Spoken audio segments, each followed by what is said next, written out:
Hello and welcome back. I think we're live here. Everyone, good evening, Liam. So what we are going to be doing here is we are going to be continuing as Brazil. I realized that for a lot of the tutorials I wanted to run, I wanted to get at least one run through and get some reference experiences, and so this is why, even though we weren't planning on continuing on doing another stream until Saturday, we are streaming now because I would like to continue this run.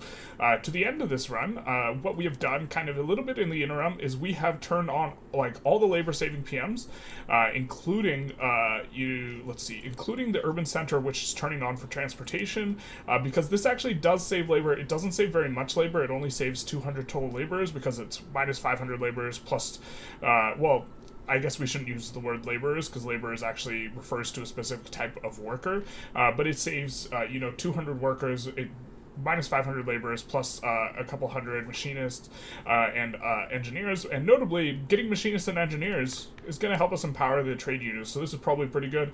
But was taking a closer look at the PMs in the spreadsheet as we were starting to update the spreadsheet, and like they made railroads even worse, and so railroads are just like a terrible building, except you need to build them for infrastructure reasons. So anything that's giving you infrastructure you really have to value like pretty highly. And so I think we had like an infrastructure bonus on one of these boyos. I think it's maybe this guy. Yeah, so this 10% infrastructure bonus, maybe this is better than the research speed, which is something that we were thinking of. The goods must flow.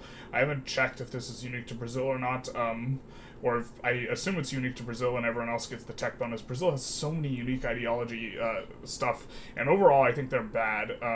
But mainly because the Intelligentsia are just terrible.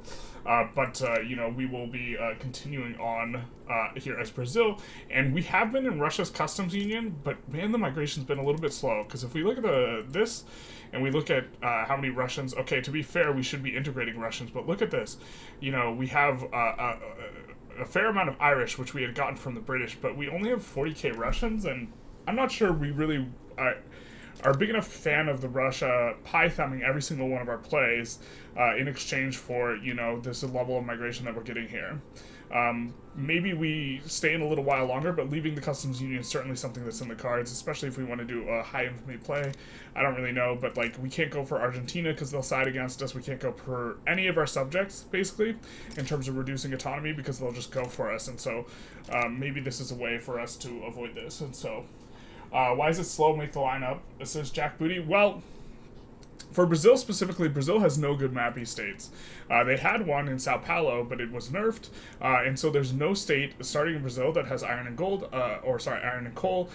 Also, relative to 1.4, construction costs for everything are up 33 to 77%, depending on the building.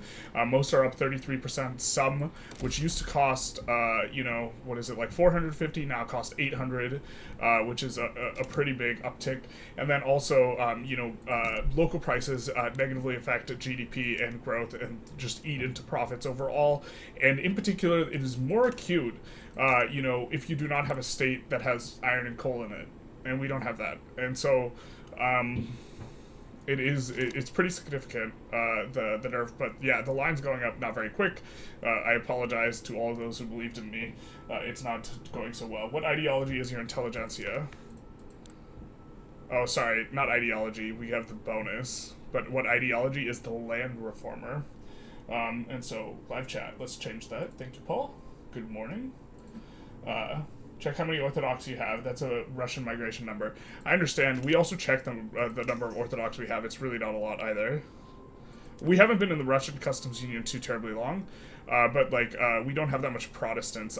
Because we were in the UK's customs union, and okay, we're getting Catholic migrants because Irish, but we don't have that much Protestants either. Just 250,000. I mean, I guess that's a decent chunk relative to what's going on, but I don't know how many Protestants we start with, but Orthodox only 62k, so good day, EC. So we were thinking that, because them breaking every single one of our annexes is really substantive, because we can't progress towards annexing anyone while Russia will join every single play against us, and so we can only reduce autonomy when they just raw dog accept. To be fair, Ecuador will raw dog accept, and so this would be like the first one we do here, and then they accept the reduction of the autonomy. But like, other than that, like it's going to be difficult for us to unify. Also, difficult for us to unify because the AI actually builds a military now, and it's spooky. Notably, last session we lost a war to Siam because we weren't expecting them to have skirmish infantry. We looked at this number, we were like, okay, we could take Siam, and then they have skirmish infantry, and I was not expecting that. And so the AI is a lot more aggressive. They will use much better PMs. They have skirmish infantry and dragoons. They got skirmish infantry notably before we did. Why is migration so slow now? I feel like 1.4 was faster even. Yeah, the migration feels really slow. I mean, we have the huge numbers for it, right? Like we have like the look at this relative to Russia. Like, and if we take a look, like unused arable land, we have the plus 25. Like we have so much base. Like if we take a look at I know Kyiv has like a relative like they're coming out from Kyiv and they're leaving and they're going a total of 17 immigrants to not even entirely our states, but Bajo, Paraguay, Buenos Aires, Cordoba, Santa Fe, whatever, and then so I mean like they're losing some, but less than 1,000 a year. Migration feels real slow, which makes any sort of new world country feel a lot worse, which is part of like the line goes up problem, in terms of the way things are going. So overall, like Brazil does not feel very good to play from like a game mechanics perspective. Now, from the perspective of getting this local flavor and this type of stuff, this is pretty neat. This thing seems like really hard to do. I think we're just going to try and grow the economy, but like it seems a little bit rough, especially after we joined Russia's market. This number actually turned negative. Brazilian naval power has to be true for 40 years, and so we're timing out in 50 years, so we have to, I don't know how we get it true, man, that just seems like quite a bit of a task, but okay. I mean, we have to get it done before yeah, anyways, so that's going to be a little bit tough. Generalist, I heard you cannot annex Peru, Bolivia as Brazil, is that true? What do you mean? You can't annex them, like, entirely? I mean, we can't right now, because we could reduce their autonomy. That seems like, a Palea meme, maybe, where you're asking me a question, but it's not a real question. To my knowledge, I haven't seen anything that makes it so you can't annex them. Wow. What was that, standard of living there, or what? Standard of living so high. This isn't even a gold state. What's going on? Oh, it is a gold state. Just kidding. GG Generalist doesn't know where the gold is. Is it really a gold state? But like we would want to annex these guys as quickly as possible, and like we can't. And every single play, Russia's going to join against us anyway. This is the biggest thing. And also, we could be getting trade agreements, with people like the UK if we were independent, right? And so I think we actually might just leave the customs union right now. Not a meme, you just can't annex them entirely? Bro, that sucks. What the hell? What is the statue in Rio de Janeiro, and can you build it in the first place? I don't think that the Cristo Redentor is available. Is it on the map, though? Is it visually? I mean, my history is maybe not the best, but I don't even know if that was built during the time period of the game. A couple things I've noticed out of 1.5 is how annoying decreasing autonomy of puppets and the truce between them is, and also the decreased migration, but really like everything else. Yeah, I mean, I think that the New World, I think that the Paraguay run is going to be significantly pushed given kind of the overall feel of this run, but I guess we can continue. I mean, we could pull this, I guess. Let's pull it. Should we leave the customs union? But like, here,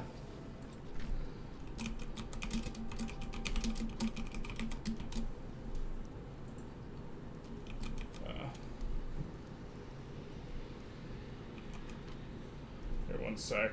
But like the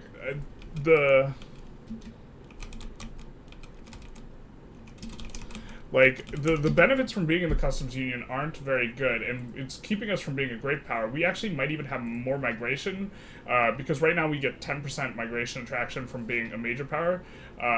We might even get more if we were, like, we might get more if we were a GP than, in, like, siphoning off of people in our customs union, or than if we were, like, where we are right now. So, like, I don't know. Alright, we'll start the poll. But, yeah, I mean, you can build the statue. Okay, this is news to me. It's the bottom of the list is Rio.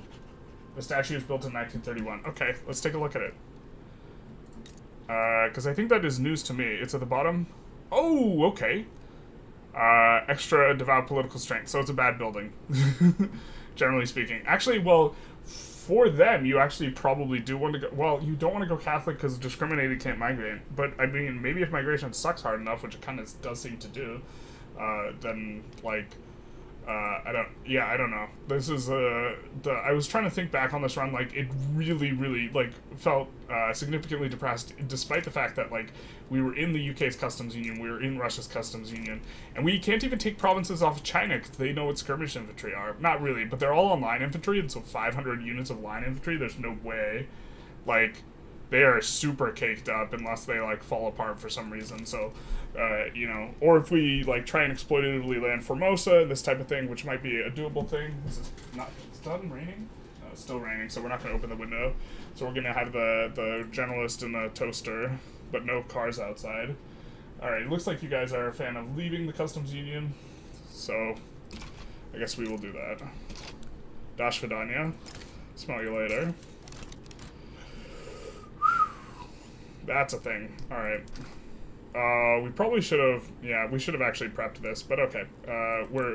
This is the super swimming in, so, we are going to need to do a whole bunch of stuff. So I'm assuming we're going to need to export a ton of wood, and we're going to need to import a ton of this stuff. So a new import route, we will import, I mean, let's just sort by productivity, yeah. Why did okay, whatever. We're going to need to do a ton of routes, too.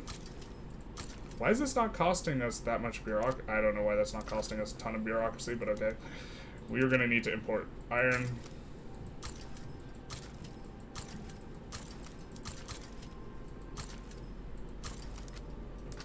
We're going to need to import silk. Man, will we really need to import silk. Russian, Venetian.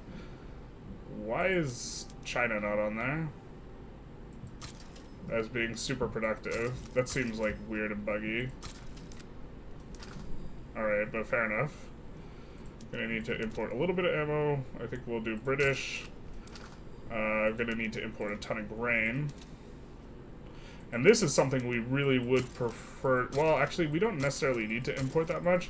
If the grain price is a little bit high, we can build rice farms. Rice farms are super OP. We have access to some of them, but let's just do this for the time being. Cannons, I guess we'll import as well. From Ottomans, sure. And then... really expensive clothes. We might want to import them on the short term, but they'll probably get exported to us. And so now, everything that's minus 75, we are going to want to export, unless it's just barely minus 75. Like, this is barely minus 75. This is kind of barely minus 75. I'm not sure how aggressively we want to export, you know, the agrarian stuff. We probably actually want to decide who we want to get, you know, a trade agreement with and export this stuff to them. Which is going to make our buildings profitable, but, you know, we don't want to really lean into the agricultural stuff too much, and so we'll just kind of do this with the UK and look to get a trade agreement with them relatively early on. That way we can have, you know, ticking positive relations. We don't want to actually stimulate tobacco, so we're going to avoid that, but for our journal entry, we're going to export maybe a little bit more coffee than normal. And then, wow. Okay, what's most productive here? Let's try and, we're already exporting to Qing. Alright, we're exporting to a few, so the prices on those should normalize. And let's see, what else is also like 75? Steel, god, that sucks. We don't have really good mappy states, to be honest, and so, why don't we let this kind of sort its way out. We're hemorrhaging a ton of money. We don't have a lot of this, but we should be in okay shape. Raining in Cali? What? Yeah, but it's raining in Cali. Rain in Cali is not like rain in normal places, right? I think Russia still has... we're going to wait for So if I'm not mistaken, Russia has a disappearing interest. We are going to wait for all their interests to disappear. And then we are also going to take a look at our Diplo situation. We can rival some people. Let's sort by which gives us the least, because this is probably the best rivalries to have. For example, Bavaria, don't really have to worry about them. Nicaragua, not really a big deal. Maybe we unrival some of these guys. No, this seems fine. Republic of San Marco. Interesting. How are you doing? Probably not very good. You're not independent, are you? Okay. And then we will come in here and try and see if we can get some trade agreements. Close on Great Britain, but not quite. Yeah. Sad that cultural communities were removed since it was so good for small nations, and not doing public health care in this run nuked it kind of hard. Yeah, to be fair, that's like part of why we're having trouble. So, I mean, maybe we're just like, but like we should be getting more migration from Russia than we are, or like, it should is not maybe the right word. Under normal conditions, we would be. And so the conditions have just changed. And if they want to severely nuke migration, I mean, I suppose that's okay. We have a very nice looking Brazilian market, though, almost all of South America here. Yeah. Also, you can see the eco has been going up and down, but mostly near bankruptcy. Not sure. Also, I was expecting us to get over to GP, which was part of why we wanted to leave. The fact that we're not actually probably makes it bad. Not sure if you made a video on it, but I'm not sure armies... I'm doing armies right now. I'm assuming you mean right now, not just right now. I'm not 100% sure what the strategy is on armies, so I don't necessarily like want to make a video on it. Not being like that confident. To be fair, I have paid less attention to the military in this game than the economy by like an enormous margin, and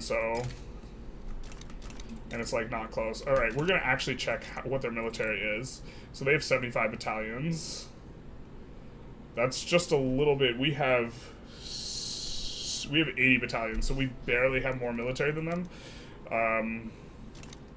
So why don't we actually maybe don't go for them immediately, and instead look at other guys. Maybe we reduce autonomy in Chile first, which is going to give us another front, and these guys just might accept, and then hopefully no one thumbs our pie here.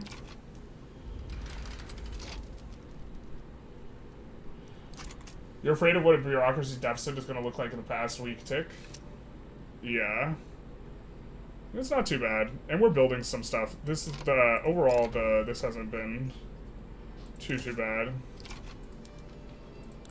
We have a trade agreement with Great Britain. There's nothing we can do to sway them. But this is going to give us ticking positive relations with them, right? Which is very critically going to be important for maintaining good enough relations and hopefully being able to reverse sway onto their side, which is another reason why we kind of wanted to. We're also going to focus on France as well. We want trade agreements specifically most with Great Britain and France because they are the ones who can kind of intervene most with what we're trying to do. We don't see anyone sway immediately. We're going to go for war reparations. And we don't want to revoke their claim because they're going to colonize here. They're actually colonizing at a decent clip though, so this is interesting. But yeah, I mean, to be fair, maybe we made a mistake with our like colonization laws, and we should have gone colonial resettlement, and this would have and tried to pull like migrants to the colonies from Russia. But like, okay, but yeah, we should be able to handle Chile, and then we will have two fronts with Peru, Bolivia, which will maybe make things easier for us. Let's take a look. We have a ton of interests we can declare, so let's maybe declare some. Let's do Persia, Anatolia. Let's make sure we're declared in Great Britain, North Germany, Baltics, kind of where all the GP's capitals are. If the GP's rev, we will be able to intervene. We maybe would want to do the same with the US as long as they still have slavery, which I think they do. They have legacy slavery, so if they have a rev, so let's maybe get rid of this Rhine and instead put it in Dixie, because if they have a rev, it's probably going to be in Dixie. Looking at the list, construction list, you can see if it's done yet. Have you completed Magnanimous Monarch? No. This seems like a pretty tough one, to be honest. I'm not sure how doable it necessarily is. But, like, yeah. The labor-saving PM should also kind of help us out a little bit. But, like, we just don't have enough labor, so we're not going to look to add any, it's going to be quite a while before we try, and we probably didn't want that there, but whatever. It's going to be probably quite a while before we look to add more construction here, because this is the thing we're really struggling on. We're not even on high taxes, because we are trying to, the marginal, like, it says we have a lot of peasants. A little bit hard to tell where they are, because of the change they made here, where job seekers no longer refers to peasants. If we hover here, you see that this is referring to laborers that just want to move up in life, including capitalists that want to move up in life. We know that there's some in the Amazonas. I guess we will maybe build a little... But why aren't you working here? Because tools are expensive and wood's cheap. Maybe we have to try and export more wood. Alright, that's fair. We have to actually do import and export now pretty aggressively. Let's just look at which ones give us the most amount and look to just export wood to all these guys, because wood is going to be something that we are maybe going to try and get really dialed in on. We do have a wood company. It's currently not working very well. So is the DLC worth a buy? My main, like, kind of opinion on the DLC, well, if you want to play in Brazil and South America, I would say probably. If you don't want to play in these countries, just strictly evaluating it on a buy basis, I would say no, but then with a really significant asterisk in that I think if you enjoy Victoria 3 and you enjoy playing the game, you should try and support the game. And this is, like, I'm not in any way, shape, or form sponsored to say this, but I think that they have had a new kind of philosophy in regards to development of the game, and that philosophy is that they don't try and paywall features, which is going to make every DLC not worth it, but it's going to be good for the long-term health of the game because it's going to make getting into the game easier. Now, if they are kind of doing a sort of good faith measure by doing this, making it easier for people to get into the game down the line, and, you know, this sort of thing, then perhaps we as consumers should do a good faith sort of thing where, you know, if we really enjoy the game and we enjoy playing, even if a DLC is not worth it, we should consider buying it as well, you know, given certain... However, like, it depends on, like, financial situation, obviously. Like, if you can't afford it, then don't. And if, like, you have to decide between getting your, like, weekly supply of beef jerky or, like, you know, getting the DLC, then you gotta do what you gotta do, you know what I mean? We might go electricity way earlier than it's useful. Actually, I think vulcanization is probably insane. We're gonna go rubber mastication next. But we just got pump jacks. Or we just got, you know, labor-saving PM, which is going to be pretty critical, and so we're going to turn it on in at least a few places. I think it's going to work really well on the logging, at least initially, as well as the iron, so we're going to turn it on those, which might run us a shortage. No, we didn't run a shortage of engines, but we are going to almost certainly need more engines. God, we're also going to use, like, all the labor-saving PMs possible in here. Yeah, so we're going to do Steam Donkey here, and we're going to do this here, and I think, can we do, no, we can't swing the rail, god, that sucks, but this labor-saving PM should help out quite a bit. Engine's real expensive now, but we, like, since we're out of labor, you know, that tech is going to be looking particularly good. Once this armada, like, fully merges with a bunch of other ones, we will do our landing on Chile as well. Absolutely, compared to Voice of the People, this has triple the content in all ways for, like, half the price. Yeah, that's another way to look at it, too. I mean, I gave kind of a similar argument for Voice of the People, which was, like, kind of, I guess, dancing around the issues on a per-dollar basis. Is it worth it? And it's, like, the answer's not, like, sort of a not really, but, you know, it's a qualified not really. We're going to land with our landing squad. We'll march through... enemy lines. I've been trying, does Pedro not have a present death day? I thought all historical characters have one. I don't think so. They might have a moved time when they would normally kind of die, but I'm not sure exactly. If migration is slow, what's your opinion on Hokkaido? It's very good state, but there's no population there. Yeah, I mean, it's a really tough sell for Japan, because Japan doesn't even allow internal migration at all, so their population there is probably... Wait, their population there is actually way higher than I was expecting, but... Oh, it's all Ainu people, because they just colonized it, yeah. I mean, yeah. I think Hokkaido is not very good, specifically for the reason of population. I don't know about being able to make agitators leaders. It felt like it should have been free. Yeah, I don't think that's game breaking. You know. I mean, I think that they have to put some stuff behind, you know, like a lot of France's uniqueness is now behind that that paywall. If they offer literally nothing for like in the DLC, no, like I'm guessing like no one buys it, right? And so the question is like what stuff should they put in? And but yeah. So this will give us Chile being a puppet, which will help a lot versus Peru, Bolivia. We obviously can't go for New Granada yet because we're not strong enough, but we're still running a pretty significant negative balance. Let's take a look at our market, just kind of trying to get an eye for things. All right, we see that. Wow, that's a lot of sell orders. I don't even think we're producing in that many places, but we are going to try and export that. Just try and elevate it from kind of those doldrum level prices. And then I think we want to actually export this as much as possible. And it looks like it's really profitable, so let's kind of do that. And anyone that's productive, pretty much, that has a zero convoy cost, we're going to look to export to. It's break even, you say? Let's go.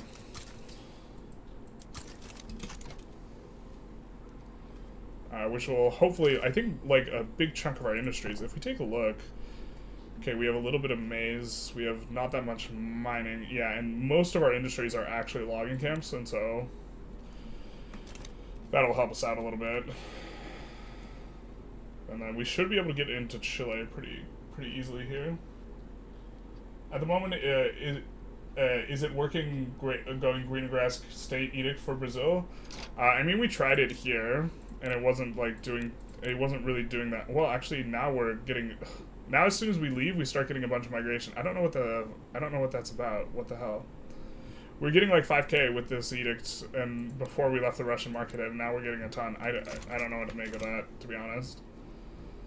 But like that's the place where we have to build. So nice. Does this pay off? Does this pay off, baby? Look at this.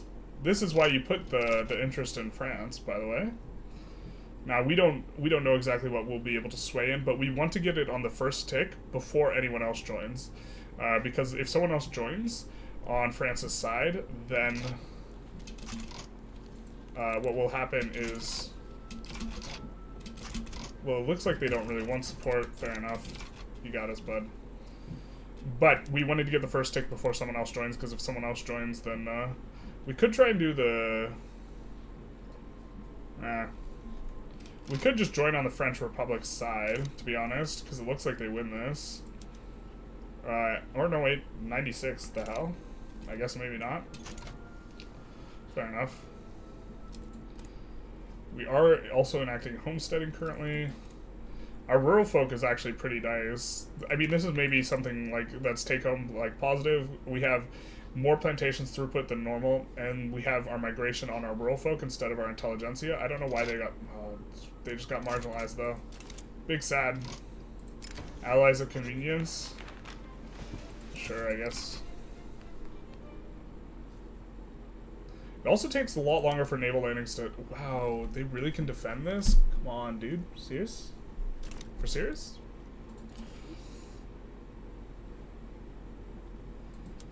That's wild that they can defend this. This is like substantially bigger than their army.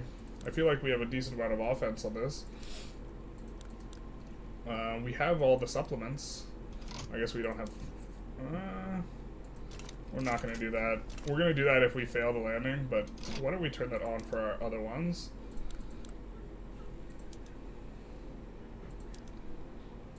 Let's do that.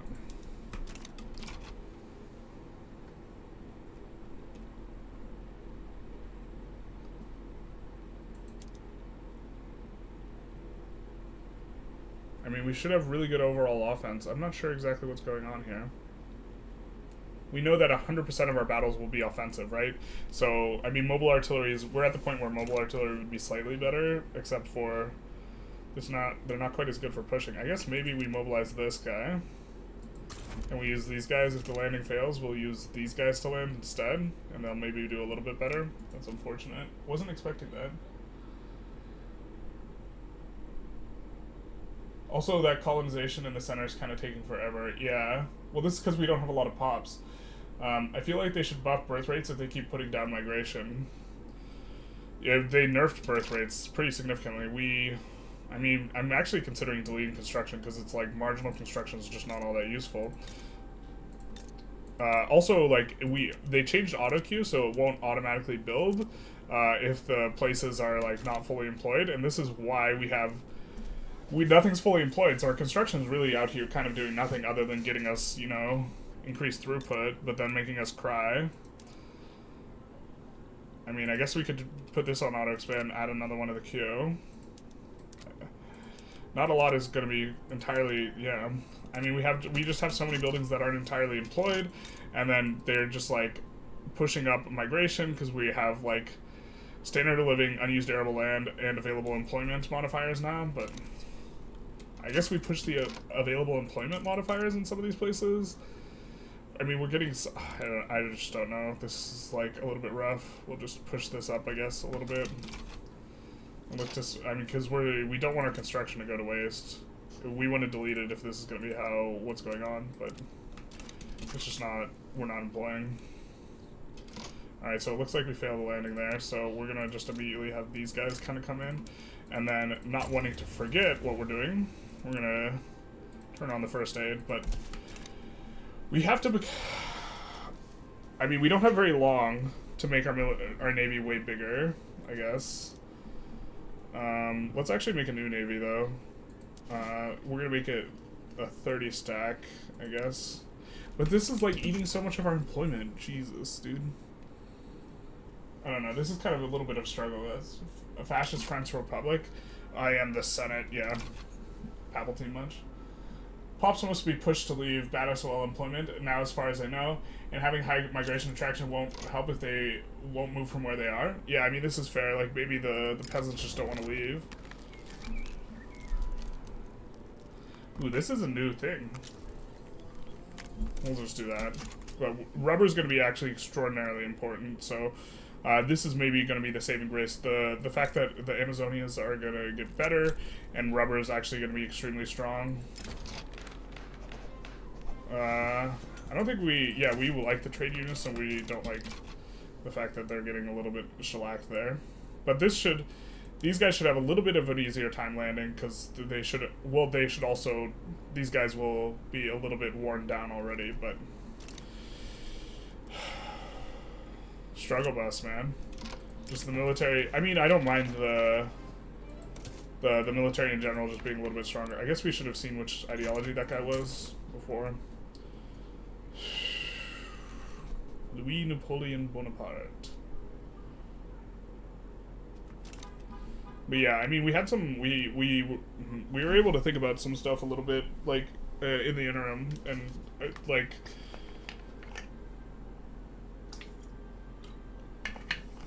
you know, the game being harder is not necessarily a bad thing, but we definitely, like, performance-wise, like, this Brazil run feels a little bit, anti-pushed, but I don't know if it's because I'm playing really poorly or what. Or just because stuff's harder. If you have low pop, you could import raw resources and replace your mines with forestries with high efficiency factories. The forestries and the mines are actually more efficient. I would actually rather export the minerals and import like the other stuff. Like if you look at the efficiency of the PMs,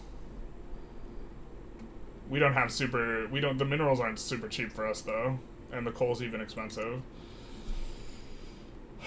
I guess we're gonna need more of this.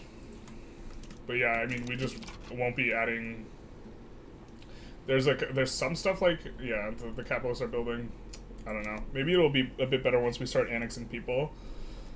And it looks like we're getting in. Let's see, what's our current level of occupation here? 75%. Okay, so this is nice. And then we'll put the landing squad in as well, which should allow them to, you know, kind of push pretty well. Although, this is another thing. We're pushing faster than they can, like, arrive at the front. So, like, we're almost through them, right? I'm not sure how you change this, but this does make like rail transport and this type of stuff really good. I think we have rail transport. Oh, we don't have rail transport. We probably want force march and rail transport on these guys. Oh, we can only choose one? Fair enough. I get you.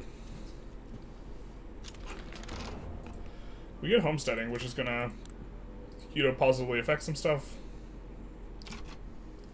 Should demarginalize the rural folk. I said it should demarginalize the rural folk. I said it should demarginalize the rural folk. Do we have to wait for Sunday? I kind of want to see if there's an immediate adjustment. Okay. The petite bourgeoisie should also do fairly well off the back of that. That was a change that they said they were implementing. We do have a movement for universal suffrage. Pops seem to not care too much. I think we might just do that. Oh, wait. Actually, let's pass this while the industrialists are kind of in the no-caresville. Proportional taxation is going to help out a little bit. It'll help us tax, like, the lower rung pops less, which is generally what you want. Oh my god. We've just gotten so many of these events.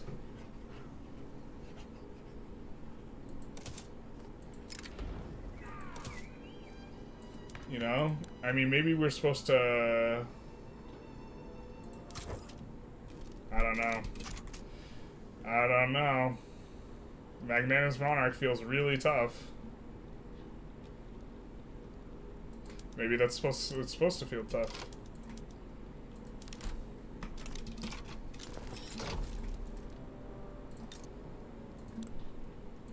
Alright, they might accept 45%. They will not accept.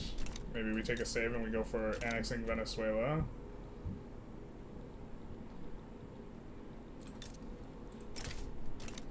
I don't think they're going for it. Transvaal's really the one we want, because we want that second mappy state. We wouldn't mind peeling off the gold from these guys, though. They might just accept. Alright, let's save in case there's some psychopathy, but then we'll go for one of these guys. Yo, invite Napoleon. Let's not. The Brazilians would never forgive me if I invited Napoleon and replaced Pedro with Napoleon. Can you imagine? We also have access to 0 sulfur at the moment, so going after Brunei actually makes a ton of sense. But so does reducing autonomy on the one that actually has a 45% chance. Yeah, we also need to accumulate a little bit more infamy. They accept demands. Streamer luck. You love to see it. Ba-boom.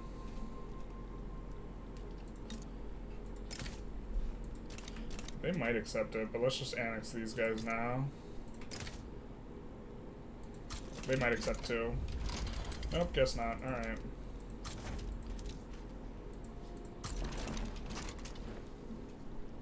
Now, we have a lot of money, so what we're going to be doing is we're just going to decrease taxes because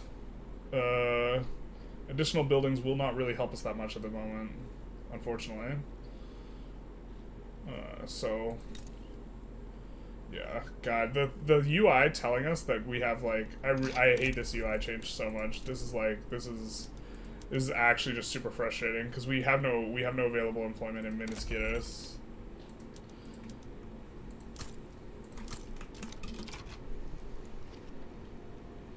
Let's come in here. We also have to. This is like kind of a tedious thing. Don't get me wrong. I like the changes. I'm just kind of whinging a little bit about this.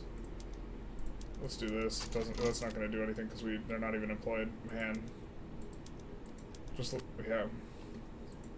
I mean, we're just increasing the available jobs count. I mean, which is something we can do. It's not, like, nothing, but, like, actually we just don't have the workers available for, like, anything. Come to Brazil, they said. Except no one answered. The truth hurts. Yeah. Also, you notice the industries that are actually employing are all these types of, like, mining industries and stuff, so. We'll do this. Okay.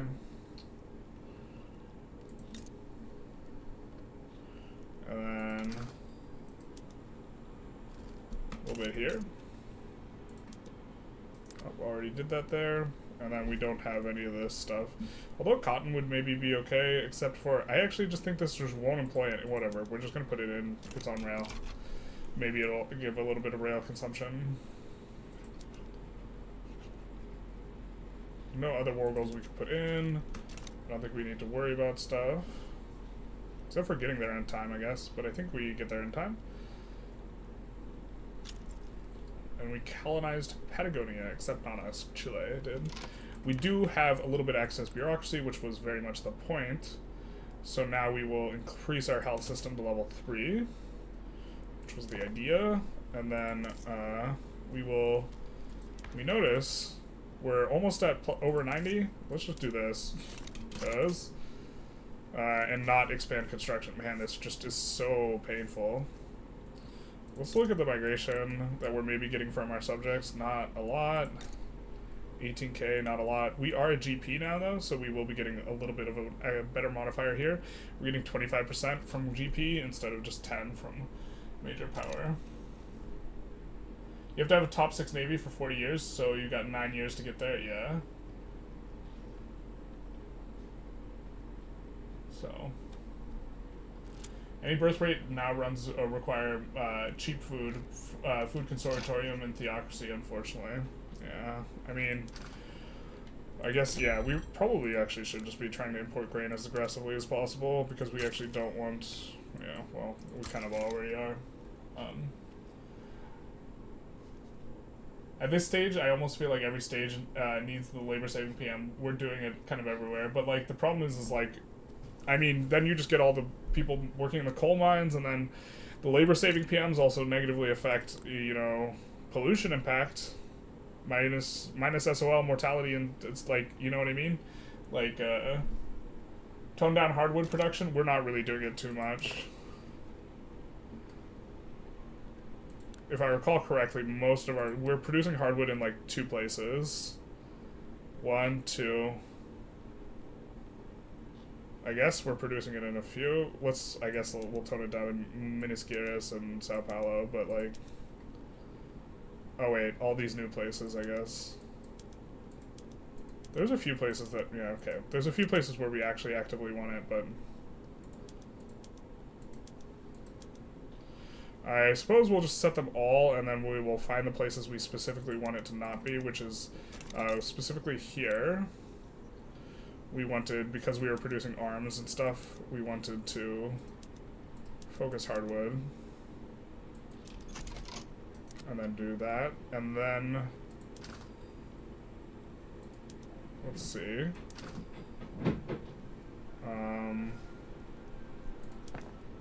And then we had some places that had quite a few furniture manufacturers. So Rio and Sao Paulo.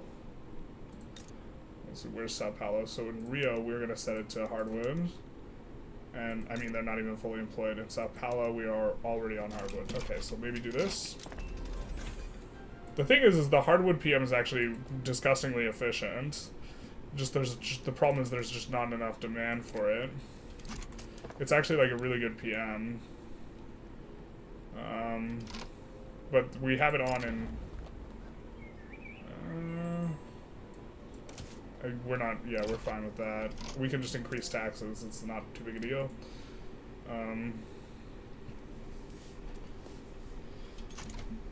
Okay, so maybe we find a couple more places that have furniture manufacturers. Rio, Sao Paulo, and here. Here also has. So the furniture, yeah, so they all have it decently. So let's do this.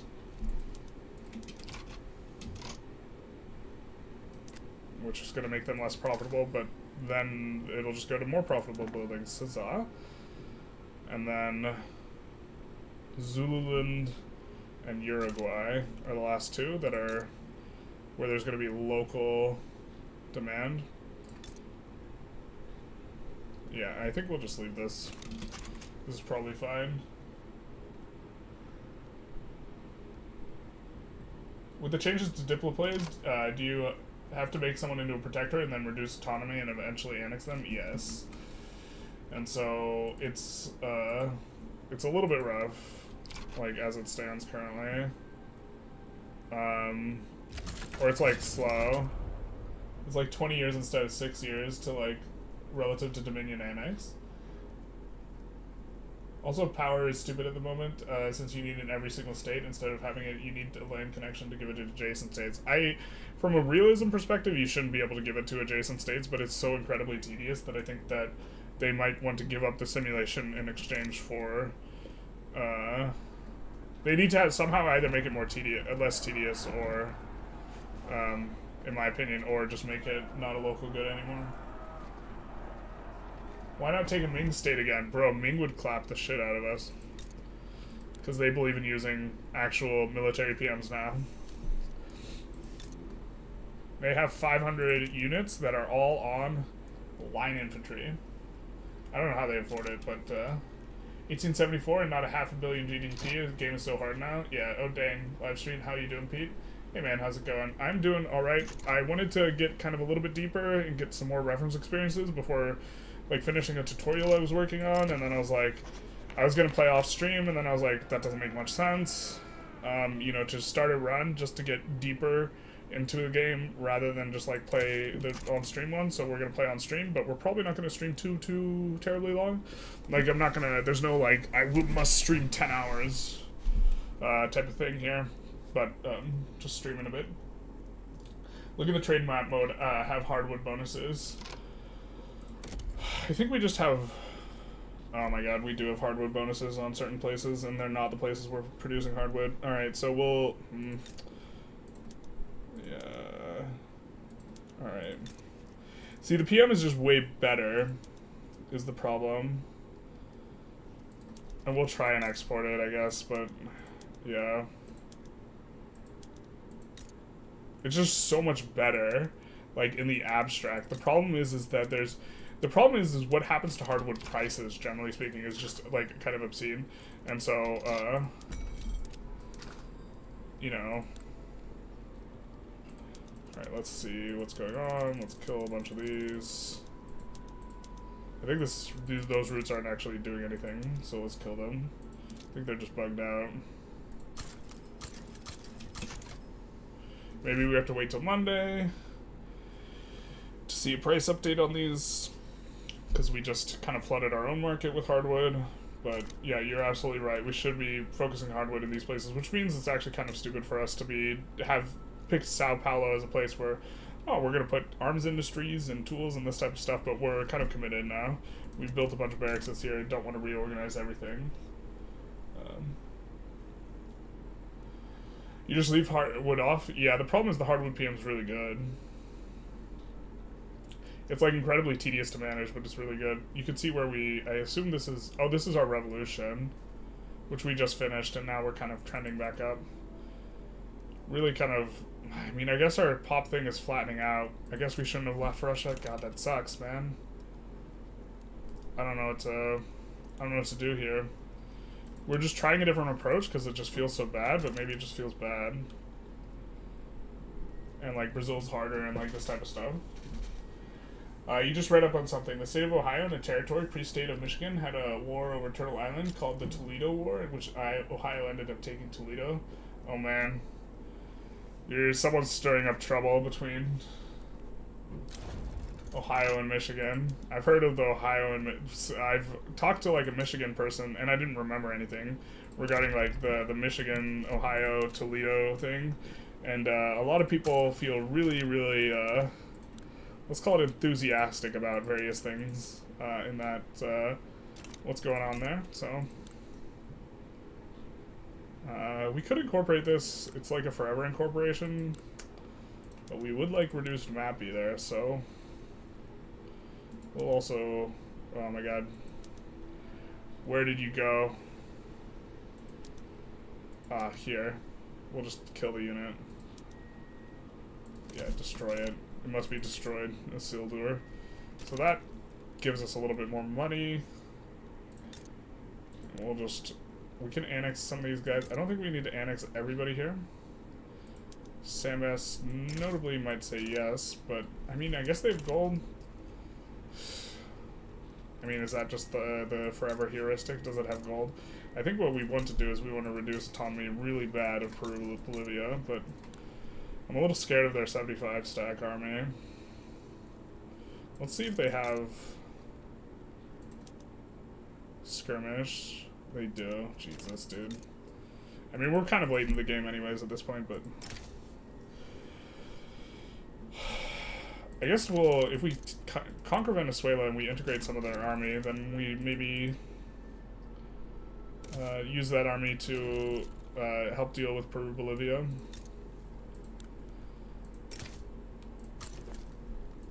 And this will give us a decent amount of infamy.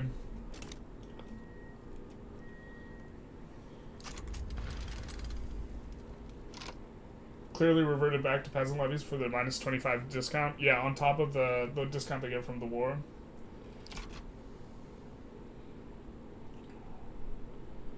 And ranches have special bonuses too. Have you affirmed El something Federation de los Andes? Have we formed it yet? No, this is the only run we've done so far. You've found so many bugs since 1.5. It has actually come out from fronts getting split, armies getting sent back to HQ during war. Yeah, I've seen some of that. Armies getting stuck in occupied territories. Haven't seen that yet. Like 6 CTD. Actually, the war ended by Andrew Jackson when he brokered a peace agreement between the two. That's how Michigan ended up with the Northern Peninsula too. Yeah. All I know is just people get upset. People get real upset. Oh my god, we have one interloper. Bornean skirmish infantry. Alright. There we go. Let's get rid of that.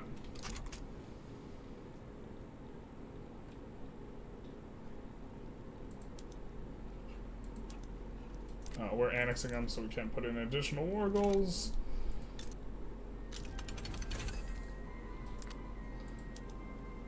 God, just like our auto expense, like, actually can't do anything. We have so much stuff on auto expand, and it doesn't matter. You know what we're gonna do is we're gonna put all of our mineral resources on auto expand. It's a little pressed here actually to what we should be doing. I think we're gonna start turning on Steam Donkey in some other areas. There we go. Stress pressed and depressed. Do be like that. Alright, so we're gonna get some pops from like from annexing guys basically.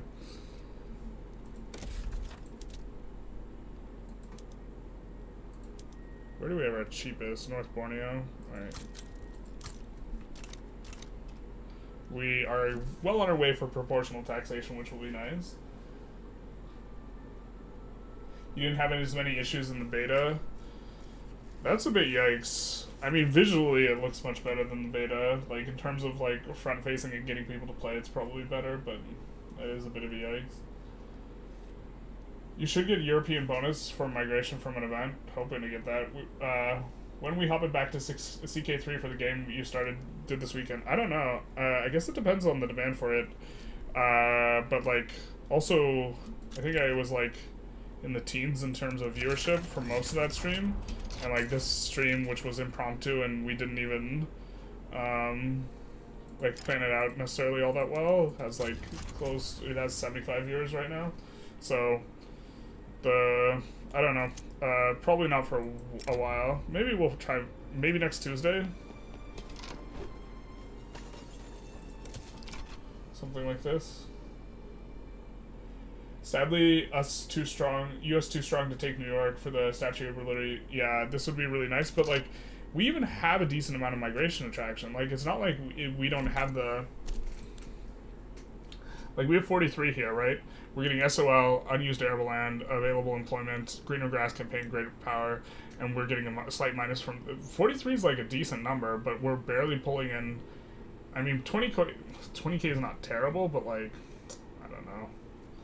Like, if we come over here, we have 47, and we're pulling in not a whole lot. 52, not pulling in a lot. I think that they have the job satisfaction. Maybe the job satisfaction thing just makes them really not want to migrate, and this is like kind of overall affecting it. How the new local economies work. Okay, so the way that it works is you have kind of local prices, which are influenced by, we're going to call this the price that is actually getting paid in Versat. We're going to call this the real price. I know it says local price, but local price in terms of terminology really refers to two things, and it's confusing, so we're going to call it the real price. Okay, so the real price of all the goods here is informed by two different prices. It's informed by the price on our market, which is, you know, when you look in the market thing and you look at this is the market price, and it's informed by the local price, which is the price here if it had no market access, and between the two of those you get the real price. And so if we come in here, we will see we have 85% MAPI, or market access price impact. So this means 85% of the price is pulled from the market price and 15% is pulled from the local price. You want as high a MAPI as possible, because the local price will always negatively affect your economies.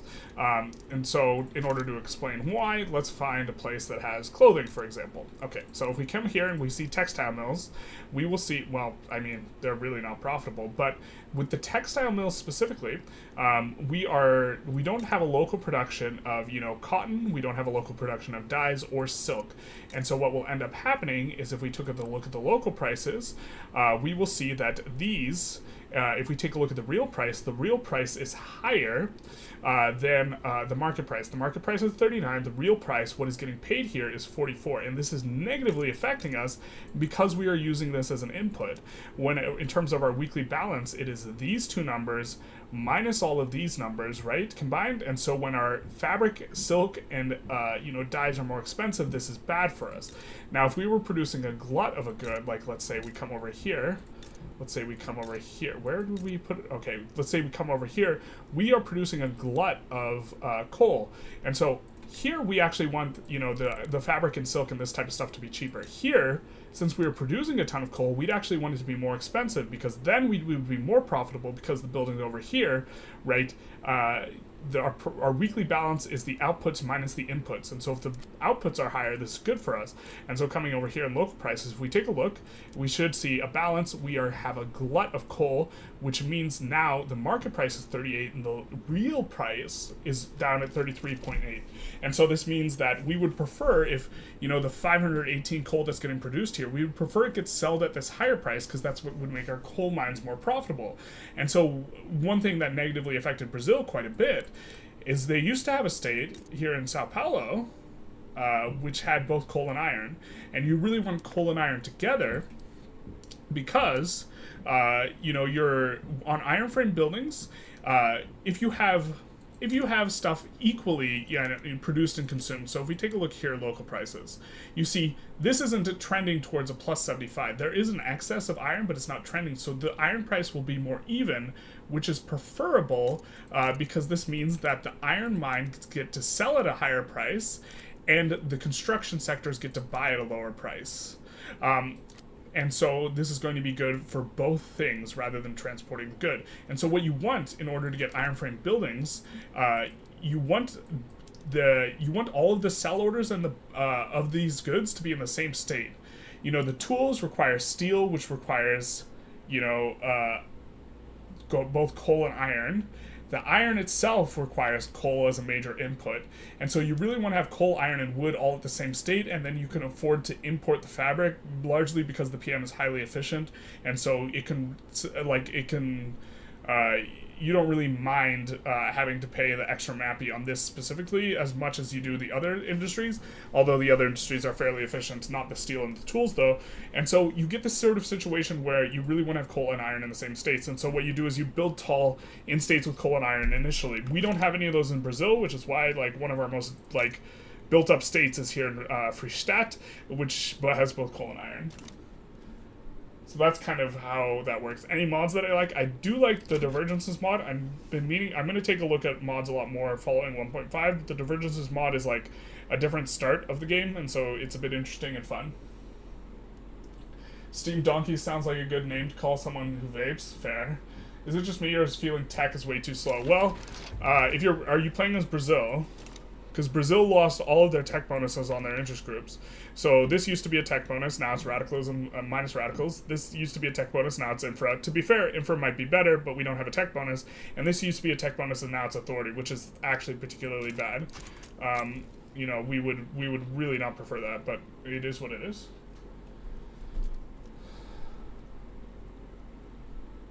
Brazil looks like it needs a diet. Brazil's doing fine. Brazil's a fierce, independent, you know, country that don't need no Russia. Yeah, we can't even fill... Oh, man. Dude, we just need labor so bad here.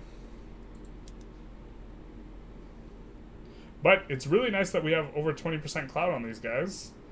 Pretty happy about that. We can't really reform the government to be more legitimate, though, so we're going to stick in with this. But that is super nice. Alright, so we will get rubber plantations, aniline vulcanization. I think what we're going to do is we're going to put this on auto-expand. Do we need... Can we do... Yeah, we can do railroad transportation. And the main reason... We have a ton of labor here. But we're going to start getting set up for... We're going to get set up for... machinized steel tools. Was taking a look at the PM earlier today. The PM's insanely good. And this also makes it so that in terms of you actually having rubber in places is pretty nice. So maybe this will be a little bit of a saving grace for Brazil, because Brazil does have some states with rubber in it. But what do we have a shortage of? Transportation? Come on, get out of here. Get out of here. God, that sucks. Really don't want to turn off the labor saving PMs, man. Labor saving PMs are real good for us right now. We might even research, God, it sucks, but we might even research rotary valve engine. To be fair, we to some extent had this problem before when we played Brazil. They just really just run into the wall in terms of pops, despite having a bunch of migration attraction. And it didn't feel like the US, this type of stuff. I need blessing. You've been blessed. Guys, graphite is bad for your health, bro. You lit a pencil on fire. Well, to be fair, when you oxidize anything, it's worse for your health. And then to try and extinguish the the full smoke went out. The eyes felt like it was burning in lungs and felt like I was going to die, so don't. Yeah. Oxidization is really bad for you. Will you provide us rum? Okay, that's not to me. What's the picture in the back of? That's my favorite poster. That is... Let's pull him up. Although now we're not going to have him on the wall. This is Hannibal Barca, a famous general of antiquity from Carthage. And he was very famous for a particular battle, or one of the more famous battles he fought in was the Battle of Canal. And in it, he killed like a third of the adult Roman male population. And so that's why the poster says, "Yes, we can." Reminds me of Vic 2. You sort of a buff if you build a factory in the same RGO state. Yeah, so there's vertical integration is now important as a result of local prices. This is the shortest explanation. That mortality rate in the iron mines. Yeah, so this is another problem though. And so, you know, maybe, in terms of technology, we need to really start rethinking things and actually really caring about, what is it? Which one is I don't even know. The fact that I don't know which one unlocks the... Wow, they moved corporatism over here. Wait, this is just a new tack. Okay. I think it's human rights, maybe? Yeah, so we might rush human rights so that we can put in workers' protections. Yeah, I mean, we might do that, go for that next. That way we can reduce the mortality rate. I mean, overall population just seems to be way more of a problem, no? So, adding additional construction for us right now wouldn't really do much. So we're not going to do it. I mean, I guess we're still going to build this because we want EOS bonuses, but like, and we need something to build, but it's not really doing very much for us.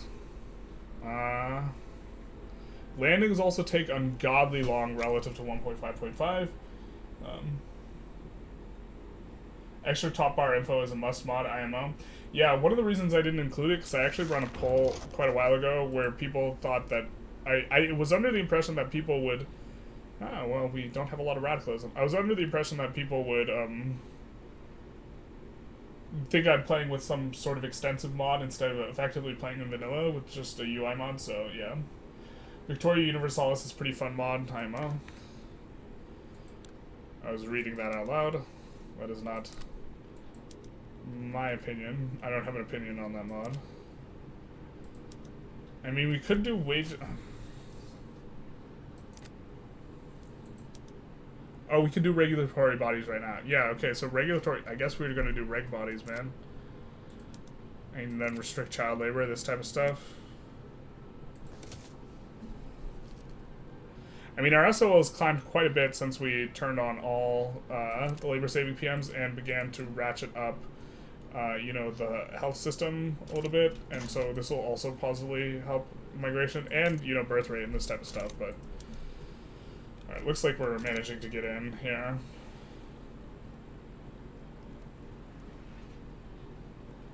Come to Brazil, they said. And no one answered. Alright, we have some extra... Oh, we never had an interest in Zanj, so we couldn't colonize. Not nice. Alright, let's just kind of do this. I guess we'll go in the Rhine, too. Something like that. Opposite of big nice.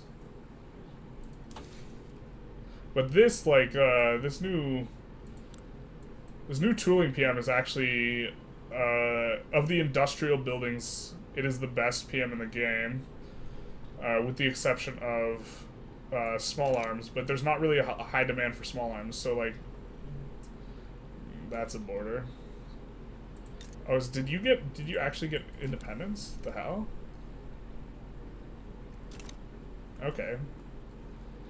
Well, I guess that's something. We get a bunch of interests activated. And now these guys are genial, amicable. We would want to have a defensive pact with, or an alliance with, Great Britain, to slowly be able to steal their stuff. Second Punic War, yes. That was the time. Right now Brazil is probably overbuilding unis then, right? Or easy access to cheap paper. Easy access to cheap paper. Why do they have easy access? They don't have sulfur.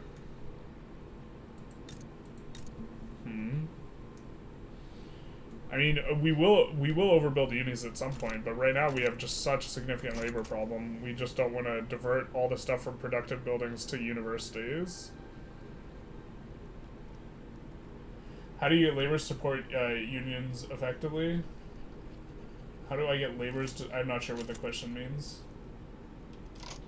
Are you talking about the IG, like the labor unions? How do you get laborers to... How do you get basic laborers to support the trade unions interest group? They need to have wealth and literacy. Or is it just literacy? But wealth affects literacy. If you increase, I think it's just literacy, but wealth affects literacy, so bringing up their wealth in conjunction with other stuff is good.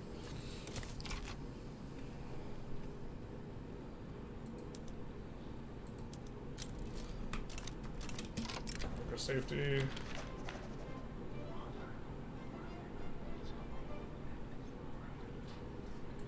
We'll take that one. I mean, this will help us to have pops not die as much, I guess. I don't know. The health institution should be helping out. I hate how this, like, when you zoom out, it visually looks like there's a front here. There's no front. This is impassable. They're making a movie about Hannibal? Really? Like a big movie? Or just like, you know, B-rate, straight-to-DVD type movie? Excited to see the new patch. Beta version had bugs with the upgrading units and resettling, so I'm hoping that we can make it through. No, well, there seems to be other bugs, according to some people. I'm going to reset all the production methods in these places, and then we are going to fix the fact that resetting all the PMs makes them use railroads.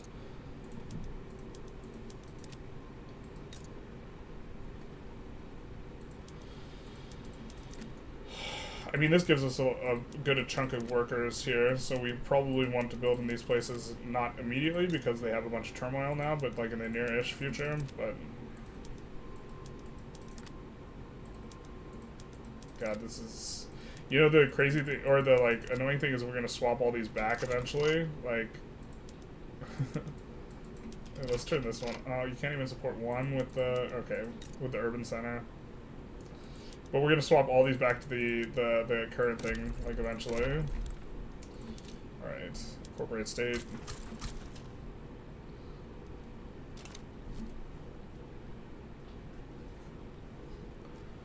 Alright, so we're gonna need more government administrations. Job seeker is the most meaningless thing.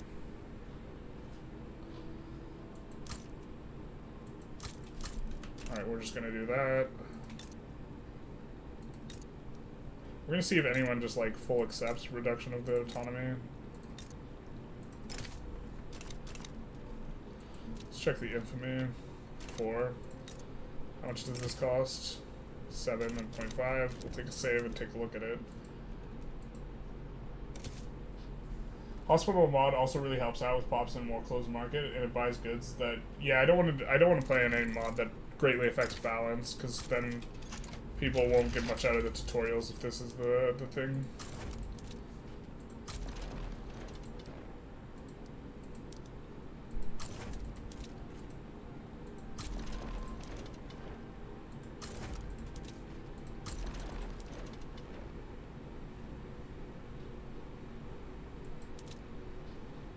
Deploy them to this C node, I guess. Is this... I wonder how much military we picked up from these guys. It looks like not a lot. Just one unit, really? So we have that one barracks. 2, 3. I guess they haven't recruited up yet. And this Brazilian fleet. Where's it coming out of? Alright, we'll even that number out. We need to expand the Navy anyways. You thought modern sewage also boosted pop mortality? Right you are. I completely forgot about that. That was a change. So we'll actually probably research that next then. Or it's the pollution effect reduction is what it gives you. Which is similar. The Magnanimous Monarch journal entry is worrying. Yeah, I think you'll have to suppress the Landowners' armed forces to complete the naval power, or else, yeah. I mean, there's probably a strategy that's a bit better. Exploiting the Amazon. Hey, currently in our possession, we got Amazonian rubber. Okay, so the fact that we built a rubber thing, now... Okay, so what do we need to develop the Amazonian state? We have to get the rubber plantations up to level 10.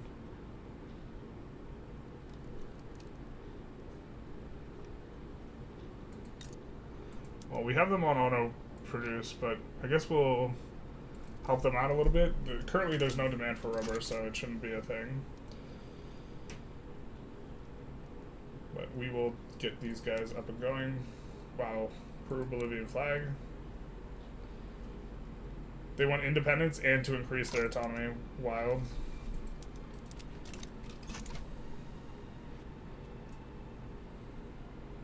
So we're gonna land them and have a defensive army and an offensive army. I think that we might split this into 2 armies, to be honest, though.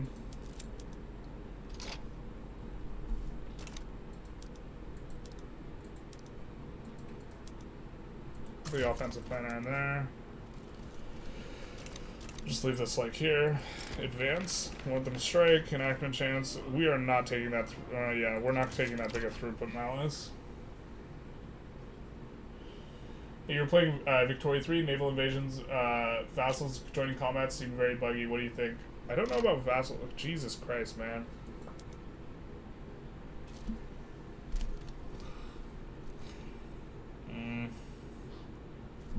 Are we rivaling them? I don't think we can win those. No, they're just rivaling us. Fuck, dude.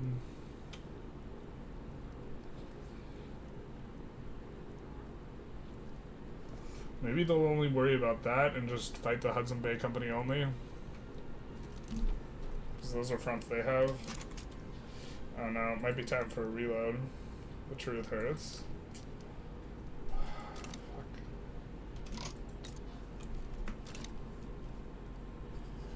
Austria-Hungary did get a new coat of paint, yes. Denzel Washington starring as Hannibal, so not a B movie. Don't like Denzel Washington starting as Hannibal. Hannibal was not ethnically black.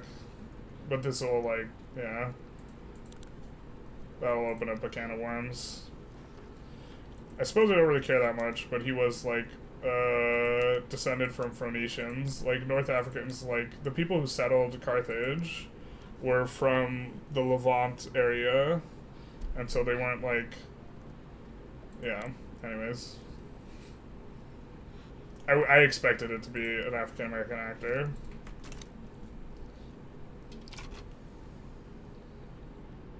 But, ooh, that's our first crash. That is our first crash that we've experienced on the new patch. Hopefully it isn't game breaking. Someone commented about a thing, but it gives us a chance to catch up on chat. But yeah, I mean, we could talk more about Hannibal's ethnicity, but it's like the Cleopatra documentary. Like, Cleopatra was Macedonian, and then they made her black, and it's like, come on, guys.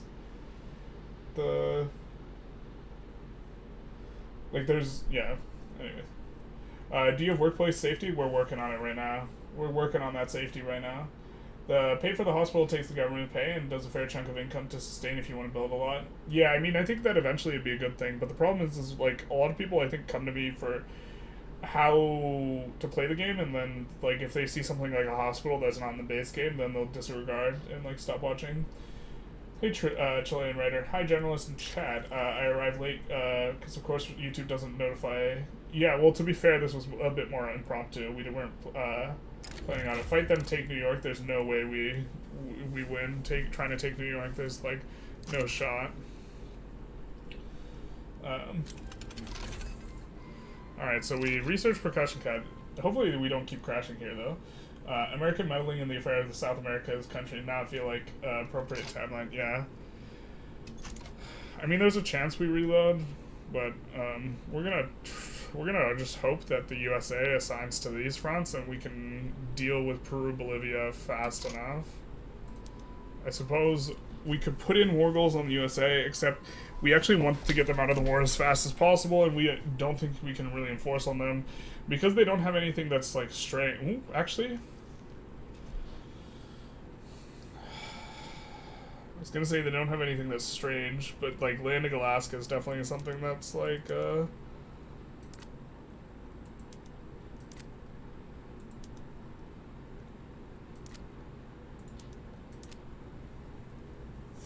no, we won't put anything in. This is like a little bit too spooky to try and put something in.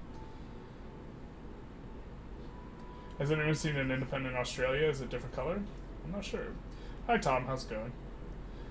Yeah, but it's Denzel though. He's got acting and clout for people don't care. Yeah, I mean, I like Denzel Washington's acting. Like, I know a lot about Hannibal. I've read like 3 books on Hannibal. Like, yeah. And it's like, it's perhaps like really not that big a deal. Or, I mean, it's definitely not a big deal, but, it's like, it's also, if you're aiming for realism, you don't make Hannibal black.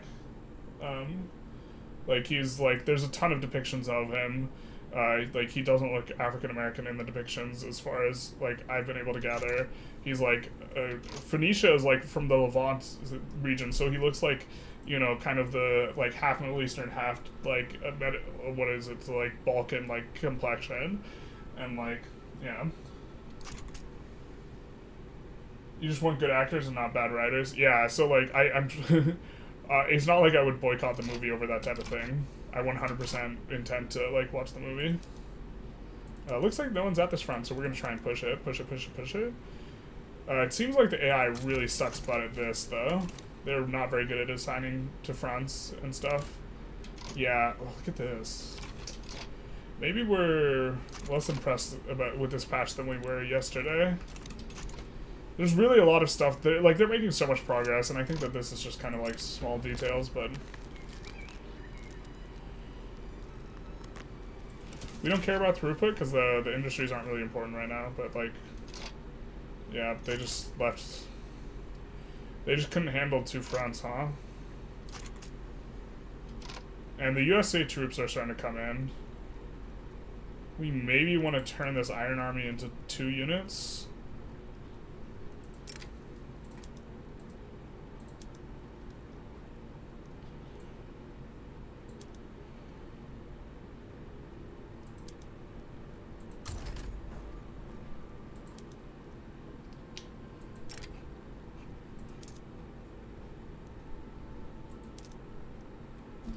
And we'll name it the National Guard. Because I think I do see some navies coming on over. And we'll just station them over here. Which, like, I mean, this was like a big, actually localizing everything was like a pretty ambitious change, like, if you think about it, so. Our kingdom for some migration, Jesus.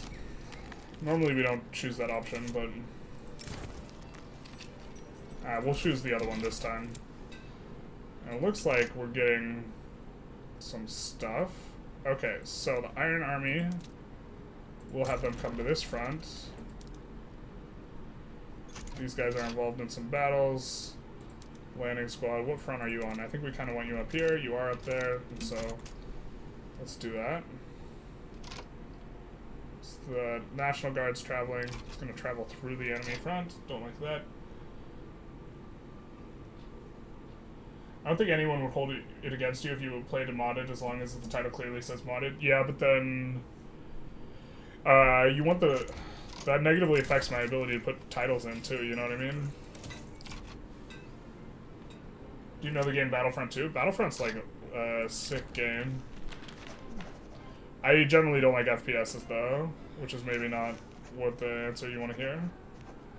We're just going to do this one and try and get rig bodies in.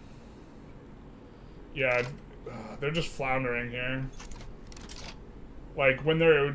Units not being on fronts creates a lot of problems, and they've, like... The AI doesn't know how to manage it. It's not necessarily a bug, but, like, the AI tried to reassign based on them getting plowed on, like, multiple fronts, and then they kind of had no one on any front, and now they're falling apart here. Whereas we can reassign much more dynamically, and so we're going to get an enforce on them. And, I mean, USA is, like, we'll just suffer the humiliation, I think, which is unfortunate, because it'll take us below GP, but it's not too big a deal. I don't think, yeah, I don't think we can beat USA via that, vis-a-vis that, but that's, like, not too big a deal either. What's this about? Annex Transvaal? I guess we could send the National Guard, huh?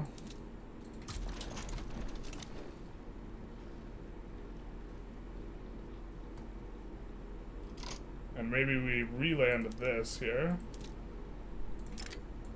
With the landing party. But yeah, fully occupied. Should be toasting them up pretty quick here. We have a bunch of trade routes that are inactive.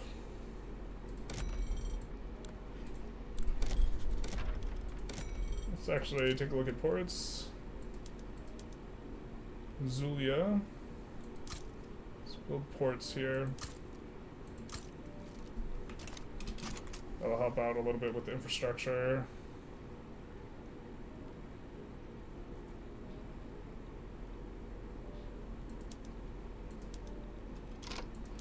Reduce autonomy and humiliate Brazil? No, nobody likes that. Alright, fair.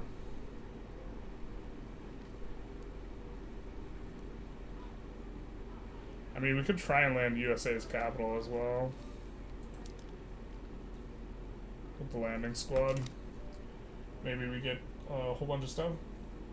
You supplied me with guns and coffee, I supplied you with food and round deal. Deal. My main issue with Denzel is that he's too old now, but it's Denzel, though. Do you know how old Hannibal Barca was? I mean, I'm not sure he's, like, that far off Hannibal Barca's age at the time of the Second Punic War. I'd have to double-check, though. I guess I don't have it memorized. Like, I want to say he's, like, in his mid-late 30s to, like, early 40s, which, like, and Denzel's in his, like, 50s. I guess that's a decade, but I guess, yeah. I'm not sure where the line is on that.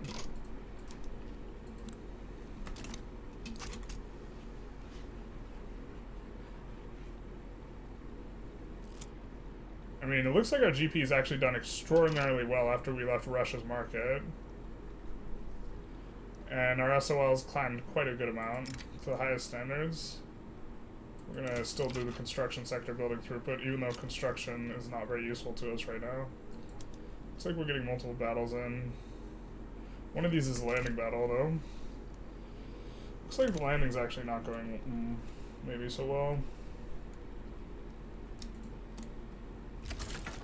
I'm not going to get a war off before the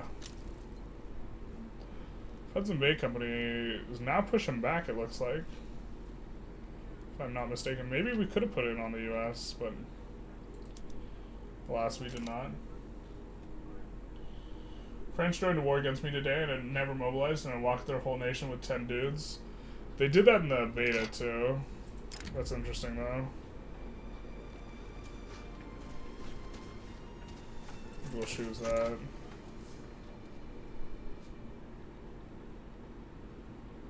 Yeah, but we're getting crushed with this Magnanimous Monarch event, it seems like. I guess we could try and marginalize the armed forces. Alright, let's... The problem is I think we didn't necessarily have that super in mind when recruiting our commanders. Maybe we just retire the 2.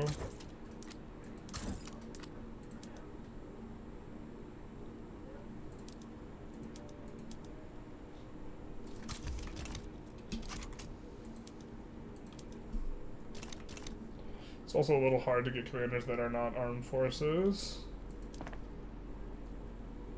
But we could stop taxing services, to be fair. Kind of, probably need to start increasing taxes, though. But now we're on prop tax, so maybe we do that. We stop taxing services. How much is this even generating for us? 8K, well that's a decent amount. And instead we suppress the armed forces.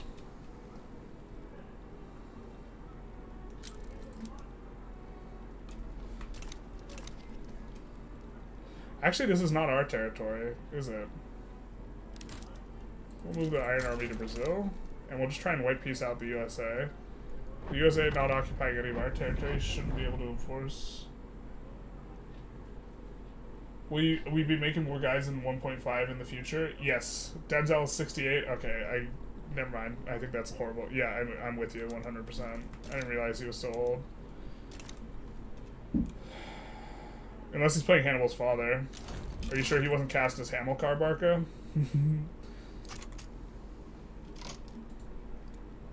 Looks like, US is brutalizing us a little bit on the supply lines.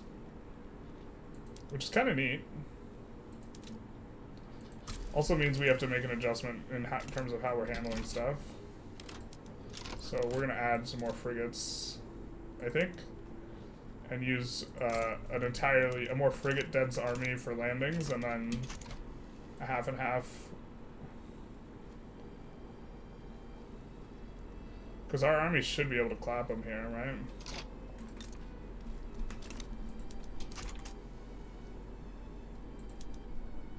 Yeah, they're not a fan of white peace. We do kind of like our great power status here, and we would lose it. We normally wouldn't care too much if we wouldn't lose it, but we would lose it. Actually, this is on the Atlantic seaboard. It's not a lot of troops defending. Maybe we just try and land and, like, get a quick push off, and then... Yeah, let's try this. It sucks that the USA, like, could not land us and then force us to release Peru Bolivia, like, on top of that. I really hate that that's not a thing. Let's move this National Guard back here. Come to Brazil. Oh, I didn't see what that was about. He's cast as Hannibal. Jesus. But yeah, I mean, like, I don't know.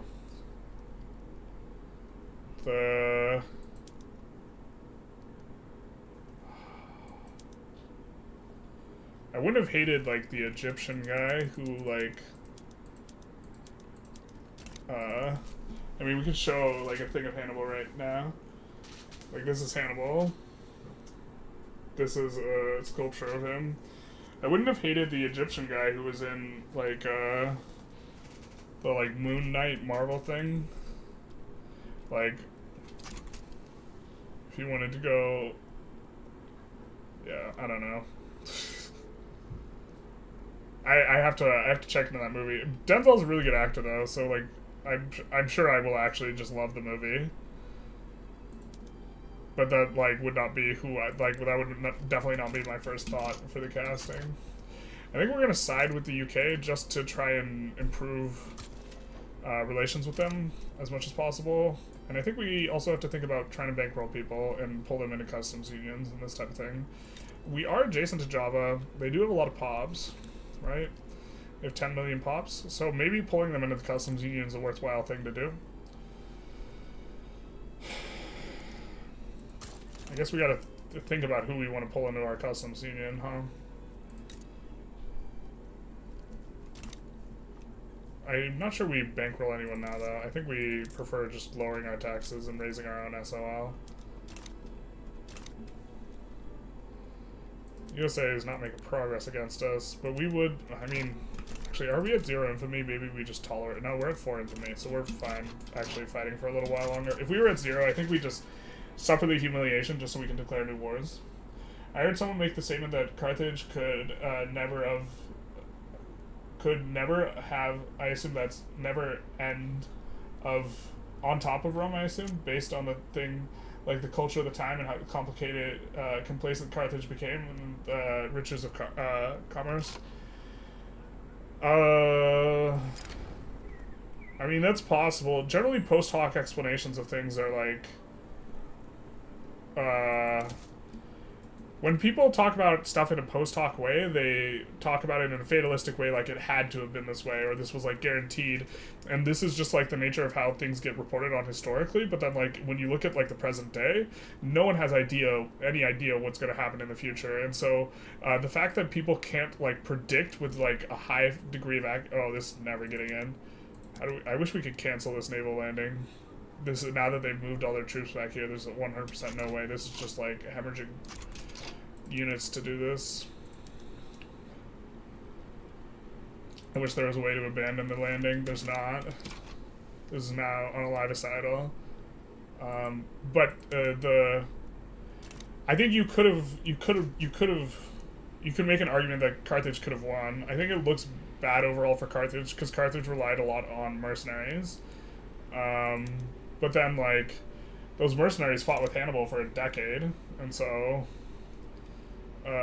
you know, it's not necessarily, like, I don't think it's necessarily, like, predetermined that Carthage wins. I just think that, like, that Rome wins. I just think, it's probably more likely than not, given, like, the political situation and the fact that, there was a lot of corruption and, like, infighting, whereas, like, Rome was a little... Their Senate was much more united on the fighting Carthage front. But following the First Punic War, which required the demilitarization of Carthage's navy, then, like, it just looks like an absolute audacious task to attack Rome after that, which is what Carthage did, or Hannibal did, kind of. He provoked Rome very intentionally. We'll increase the education. Maybe our colonies will save us. Jesus. But speaking of mercenaries, weren't they a very prevalent option in Victorian times? I'm not really sure. My knowledge of Victorian history is actually not tremendous. Yeah, this landing is just, like, crazy. I really would just love to wipe peace out. Because the USA is not making it in on us. I mean, if we just transfer all of these guys and all these units to a new fleet, does that work to cancel?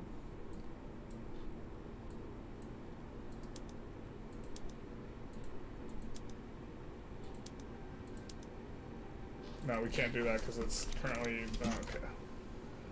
I just hate seeing my troops go into the wood chipper here. I guess we sent the order. Takes a while. We had interest disappearing in the Rhine. I guess we lost an interest because our navy... I don't know. AI is super aggressive about building up the navy now. Just building up in general, man.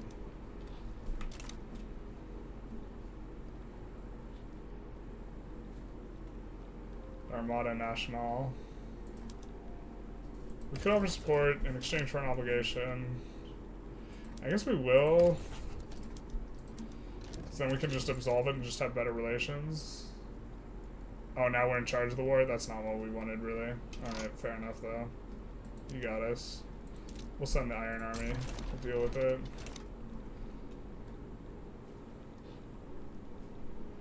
Rag bodies coming in hot. Maybe? Yeah, let's go, baby.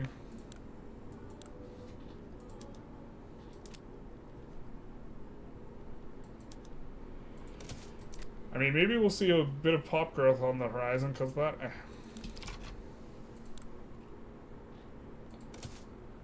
And we are going to need more and more of these...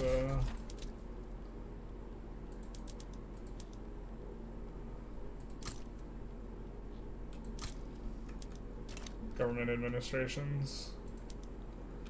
Anytime you're willing to white peace, man, we're for it. We also do have to deal with Mapuche, but yeah. Now they'll be more likely to accept. I think a lot of royal units got mistaken as mercenaries. You mean for the Carthaginians? I mean, they were ethnically and, like, language diverse. Port huddled masses achievement. Let's go. North Italians are coming to minus gears. What was our migration attraction? 50. So now maybe this helps out a lot. 27k. Interesting.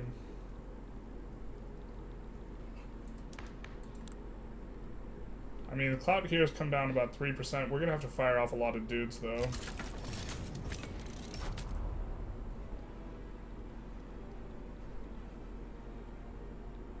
Yeah, the naval landing failed.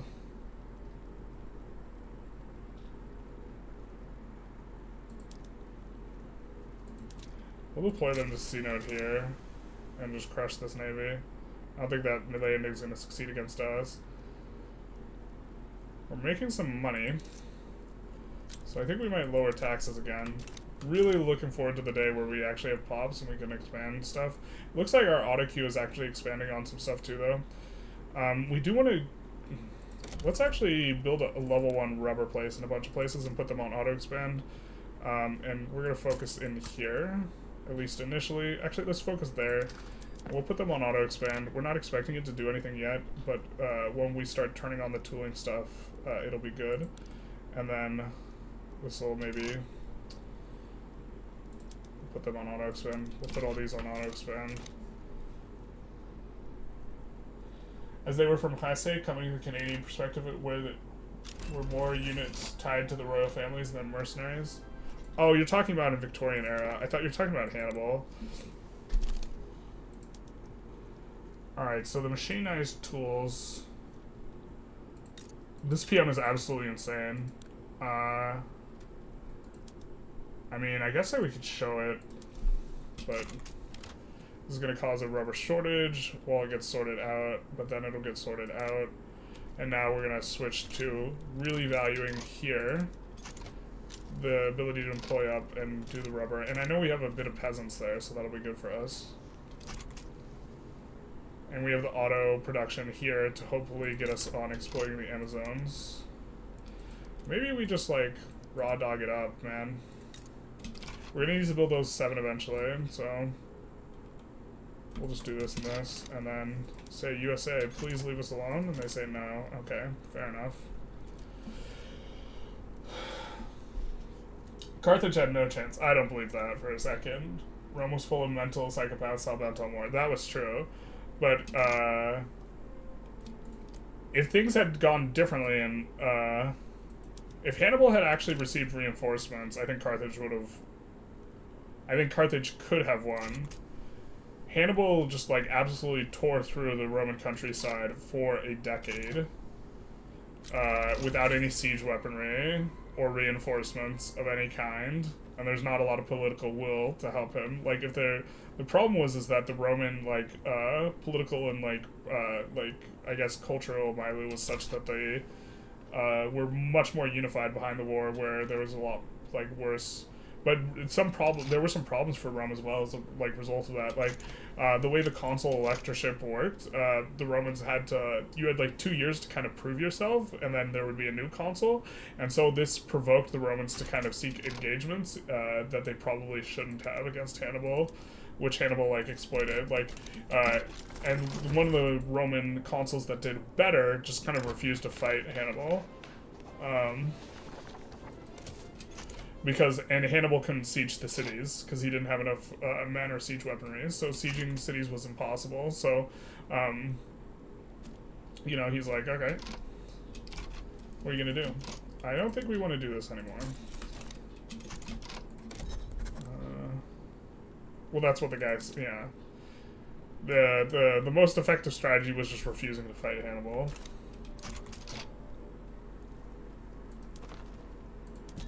No, we're losing interests in a bunch of places. Is it because we're losing military? It must be.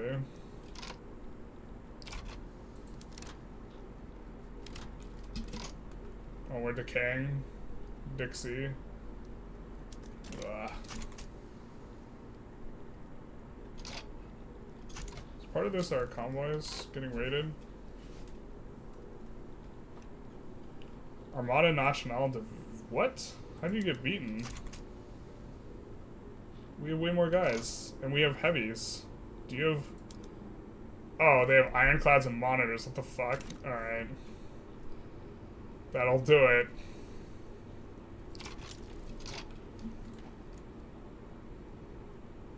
No, I'm not sure we want to send out.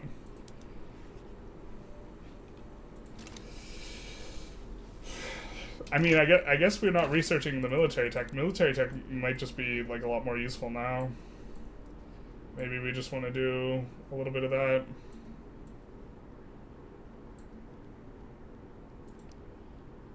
Yeah, I guess we could do this next. I'm not sure. Pop K literally went from 80k a month to 120k a month. That's a good come up. I mean, we're getting that partially off the back of us being a GP instead of being in a market. I think this landing never works. This guy, as soon as he gets to -1, he'll be willing to capitulate. And he will decay below 0 without us having to occupy anything. So I guess, in full retrospect, probably good that we didn't put any war goals in. Although we probably could have landed Alaska, so maybe we should have put something in. But that's a little cheesy. The USA is just considerably stronger than us here. Wow, they're still not willing to white peace? Come on, my guy.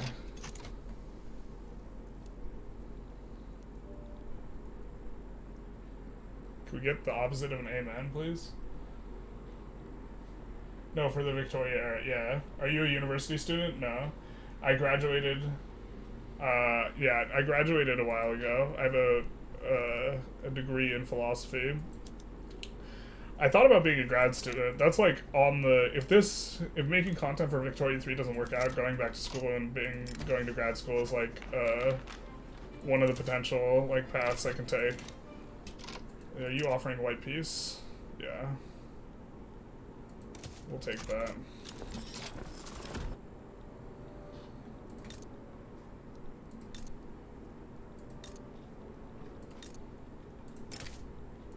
They just accept, thank God. We get some, like, easiness here. We definitely want to annex these guys. They might just accept. That's actually just the highest priority here, so we'll just annex them. I guess we should have saved beforehand. Rip the dream, I guess, if they, like, crush us. We'll send these guys and the Iron Army.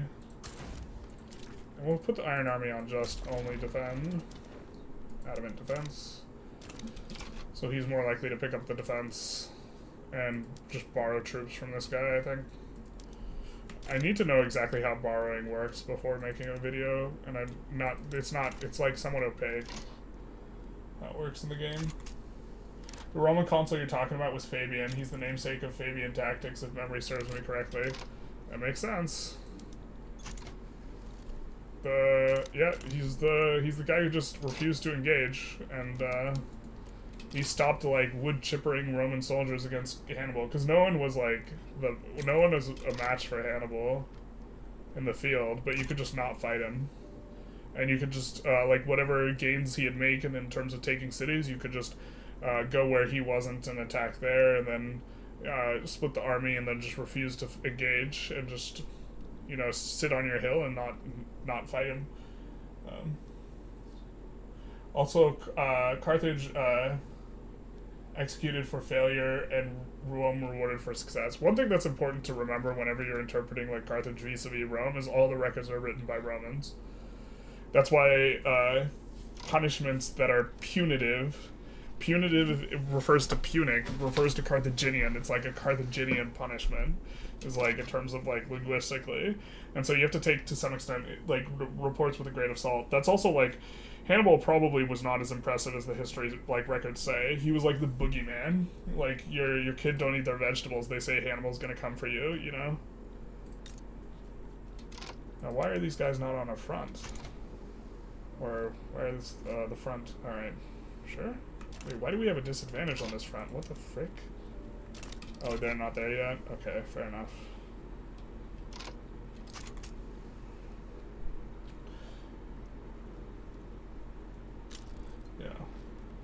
Yeah. Exactly, like the Roman fleet get obliterated for 3 times before they have some mild success, and they just keep trying. Whereas Carthage were executing their defeated general and admiral. It's a little bit more complicated than that. But it's also... I don't have the records in front of me. But yeah, like, the Carthaginian Senate was, like, kind of a bit of the problem. But, like, you could have had different groups gain political power.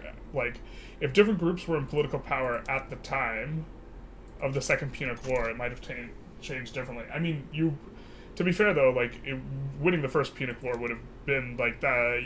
You probably have to do the evaluation on the First Punic War because Carthage had a much better chance there, even though the Second Punic War is the one that gets all the attention.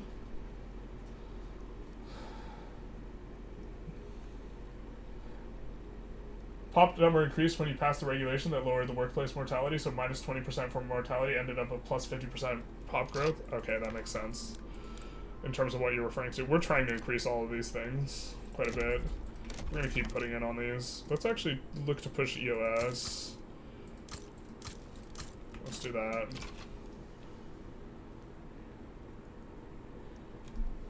That's why Neptune was ill-regarded for a century or 3. A trusted Chilean writer. Tell him the trusted writer was trusted. Yeah, love to see it. Did they actually change mortality rates from jobs, or is this classic additive multiplicative mortality and misunderstanding?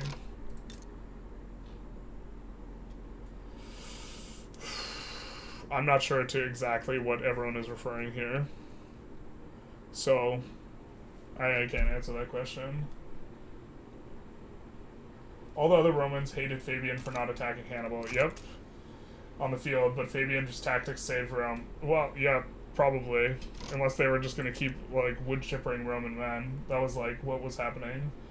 The other 3 Romans would have likely wasted all the manpower. Yep. Carthage needed an autocracy. Well, maybe. Well, there's a lot of, like, corruption and stuff, too. Like, autocracies are generally more polarized.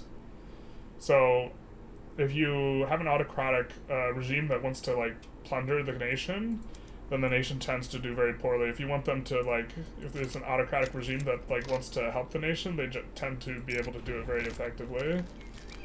Like, Singapore is a good example where it's, like, fairly autocratic, except for they wanted to become Western-facing, and so they did extremely well. And then Russia's an example where they basically plunder the nation. Kleptocracy, if you will. I remember that Hannibal also personally complimented Scipio Africanus for being a worthy general to lose against. That's probably Roman reporting that, like, might not have happened. Like the Hannibal quote, "I will either find a way or make one when crossing the Alps," might not have been a real quote. It's a nice quote, though. But, like, Hannibal was probably just a deeply vindictive person. Because he kept trying to fight Rome for even after losing for like quite a while until the Romans caught up with him and he had to unalive Assad himself.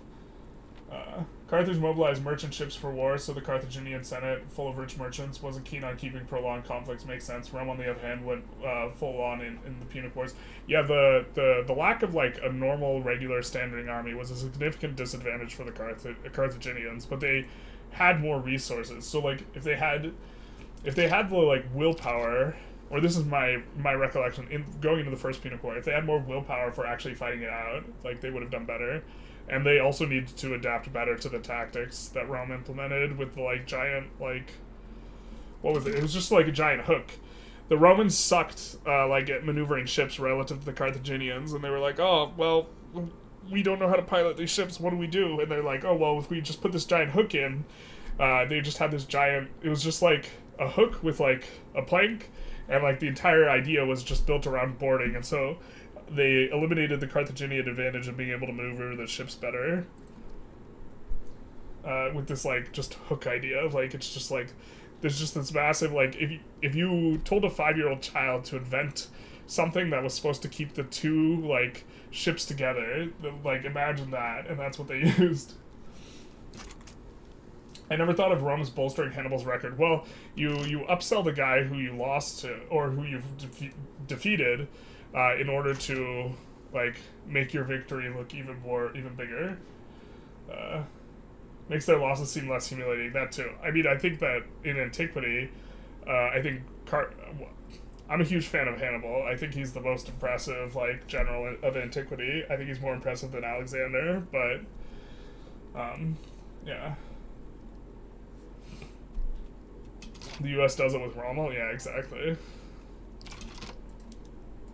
Annex? Thank you.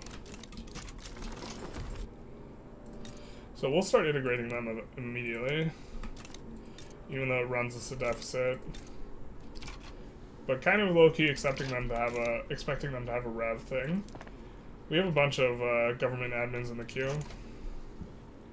I guess we'll kick this rubber to the back, because we know we don't need it. Gonna just work on this. Pop growth kind of still coming on up. We get restricted child labor, big nice. Alright, we have an election coming up. I mean, things are starting to look pretty good. I think I'm, like, sticking on census suffrage. We don't need more legitimacy, and we don't want the trade unionist cloud to get out of control. We would like to have it above 20%, but this is kind of fine where we're at. We would prefer, like, we actually don't like the cloud of the Liberal Party, to be honest. Because that party kind of sucks. But it is keeping us legitimate because of the monarchy thing, so maybe it's fine. Wow, we could swap.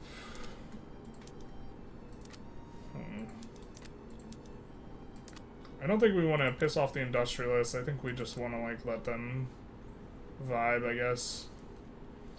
So maybe we'll do this. Just sit around. Now, where are you coming from, my boys? Soto? I don't think we want you guys. Although firing people is a good way to get them to rev, so maybe we're supposed to let them sit around for that reason. I think we probably have... Oh, let's upgrade these guys. Are we over? No, we have exactly 19... Yeah, okay. It's fine. We do need to find another war, though, so let's take a save and take a read and gander at chat. Rome lost thousands of triremes, Corvus and all. Yeah, Rome, I think, lost more ships overall. And they were like, yeah, they were a military... Oh, I didn't realize they were our subject now. Because I don't have eyes, apparently. We just saved, I don't know what we're doing. They won't accept, but... Let's check their Diplo pacts. They have an alliance here, they have a defense pact, they're damaging relations. The US is very likely to intervene in that, actually. Maybe we just... Well, we have to check our infamy. 2.9. We'll check to see if we can reduce infamy on anyone for free. Yeah, they say yes. These guys might accept being annexed. Sambas is an annex. think these guys are reduced. Kutai, I believe we subjugated. Yeah, we did. They accept. Banjar, they accept.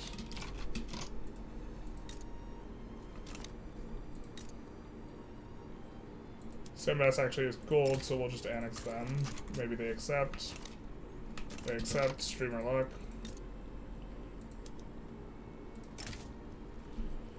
This guy's streamer luck again? No, just kidding.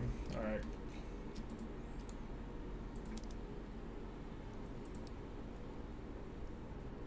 Bordean skirmish infantry. Oh yeah, they're from the... Yeah, we'll just delete this. Although to be, in theory, like, them being elsewhere is maybe good for us, but yeah, they're from here. I mean, maybe the gold mine is just gonna... Actually, we don't really care if our construction gets wasted to inefficient construction, at least at this juncture, because construction's really not that useful. What tech did we research? Jesus. We just clicked escape like we didn't care. Oh, so it's probably dynamite? Yeah.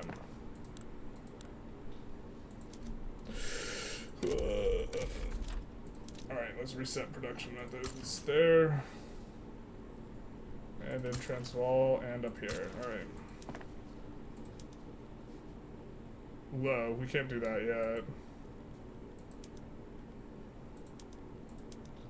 Can we do this yet? Alright, we can barely do that. That might cause a shortage, but hopefully it's not too bad a shortage.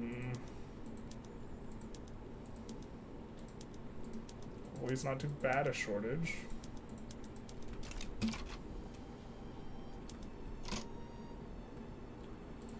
Alright. It's probably too bad a shortage. We'll swap back to steel, and then Minas Gerais specifically will do machine, and then Transvaal will do machine, and then we'll also do machine here.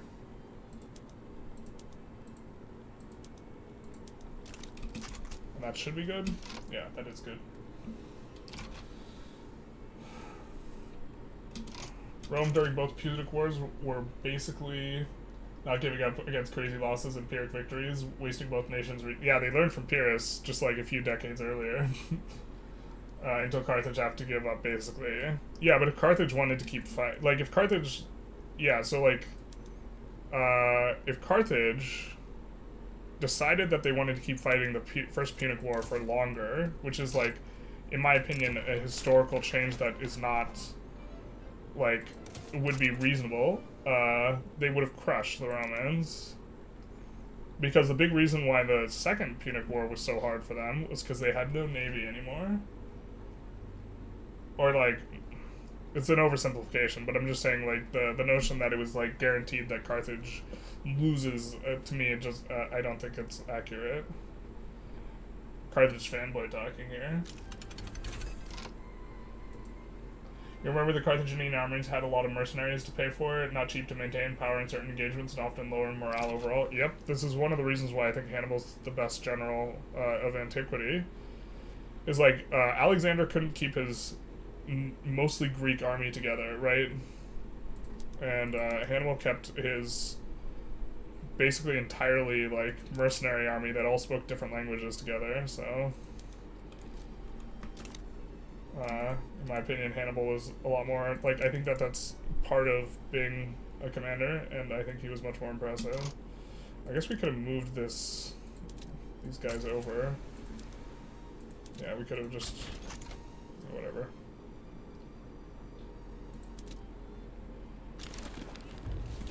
Overall party crushes, followed by, ooh, what is this? Already being deployed? No, come on, really? Real talk? I mean, these guys are gonna end up in the same spot. I guess it's fine, but... All this talk of Rome and Carthage makes me want to play Imperator. I mean, I should do just like a Carthage run sometime. I'm such a big fanboy. It's really like you like Carthage, Generalist. It's a shame there's no Carthage formable. Thankfully, there's the bar, yeah.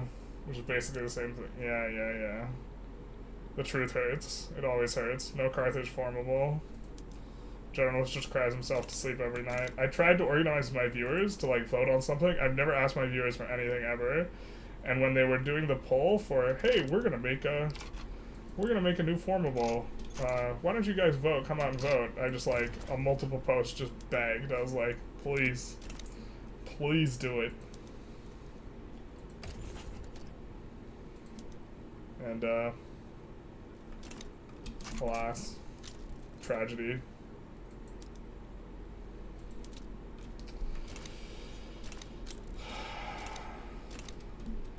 Alright, peasant revolts. Where? Mosquito Kingdom, fair. I would really love there to be a Carthage formable, but like Neo-Carthage, like a modernized Carthage, so, yeah. It's super sad to see that they abandoned it. The 2.0 had to gain a lot of potential.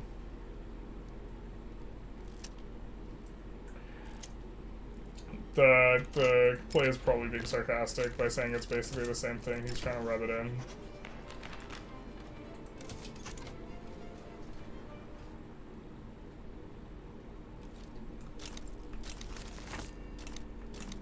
Almost certainly. Wow, we're making gobs of money. Let's, well, we can't reduce the taxes. We could get rid of the consumption tax. Let's do that. And let us... Why can't we violently suppress? Do not have guaranteed liberties. Well, you know what? That's just stupid. Alright. Whoa, let's use road maintenance here then. Which is going to allow us to construct there a little bit better. And we are going to build a... Oh wait, this isn't subbed. Jesus. I hate that. I wish if you had everything...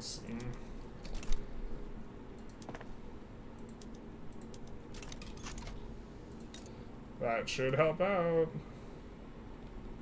We're going to be wanting to build gold mines there anyways though, so the road maintenance is probably going to be okay. Let's do this. This 10 days. Let's go, baby.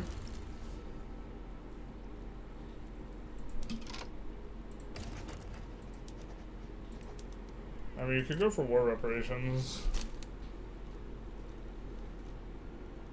We just can't go for protectorate. Could be worth joining on their side just to be on their side, though. Maybe we can go for a little bit more construction.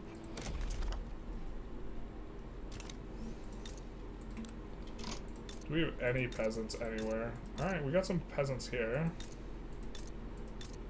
We got some peasants in Mato Grosso where we have a pretty significant thing. Why don't we lay down some of that in Mato Grosso? We have that in the queue. We have this in Para. Alright, so I guess we have a bit of stuff we want to get through. So maybe adding construction makes sense now. Where is it cheapest? Probably, well, Meniscaris, alright. And then it's probably going to be relatively cheap here. We'll add one there. But there's obviously infrastructure problems, so we're not going to do that right now. Is it ever a good idea to build a cash reserve? I'm curious, given how dangerously close to bankruptcy I've seen some wars go in this game.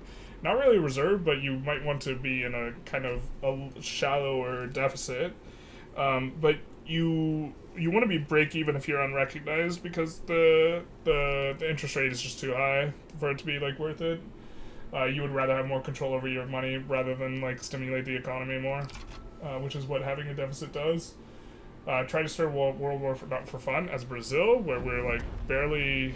Well, now we're really popping off after we kind of swapped some things around at the start of this episode, so maybe we're okay. If I remember, Rome and Carthage also had a small apocalypse where they both fought Pyrrhus of Epirus. I don't think... I know Rome did. I don't remember Carthage fighting Pyrrhus. Alexander did make his soldiers walk a lot. I mean, so did Hannibal. They were like a decade. And fill it with Teutonic Knights, basically.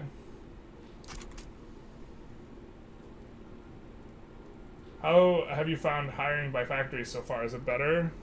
I'm not sure in what sense it's bad. I mean, factories hire people. We don't have a bunch of people just staying as peasants when there's available labor, for the most part. Unless, like, the buildings aren't very, like, the balance isn't that great. But now we're dramatically expanding rubber. I mean, rubber is like super important with this new tools PM. So that's actually probably going to change the metagame quite a bit. And we have a ton of rubber as Brazil. Maybe Brazil's like pretty good just on the rubber grounds, but let's station you back to Brazil. Let's move you to this C node, I guess.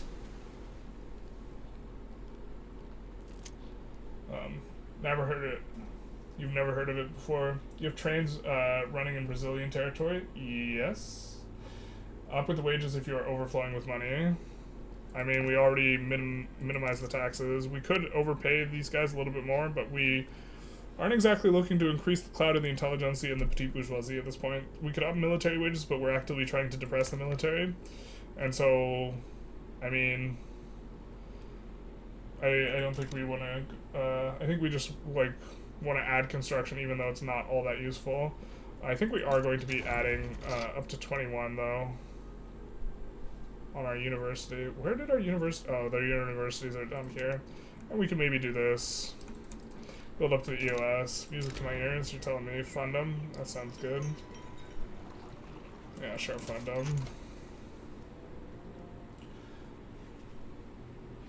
Carthage was running out of money to pay the military, and they converted all their trading vessels into military vessels. Also, trading was impossible with the Roman boats in the Mediterranean. This is in the Second Punic War, I believe. This was more of the problem, because they weren't allowed to have any military vessels.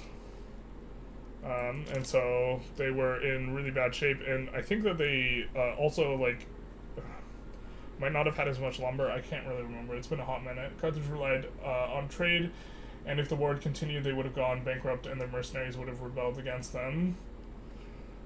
I mean, are you talking about the First or the Second Punic War?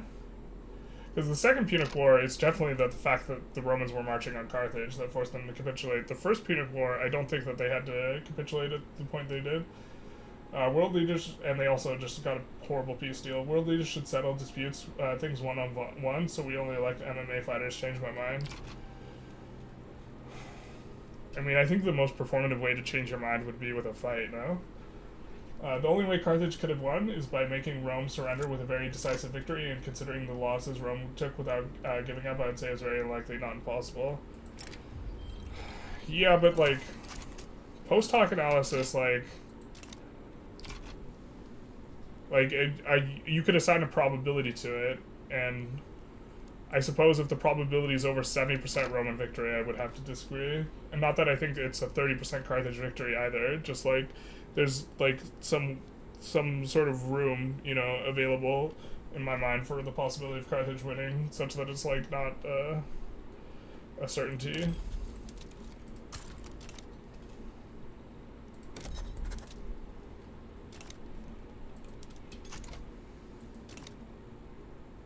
But also Carthage fanboy, maybe not the most unbiased.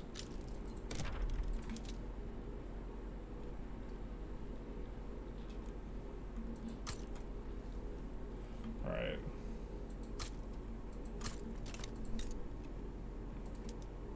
We're out of rubber. Well, I guess we need to get the rubber. I mean, that's what we're working on. Trying to exploit the Amazon too. 0 out of 5 to fill.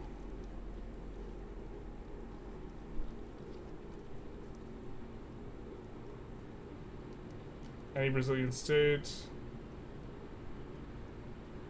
Urban center is also going to be up to level 2. Interesting. Oh, this is having a hard time employing though. Don't we have pops here? We have a little bit, I guess. I guess it's not a lot. We got a lot here in Mato Grosso. So these should be pop off pretty hard.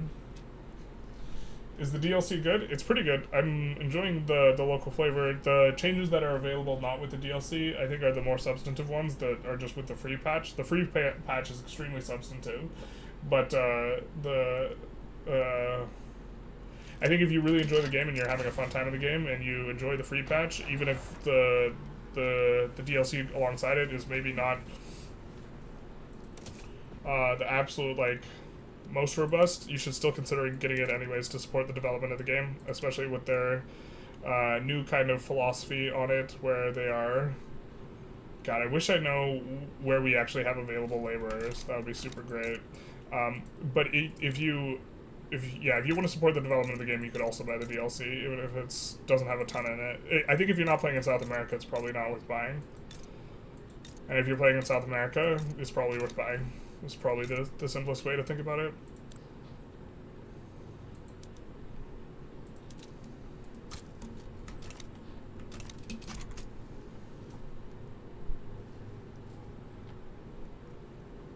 Didn't Rome change the deal literally last second after signing it? There was some thing to that effect, but I don't remember like the exact way in which it like rolled out. But they knew the Carthage just did not have the like. Carthage was just not interested in fighting anymore, you know. Or the people in charge of peace negotiations in Carthage were not interested in fighting, so.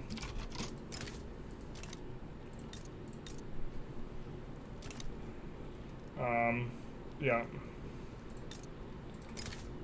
57 streamer luck one time. Oh no, I didn't mean to call one time there. Damn it. I shouldn't have called one time there. That's so stupid. Why would we call one time for that? God damn it, dude. That doesn't make any sense. Son of a bitch. It makes no sense to call your one time for...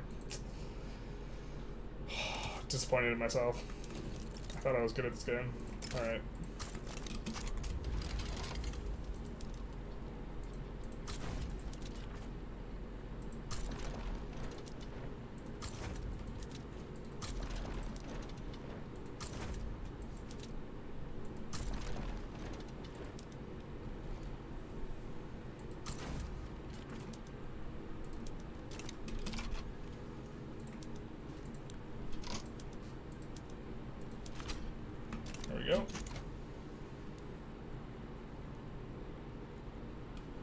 It was because, wasn't the first Punic Wars was for the holding in Iberia? No, it was because, it was because of, there was some stuff going on in Sicily that was a bit like, a political situation that's a bit to unpack.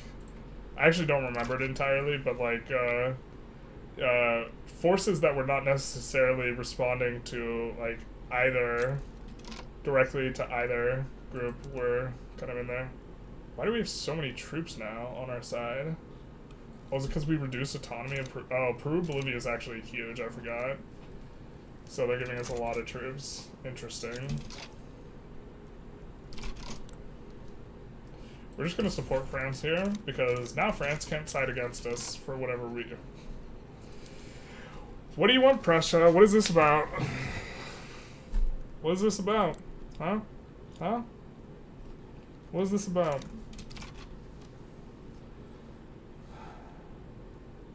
Is it time to double construction? Not yet. We need more pops to double construction. We're kind of creeping on up, though. The time's actually... I think we added more unis kind of as our thing. Where we're going to spend money. Because we have a bunch of... We don't really have... Marginal buildings are not useful when we have a bunch of empty buildings already. So... maybe we don't have as many empty buildings as we thought. Maybe we do add a little bit of construction, a little bit more.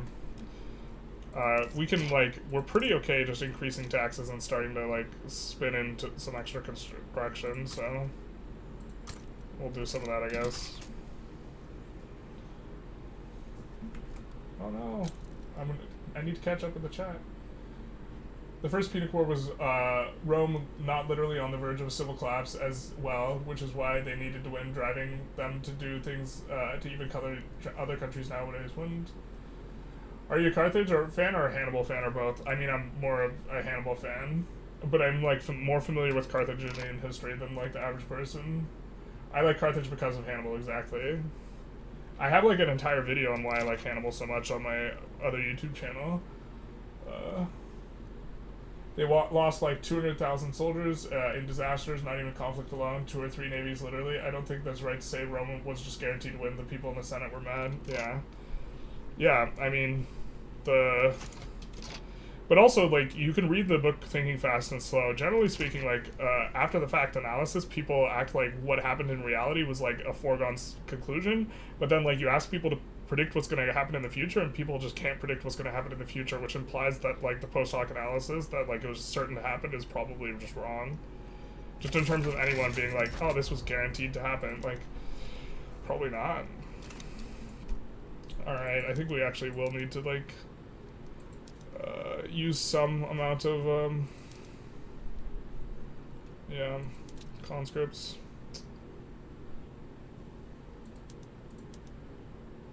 Rio de Janeiro. God, we really just don't have access to a lot, huh?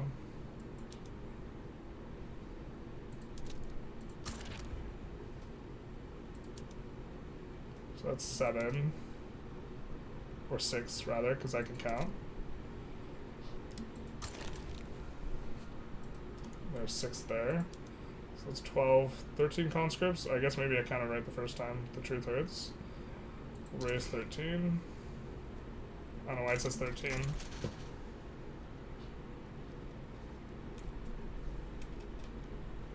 Oh, I'm starting to fall behind on the chat. Let's kind of rein it in a little bit. Can you answer me a question? I'm a layman about Victoria 3. When do you colonize a region? Is it possible to become independent, or whether by revolt or by will? Yes, but not very easily. Like, you'll have a diplomatic play launched against you, and generally they don't have a lot. They won't, when you're colonizing it, they don't have a lot of turmoil to begin with, and native uprisings seem to have been removed from the game, or they're, like, currently not operating as intended. So the native uprising is the other thing you can get, but you won't just have a random play with, like, where you have, like, absolutely no idea what's going on. You know what we should have done? We should have done a naval landing here. Or we should have been ready to do a naval landing. So try and push the capital here. It seems that opening up as many fronts as possible is really, like, kind of the way to do it. Because the AI is not very good at responding to that. We already have too many battles going on, though. I think we want to keep the National Guard, kind of to deal with landings, so maybe this is the soup we're swimming in now. How much Prussian guys are coming on over? It looks like mainly just boats. I think we can handle the boats. I think we want to have... Where do we want to put our navy? Let's put it here. Oh, it's already there, kind of protecting the trade there. We give it a specific task?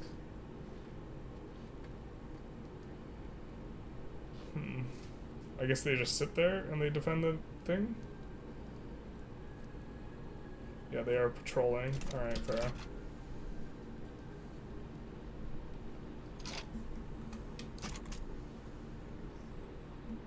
Big sad that glorious Carthage died. Yeah, can agree with that. Decentralized nations cannot change their status at the moment. But, sort of, it's most down to native uncolonized. That's all I could see. You would think after losing every war, they would stop trying to go to war with Rome after the first one. Well, there was just one war, and, like, the agreement was oppressive. It was kind of like how you were almost guaranteed to have war again after World War I, given the, like, oppressive nature of the stuff you put on, you know, them.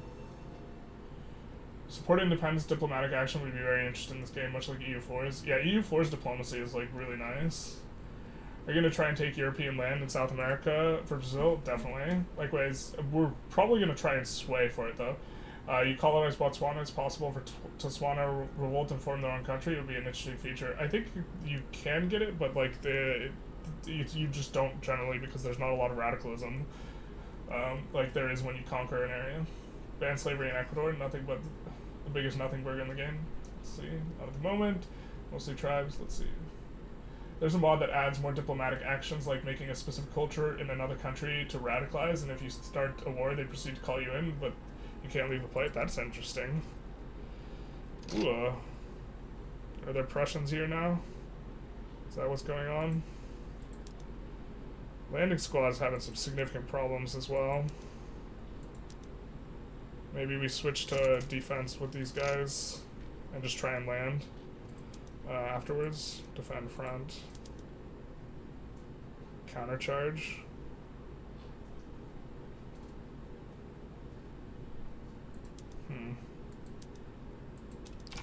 Let's just switch to defending, and then try and land with them afterwards. Although they are the front that's doing a little bit better. So once this battle finishes, then we can try and do a naval landing.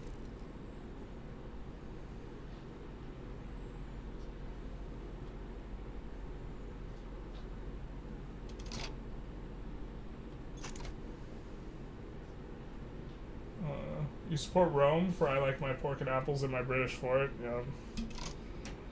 Maybe you just put this on advance, to be honest. Oh, this is people borrowing troops from us. Who's this? Peru, Bolivia's got a lot in.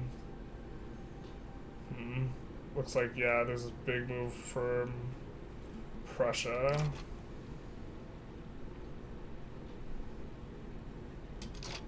Can we finish this battle, please? We have to watch this super closely, sorry guys. Alright, so now there's none. So we're gonna put rapid advance, heavy barrage. Interesting.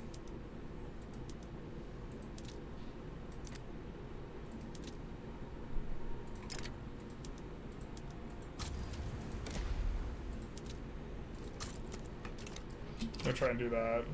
Because it looks like most of this front's being propped up by our subject anyways. What's the military strategy for 1.5? I'm still kind of sussing that out to some extent, but I think it's going to be having a mix of armies that are like this one, which are half artillery, half, you know, infantry, and then armies that are a bit like, actually, we're going to switch this one to just defending, because they're not doing too well into the Prussians.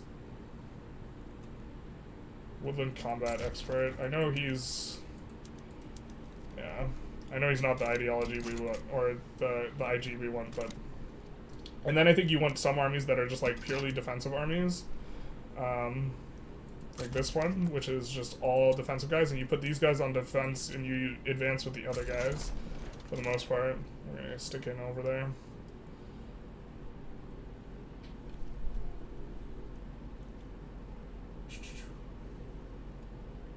Carthage was the most glorious ancient civilization. Proved me wrong. Yeah, it's a bit hard to prove you wrong at this point.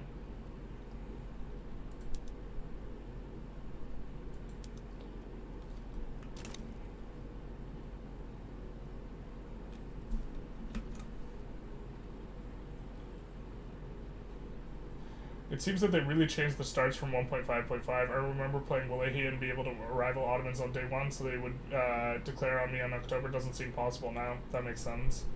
Some countries in Victoria 3 you can only play indirectly. Like, to play Ukraine, you need to start as Russia and free them. Yeah. Was philosophy your field of study? Yes. Is Pedro still alive? Yes. Does the AI build good armies now? They build a lot of them, and they use good PMs. Interestingly, or I suppose it's interesting, we actually lost a war against Siam because they had skirmish infantry and we were not expecting that whatsoever.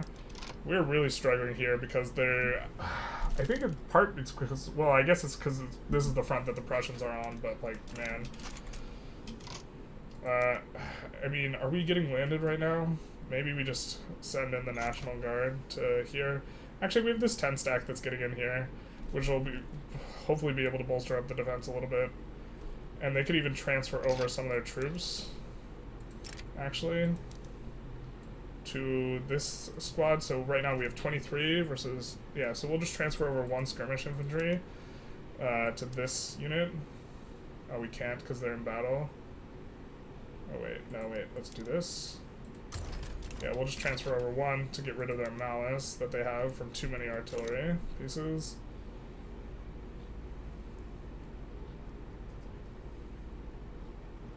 On my Greece Ottomans playthrough, you finished the Tanzimat Journal too fast in about 10 years. Yeah. I mean, Tanzimat might be a little bit harder now. I'm not sure exactly. Why is there no general leading that? What is this? Oh, this guy's trying to merge. Oh, okay. Yeah. Are these battles going anywhere? Argentina's defending quite well.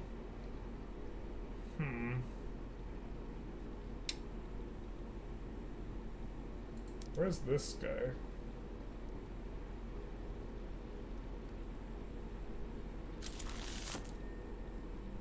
Is the naval invasion even happening?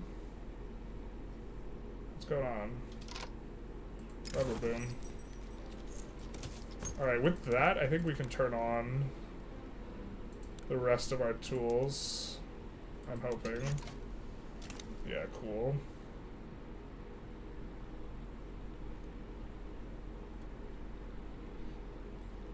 I'm trying to, like, visually see what's going on with this naval landing.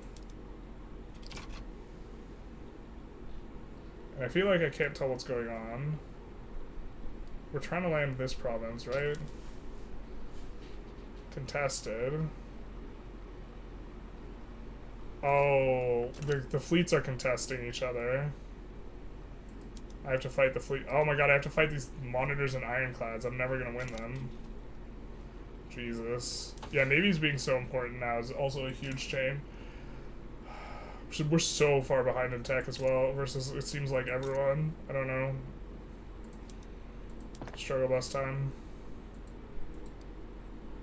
We're gonna move some of these rubber plantations maybe back to the back of the queue. Try and get the universities up a little bit more. But yeah, we're actually getting pushed back here. And so this 28 stack isn't getting me to bring any force to bear. Unfortunate. But do we win these battles? Let's see. Yeah, I mean, I guess we're winning against the Prussians because we have way more guys here.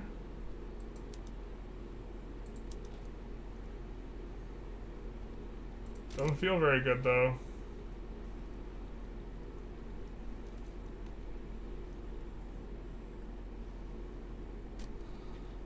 The Prussians just siding against us also just seems mildly psychotic, but... I just realized you have another channel reviewing books and other ideas. Definitely have to check it out. Yeah, I do. Yeah, okay. I do have a book review channel. Yeah.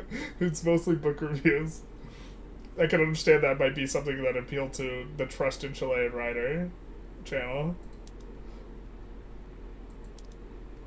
Yeah, I have two other YouTubes. One is like lifting stuff and the other is the other one.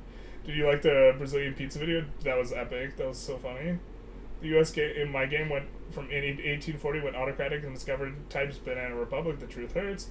The pizza video was great. Just like IRL U.S. You're too poor for 1880. Yeah, this game feels like such a struggle. Do you pretend to make a military tutorial like the Industrialized? Do I pretend to make a tutorial? Man, that hurts. I made a tutorial, but someone said I was just faking making a tutorial. Oh no. The truth hurts. Oh, we are just getting shellacked, huh? Or what? Well, actually now it says we're doing pretty good.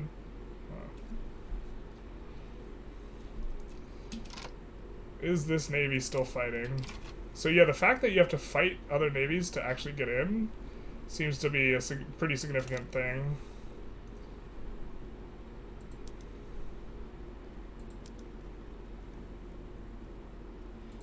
Why don't we actually give you a thing? We'll do this guy.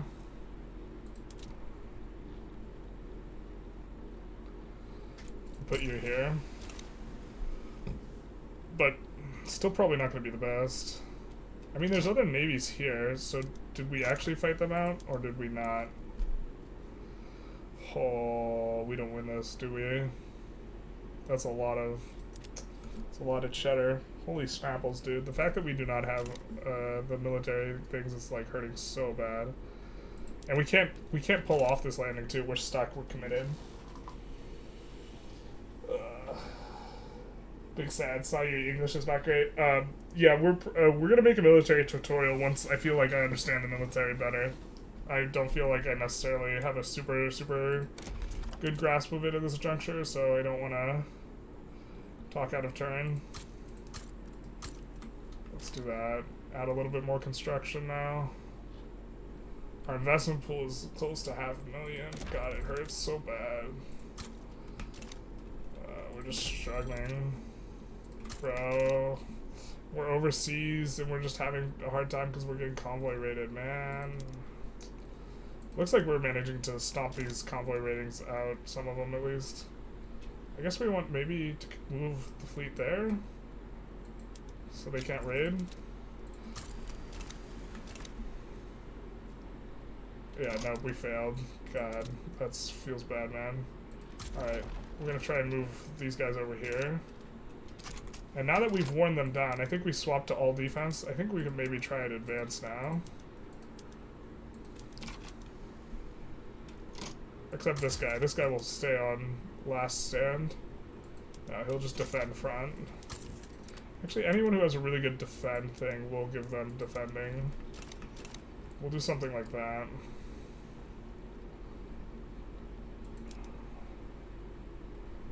And those guys, yeah, God, that sucks. Is there any way to see how many troops on each side will be in a revolt now? They seem to have taken that out. I'm not sure exactly, I haven't gotten to look at it.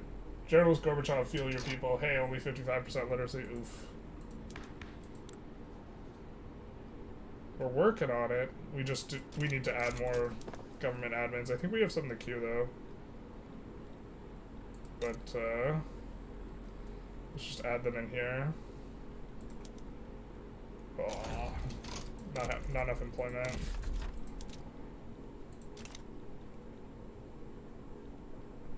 Alright, do you have any peasants? Let's see.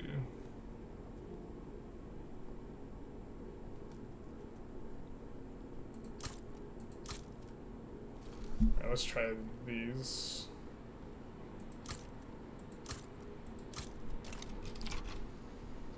We really need to, we would like to get on elected officials. Is that going to be a possibility? Is that anyone supported? Church guys and these guys. If we do this... No, this is the most legitimate. I think we'd rather be more legitimate than get onto that. Bit unfortunate. Let's actually take a look at agitators. And see if we can get anyone who supports. So Republican supports elected bureaucrats. So we can invite this guy, promote him to government. Let's do that. Grant leadership.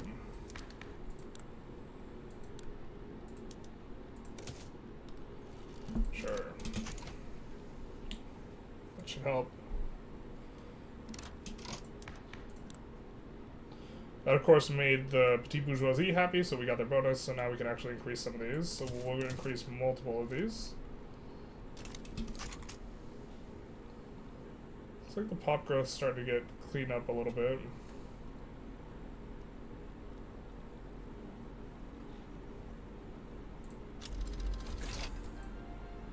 Gantry Cranes is unlocked. Big nice.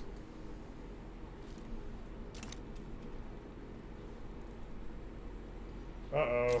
The Prussian fleet's over here. We should leave. Let's just go home. Let's not. Let's not fight the Prussian monitors and stuff. That seems like a bad idea. Or actually, we want that at the front of the queue.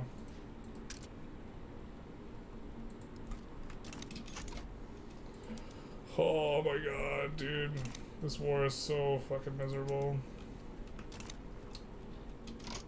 I don't even know. We have like a significant advantage too. Where is this guy?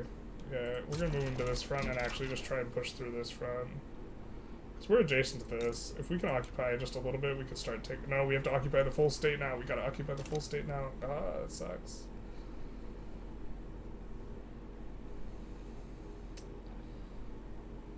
Oh no. Super tough with Prussia just getting involved. I feel like they shouldn't have gotten involved. Maybe this is just the new soup we're swimming in where... I mean, everyone's just so aggressive about joining wars and stuff.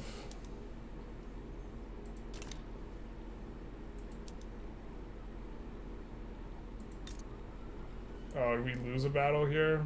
God. Yeah, that sucked.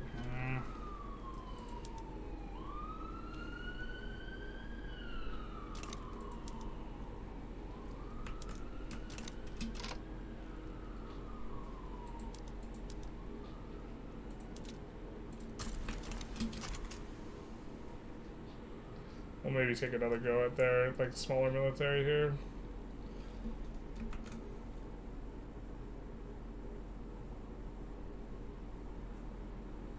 Market migration is just so bad now, yeah. Nick, because I recently started to put series in to write after passing through a lot of bullshit. Yeah, I wrote a book, but then I couldn't get anyone to publish it. And so it's just, like, sitting there. It's not, like, fully edited, so maybe, like, saying I wrote a book's a little bit disingenuous, but I think it's close enough to the truth. Oh my god. I'm, like, so tempted to reload. I'm a little frustrated right now. But maybe we just have to grant these guys independence. There are too many shenanigans making great power giving free stuff. I would say steal the Statue of Liberty, but there's no way we enforce on the U.S. Have to pay respects. Does free stuff equal influence? Does it equal simping loser? Wait, what?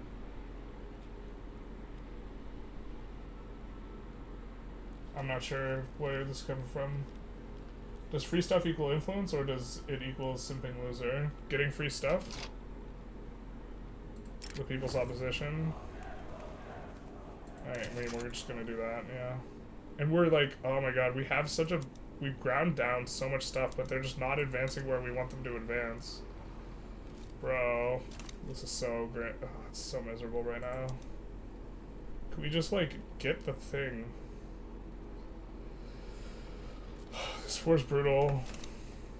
I mean, I guess we're fighting Prussia, but, like, this is just, like, a new environment where, like, GPs are hyper... I mean, everyone's hyper-aggressive. If you declare on someone who's not unrecognized, you're just, like, gonna... But we just won that battle. Why are we not occupying this state? I'm so confused. We also spent forever trying to get that landing in and just couldn't... Even though we had what we thought was a strong navy, it's just nowhere near as strong enough. I mean, now hopefully we push this. I mean, I guess we are pushing it relatively quick. I don't know. Did you want to sign from a front? You want to sign from a front. Our biggest army's on assigning from fronts. Please, no, not like this. I don't know how many, if we've defended against...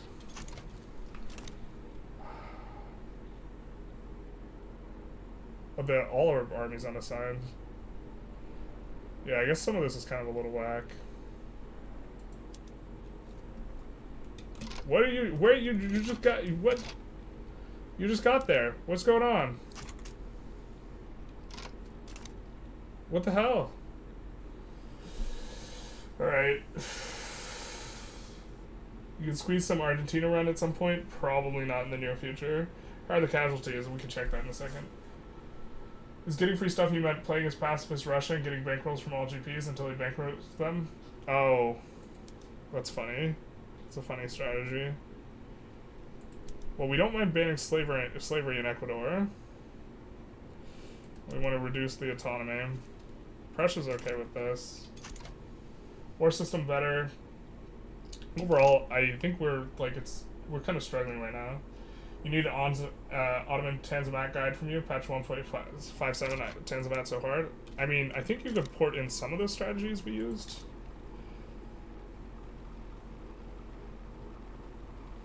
The fact that you need to fully occupy the state is hurting us a lot right now. I think we might just throw in with them just to improve relations. I mean, maybe have we disrupted the supply line here? Maybe this is not worth... No, I don't think we're actually successfully disrupting the supply line of Prussia. Prussia's just too strong. We really need these battles to go our way here in the city. Ooh, look, there's a city background. Torrent of abuse, you're telling me.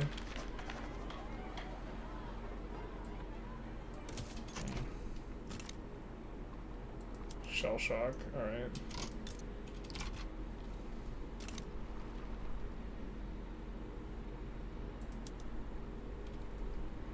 I mean, we're slowly managing to get in. It's just like, it's too slow.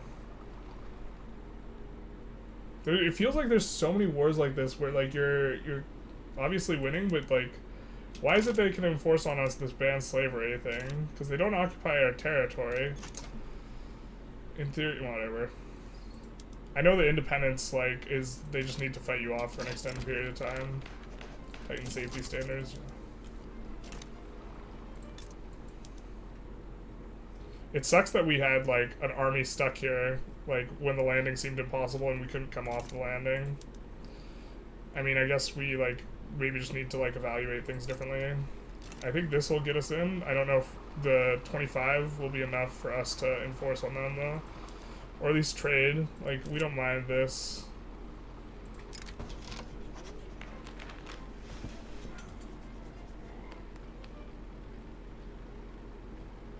Land reformer, Intelligentsia. Oh, whatever.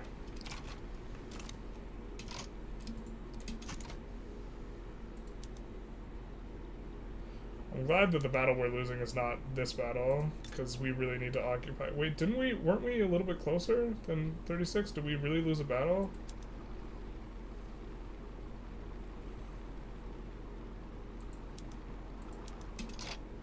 Alright, we're gonna move the National Guard over here, because it doesn't seem like they're landing us, so...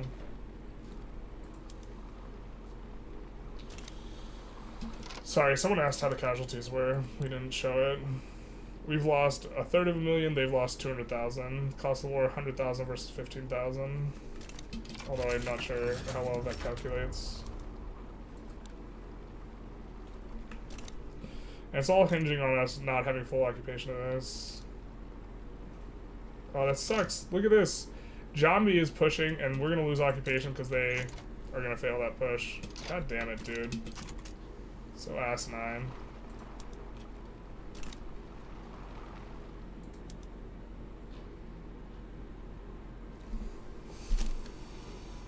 I'm frustrated right now. I feel like the war shouldn't be going this way. But also it just might be, we just need to, like, change the way we think about wars.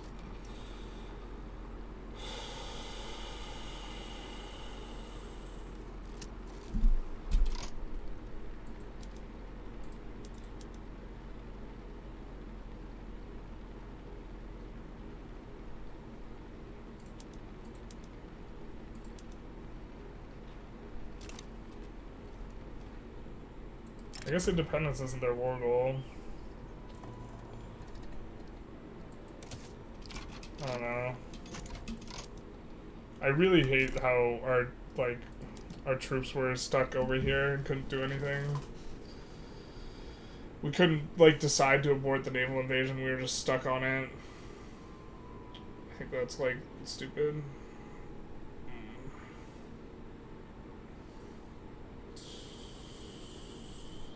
They really just brought reinforcements from the sea. That's probably why they are blocking you, as the divisions are recovering their morale and cycling combating you. They need to hotfix the pathing. Yeah, the pathfinding is a bit of a problem. Is your Ecuador front actually in the war? Yeah, Ecuador is actually in the war. Oh, they control this, I guess. God, that's stupid. Okay, but they don't have all the war goals, so we have to enforce on all the war goals, but they don't. Like, you see 28 units just sitting instead of fighting? Oh, did they get unassigned? No, they're at the front. These guys are at the front. Everyone's at the front now, but... yeah. Man, this game really trying to make you miserable from USA. First the USA, now Prussia. Yeah. No, we're not going to switch sides. We could reload. I hate putting you guys through reloads, though, but, like, I don't know. I really hate that the Jambi just, like... We've lost a lot of progress getting the capital because our allies push into the Prussians, and then the Prussians just clap the shit out of our allies. Which, like, I don't know. Just super frustrating. They're still our subject, though, I think. But we did just waste a bunch of infamy. And, like, men and money and stuff. I don't know. I mean, this and the Siam War were, like, a little bit crazy. I guess we just have to, like, think about it differently, because, like, war's just way harder. which is like it should be. So like this isn't necessarily a bad thing, but also have to be very, very careful doing naval landings because we completely bricked our guy for an extended period of time. Also the front spaghetti and JMB pushing, but like we could pull it. I don't have too strong a preference what we do, but we can reload or continue.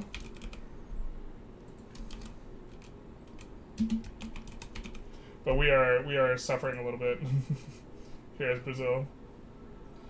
Does anyone happen to know what tech or whatever is needed for Springtime of the People achievement? There's a journal entry event. Why does it appear for France but not for Russia? You have to like be in Europe and have like be adjacent to someone who's gotten it or something. I think.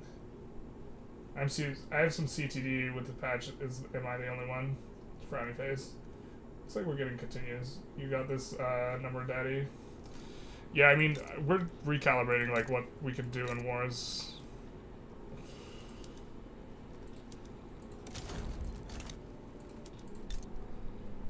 This is a bit of a learning curve. 1.5.5 did not feel like this at all. Okay.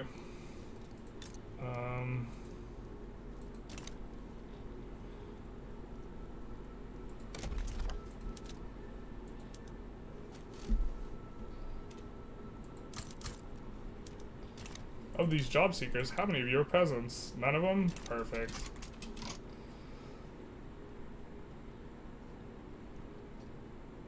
Well, we have two guys trying to preserve appointed bureaucrats. Come on. Stupid positivist.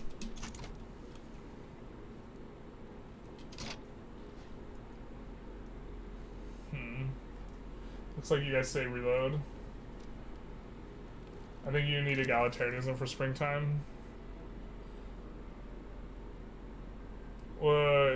Isn't Springtime of the People the event that spawns a bunch of radicals? You don't need egalitarianism to roll it. Oh, wait, egalitarianism the tech? Yeah. We're gonna reload then. Although we could try to refight the same war. I think we just avoid that war. That has been a hot spot, though. TBH. Maybe we need to have a little bit of a rethink here. A little revamping of our military. So let's take a look here. Do we have any units that need upgrading here? No. Okay. We're gonna add, let's see. We're gonna add 2 mobile artillery here. 5 here. We're gonna add 5 skirmish in the capital. Or actually, let's add 1, 2, 3, 4. And so that'll be the squad. We have Brazilian fleets. I mean, I think we just need a stronger navy too. We want to bring this up to 30, so now it's at 20. And this will bring it up to 30. Total light ships. And we really need the new techs. So we need Gantry Crayons Ironclads before we do any crazy wars, I think. Alright.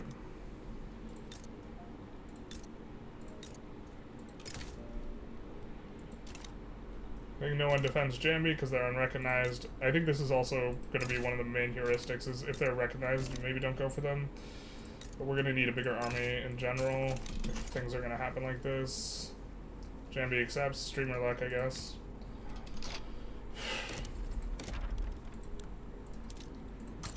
I mean, I definitely like that it's harder.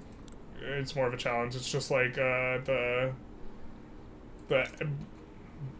my feeling, the game like suddenly feels wrong, right? Like the way in which like my understanding of metagame is calibrated is just like not right anymore.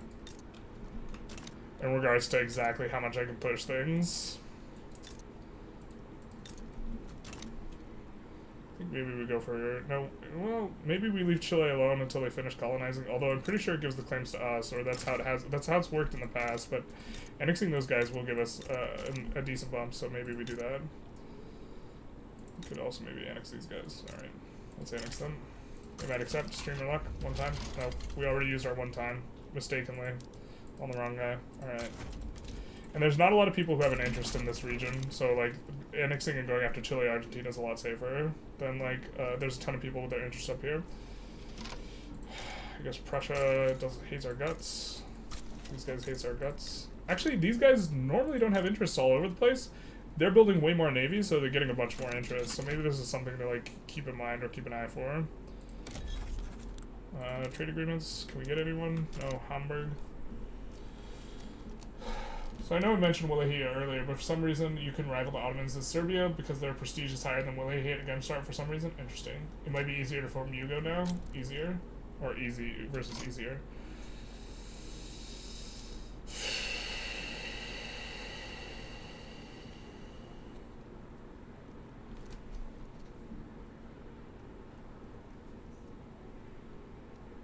Brother, we have a trade agreement. Come on, what's going on?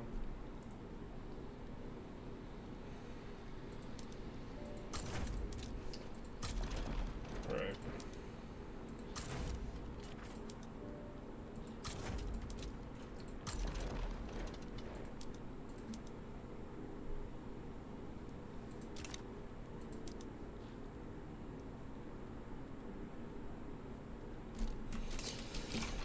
Okay. We'll try. What the fuck, man? Well, I'm not gonna try and fight that. I mean, I guess if they're recognized, you just can't fight them. The AIs are so aggressive now, man. We have trade agreements and absolutely insanely good relations with both of these people. Let's get our streamer luck on Jambi, but like... Oh, just kidding. No streamer luck for us. I thought we did that before I'm pausing, so I guess not. But look, this is our relations. Oh, I guess they're cautious. Okay, fair enough. We do have a trade agreement with them, but...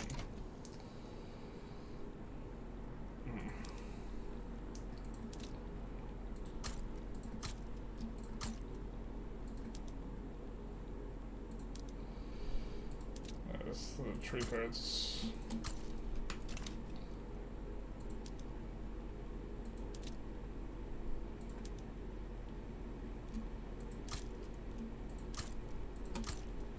The truth hurts.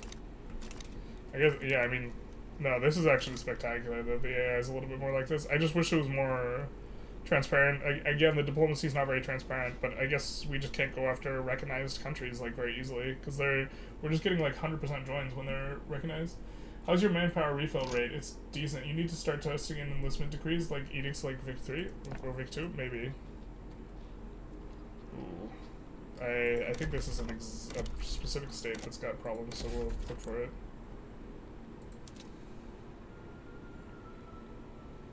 Yeah.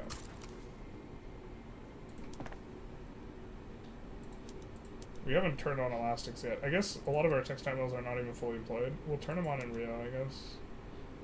No, we'll not.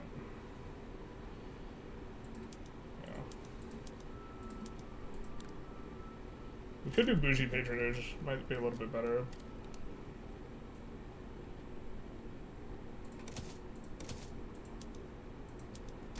Just do some of that. We have a huge construction queue. I think we're going to expand the construction kind of as we were doing before.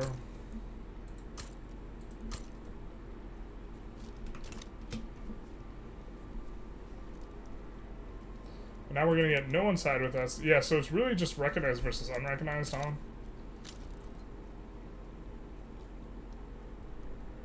The Prussians may just have hit you with a high kill rate that you couldn't refill, maybe. He hasn't had 61.5 authority, so what's to trade with? What to do with the authority? We could do this, and then put in a consumption tax. I mean, I guess maybe we're trying to roll this stuff back in. Yeah, well, no, we don't want to tax that. But is it worth it yeah, this is probably worth. Rio de Janeiro's starting, starting to get some mass migrations too, so like the fact that the SOL is coming on up seems, I don't know why this is driving such a big difference though, like this, because a huge portion of our migration attraction is not from our SOL, right? It's not from SO. Well, to be fair, this is also to some degree us putting in labor saving PMs, but a lot of it's from this unused arable land modifier. But like, okay, I guess we'll take these. We take those.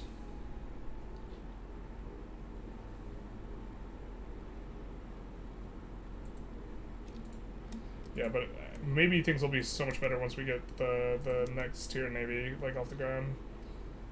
We'll take this guy. These guys will do the naval landing on Jambi with the National Guard, or sorry, with the Iron Army. Which, yeah, I don't. I'm a little perturbed by this whole thing. We can not turn that on yet, I don't think. But it's part of the new juggle, I think. The bad, the game feels weird. The good, this means all new tutorial and quick start video will be needed, which drives views. Yeah, to some degree, but like a lot of this is just like stuff I haven't made tutorials on anyways. Like the feels for like determining if you can take it in a fight or not, and like this type of thing. Which, to be fair, like a lot of this is just based off feel.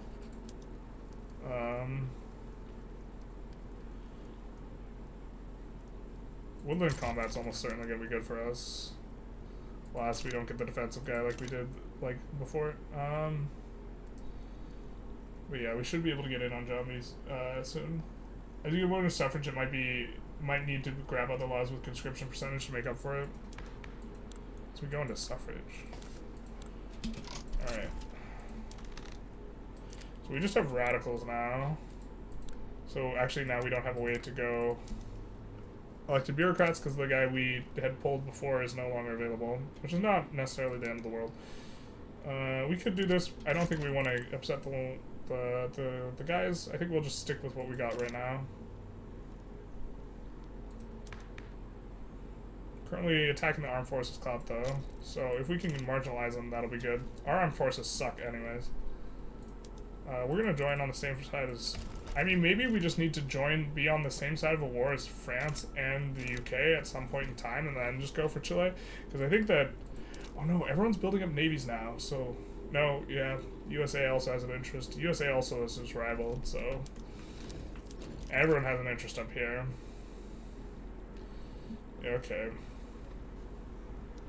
Man, AI is... Yep. Yeah, he's definitely more aggro.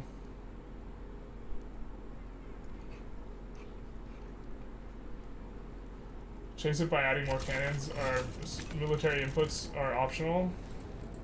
What do you mean? So now you don't want to do, if you go over 50%, then it'll decrease your organization. So you don't want to do that. It seems to me.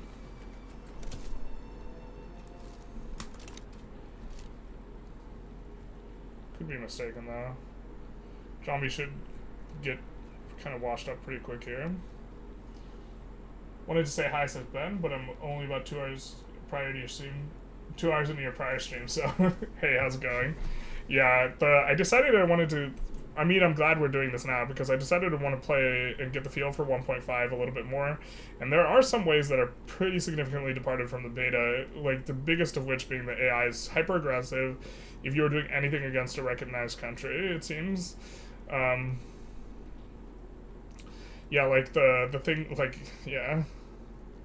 And so it seems like you really have to maybe prioritize more going after unrecognized people, which makes this idea that we wanted to unify down here a little bit more tough. But, I mean, I guess we could improve relations with some of these guys so that they're more likely to just capitulate. I don't know what exactly causes that loud noise. Alright, we need more rubber. Now we will turn on the rest of the tools.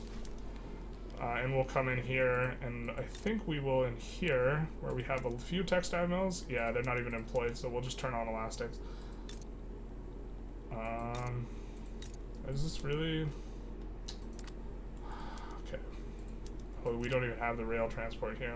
This is a little bit of a problem. Oh, we also have rubber in a place where we have tools. Maybe this is actually pretty good. We have to figure out what exactly we want to turn off, though, to make this work. Maybe we'll turn off the gold into road carts. Alright. And then let's take a look at the pops here.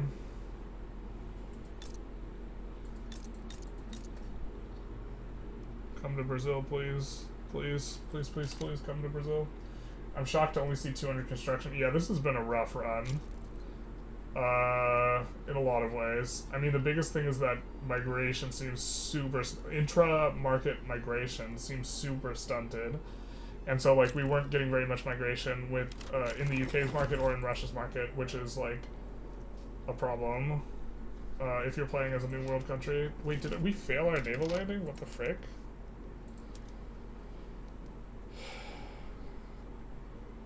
Did the general just die mid-landing? And then it just... Oh, okay. I guess that's what happened. Fair enough. You got us. Roll folk are now influential, thank God. We do like them. We're still bringing down this cloud. Hopefully we can marginalize them, and that will help Magnanimous Monarch, I think. River coffee is actually starting to tick up a little bit, which is nice. Because we have greater than plantations. I'm not sure how we increase the buy orders by 150% though. That seems like a tough sell. Other than just like getting massive. Because, yeah. Kind of cringe to start streaming before I get back from work. Shake my head. Yeah, don't worry, I'll be done before you get home. Are you only building construction in rainbow states? Trying. Or you build them in states with iron but keep them on lower level. I mean, we're building them kind of... So the heuristic, I think, is... The short-term heuristic is you just look where it's going to have the best upkeep and you build them there. And so we see in Bahia, we actually have the best upkeep. And the reason for this is there's a decent amount of iron mines, and there's tooling workshops, and there's not enough demand for this. And so maybe it's a decent place to build. And so we could just kind of slap one down. But if you're thinking more long-term, you really want them in the mappy states that are going to have at least coal and iron. At least coal and iron, but even preferable would be also having like lead and or sulfur. And the thing, the like real kick to the nuts for Brazil specifically is that like you lose access, you like lost access to your one mappy state, which you had in Sao Paulo, which I think is one of the reasons we're struggling, on top of the migration, which I think is another one of the big reasons we're struggling. We're like, I don't know if we're actually doing like hyper poorly or if it's just the new patch just feels even slower than 1.5.5. I mean, like railroads are way worse than they are in like 1.5.4, which is the last time we took a closer look. Like the PMs are absolutely atrocious. You know, and we don't have a lot of infrastructure, and so having to build a lot of infrastructure in Brazil, and specifically, you know, when you have a bunch of these infrastructure malices with the like nerfed railroads, this might be pretty significant like downer for you, you know? Did we fail our landing again? What's going on here? They have no fleet. Bro, landings also just take ungodly long now.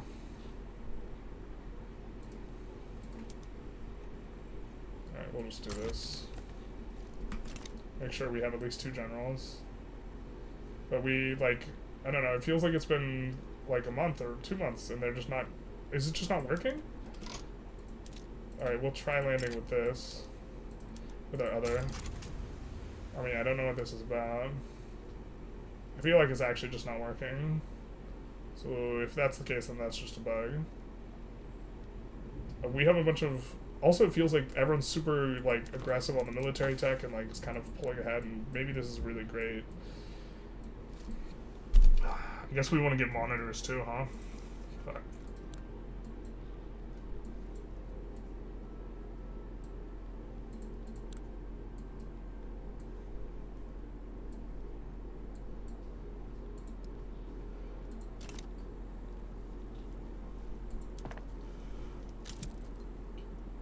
Actually, let's not do monitor. Let's do... Steel frame buildings is just so good. Let's do monitors after.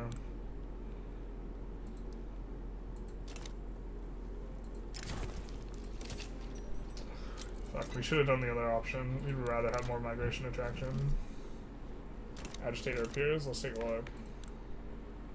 Republican, nice. What kind of nice? What is this nihilist? Well, we want Republicans because we want elected bureaucrats. What does this guy give? State atheism. That's kind of it. Yeah. I'll just leave it be.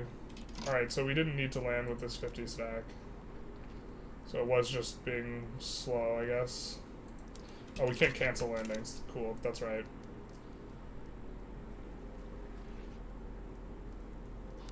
At any point do you cover if discriminate pops still migrate to you? They do not. They rolled back the way it works, and so now it's not going to be like that.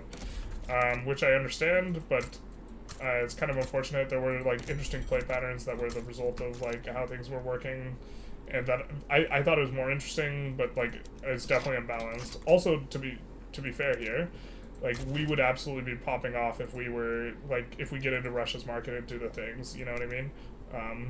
So. I think we're just going to put them in the C node here, and then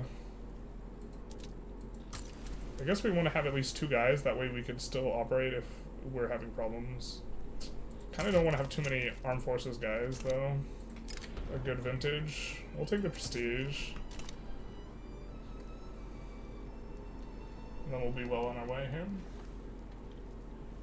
In 1.4, if a unit lacks supplies, it killed morale. In 1.5, if a unit lacks supplies, morale and offense aren't impacted. Interesting. A dev confirmed it on Reddit. It's expensive, but shortages don't impact your army strength. That's kind of stupid. Actually, do we have good enough military IG support and high wages? We actually don't want military IG support because it keeps rolling us bad events with Magnanimous Monarch. I think which is why we're trying to actually marginalize them. So, along with the landowners.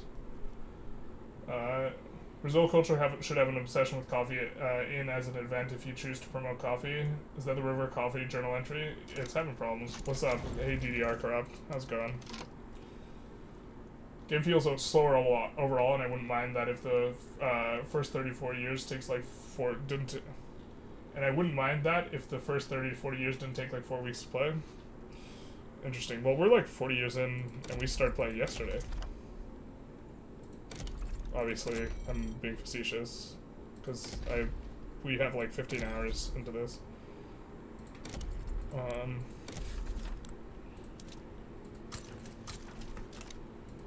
And now we gotta take a look and get rid of all the ones that you don't have railways. Super tedious. Please, give me less tediousness.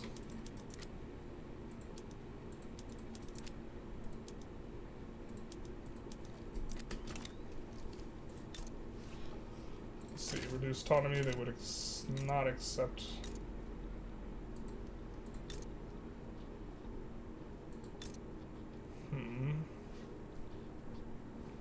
Well, let's make sure we have interests in, yeah, Zanj, so we can actually colonize.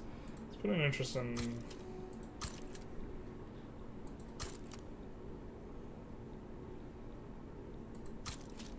something like this. I don't think we want to poke any bears right now. It sucks because we want to we want to use our infamy. If you're not using it, you're losing it. There's a 25% chance. In theory, we could just save scum that, but we're not going to do that. Fuck, dude. I don't know what we're supposed to do here. Do we reduce autonomy here? I think it's just annex for these guys. Yeah, it's just annex.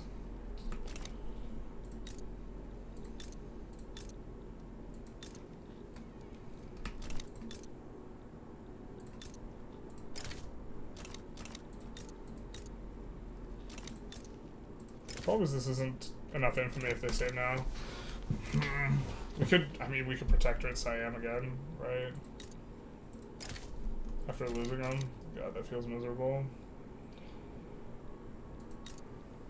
These guys are too much infamy. We could go after Chador. 4 infamy. Lungen, 2 infamy.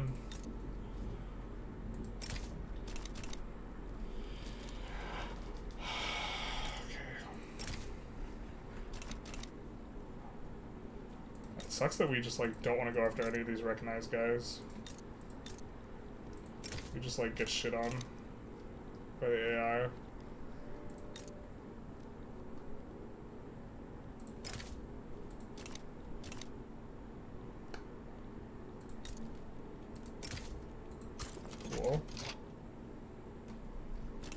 one thing we could do.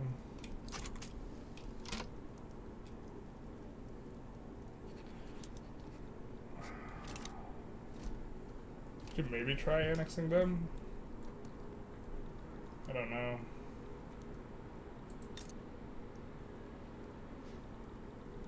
Could annex Gaza, I guess. Wouldn't hate going after Zanzibar. We don't have an interest here yet, though. Maybe we just try and high roll, reducing autonomy on one of these guys. Or sorry, reducing autonomy on this guy. It's only 1.5 infamy. Let's just improve relations.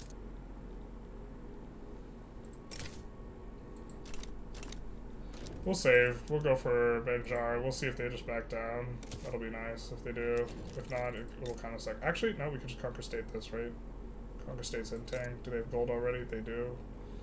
A little bit. It's not terrible. Alright. This seems like an okay war. We'll send in the Iron Army.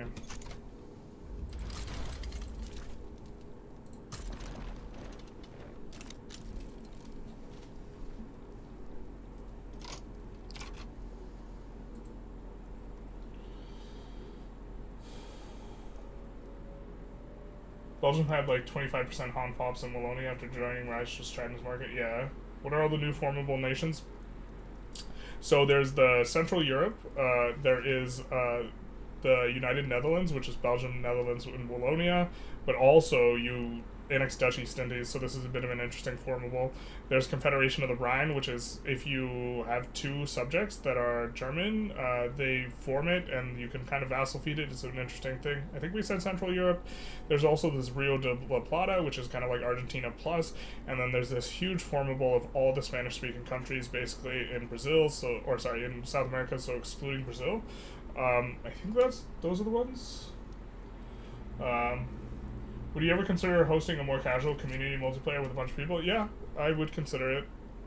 I mean, if there's a lot of demand for it. Anytime someone asks for something, I like try and keep it in mind, and then like if a bunch of people ask for it, then I try and do it. But if there's like, yeah, I mean, we could take a look at that. A lot of people are asking for more general stuff as opposed to just like the min-maxy stuff, and since my audience is growing, maybe this makes a lot more sense than it did previously. We could expand here as well, little by little.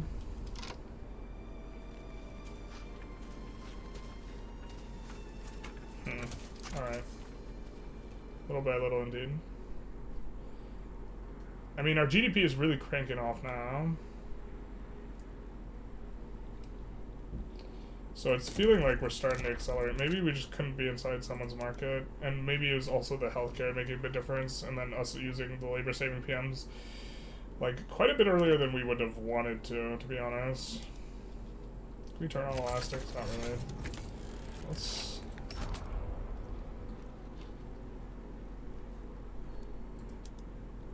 What happens if we turn on elastics just here? No, he hates it. Alright, fair. Zululand, what happens if we turn him on here? No, hates it. Okay, fair. I mean, the PM is better, so... It's possible we actually want to start bifurcating. And having some on elastics. I think it's just rubber's really expensive right now as rubber comes down. But it's possible we want to have some on prioritize this and some on elastics.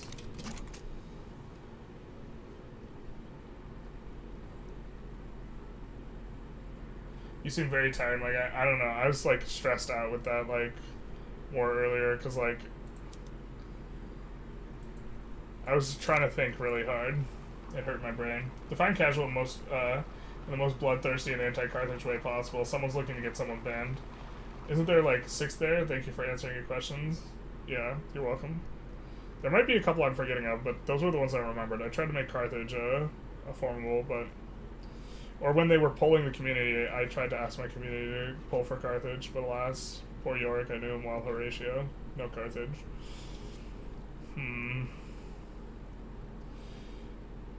I also am a little tired from, like, streaming yesterday. Like, playing video games isn't hard, but, like, talking basically non-stop for 10 hours straight is a little bit tiring. To be honest. It do be like that. And so... And I would like to, I mean, I worked a little bit on a tutorial today, but then I realized I wanted to get a little bit deeper into this game and, like, see some things. And I mean, I guess we're seeing some things. The AI is just hyper aggressive, it feels like. If the person we are dowing is recognized, they seem just ungodly aggressive, and they just build way more military, which includes Navy, which means they have way more like declared interest than they do normally, and so this is as a result we're getting like instances where we're getting a lot more thumbs in our pie than we otherwise normally would, and we're building up a little bit more military to kind of deal with that, but it is what it is. I think that we're gonna expand this out a little bit too.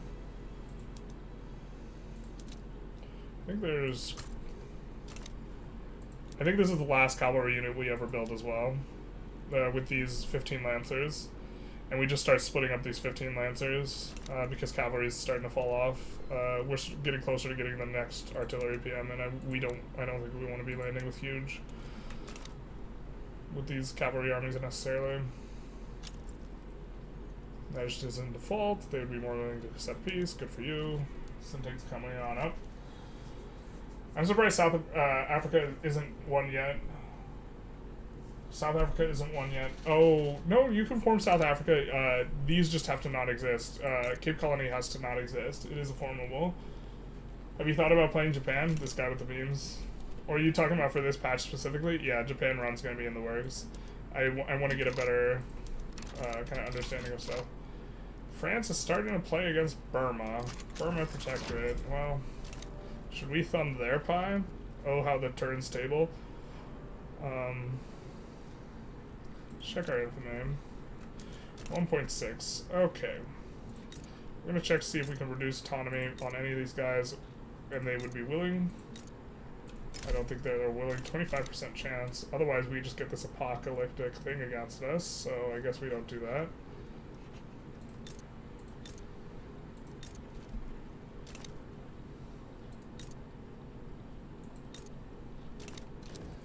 Maybe we go after Nej. It's just like not giving us.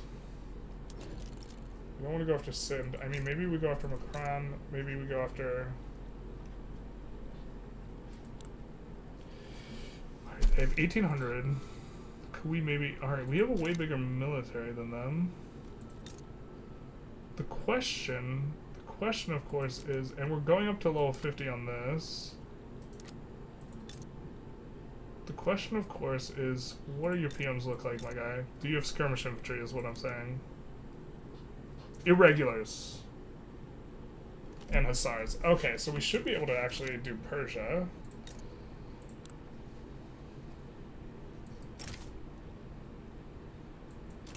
And it would nuke a customs union, except we don't have a customs union, and then we don't really have to worry about decay anymore, and we could actually just chill and do our thing, and we would have Persia.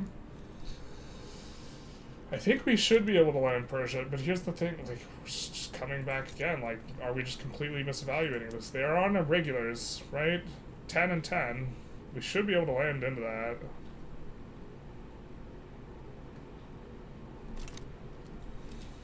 Alright. We're gonna try it. They're unrecognized, so I don't think we get too crazy joins against us, and if we do, then I guess we'll figure it out. That generates enormous negative relations, though. Here's another thing to keep in mind.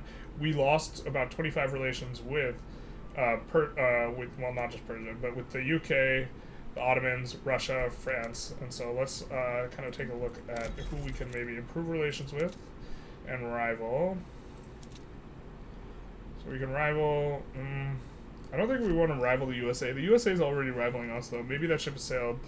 And we'll just have to tolerate the fact that we're going to vie for control of the Americas. Maybe that's on theme, so let's just do that. And then we will improve relations with the UK and France, and then we'll do Russia later. We have trade agreements with these guys. Hopefully they don't end the trade agreements. They're both cooperative still, and so this will help. Now, can we sway anyone? Probably not. Let's hope we don't get too many people thumbing our pie. But here's what we could do.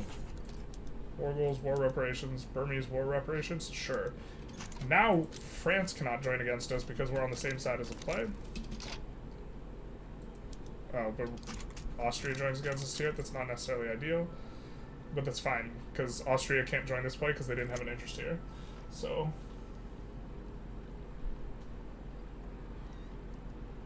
You only play on single player Paradox? It's like your social battery recharge. Props for being able to stream for so long. Yeah.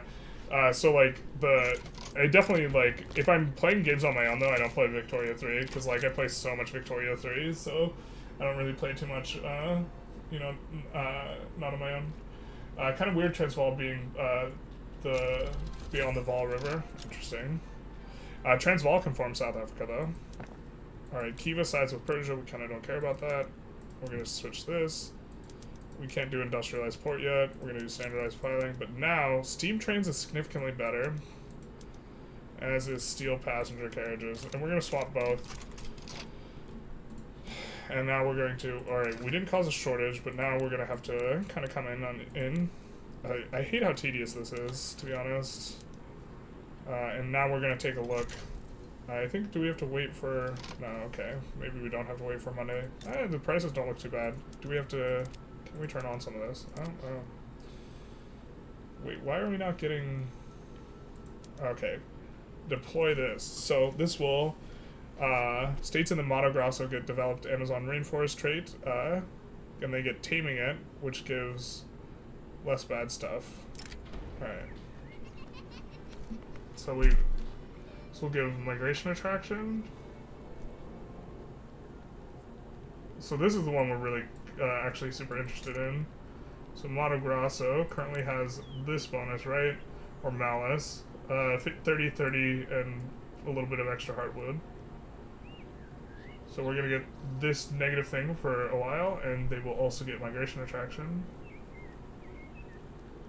Or we could get rubber throughput. I think we want the migration attraction, so we'll do that. And now, 2020 plus 10% migration attraction, hot, and hardwood output, so. Who joined on your side, bud? Oh, just Seek. Seek, bro. I don't think that'll really make a difference, but Seek actually does have an army. What is this unit from? Where are you from, girl? What's your story? Bornean? Alright, smell you later.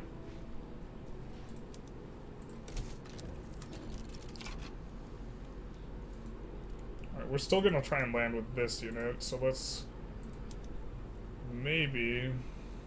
Alright, let's recruit this guy because we want rural folk guys anyways. And then let's see what the landing squad, if there's anything. Ooh, defensive strategist. We'll put that guy into the Iron Army. But actually, yeah, we'll put him into the Iron Army. We'll put him on defend. And now we don't have to worry about like the infamy decay as much anymore because we kept on running up against it. But we don't really have a big customs union. We haven't been expanding the customs union pretty aggressively. We've kind of just been choosing to reinvest the money instead of spending it in that way. Because intra-market migration seems to suck now, so... This will be nice. We can now... Well, actually, we can't roll any of the ideologies required, but... We're going to be going ironclads, so... A little surprised Great Britain doesn't want to intervene, given that they have a treaty port in Persia, and so they're effectively going to lose the positive benefit of this, but okay.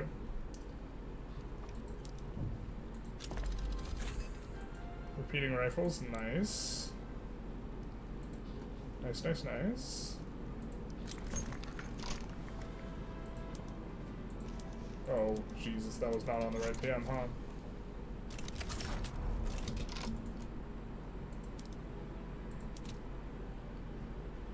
Near Fars, wherever you are. Alright, let's land. Trying to avoid getting military guys. Really want to marginalize them, so catch up on chat. The UK and the US both had an interest in keeping South America divided, and we do so. Yeah, but the Ottomans and the Prussians, kind of a little bit of a weird thing. I wonder if the aggression is either enhanced anti-player bias or lowered relation for war goal declaration of the eye. I don't know. Your Chilean runs almost always fail, now that they're considerably more prone to catastrophic fail with how aggressive the AI is. Yeah, this checks out. Can AI aggression be reduced if we change game settings? Yeah, but we can't change it mid-game. Also, I think it makes achievements ineligible. Also, I want to play on the normal settings.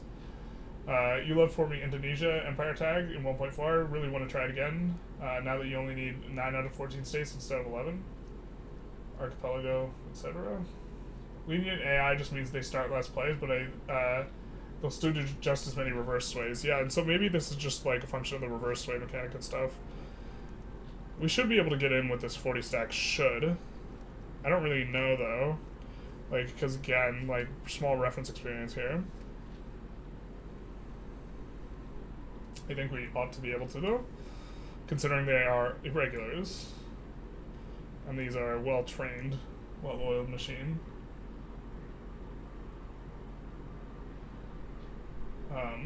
You just returned to playing Vic 3 on the new patch. How can I increase barracks and navy now? It's not like before. It is not like before. So now you recruit through like the military menu. So if we wanted to add skirmish infantry, we would click the plus here, and then we would have to declare where exactly it is we want to put them. And so things are done now through the army rather than through the buildings. And then, of course, on these things, you can choose your mobilization PMs. And so this is where you choose the PMs, you know, with what you're doing. So, for example, we have first aid here, and it's on the army. And so if we wanted to have, so for example, we don't have a transportation PM on this big army that's, you know, like a little bit hulky, but we do have it on our landing squad because we want our landing squad to be able to zip around a little bit faster. Although we might change up what our landing squad exactly looks like. We might make it a 20 stack instead of a 30 stack. I think that maybe the 30 stack's a little bit big for a landing army, but okay. We're getting in here, maybe. This takes forever. I guess we're clapping their navy right now.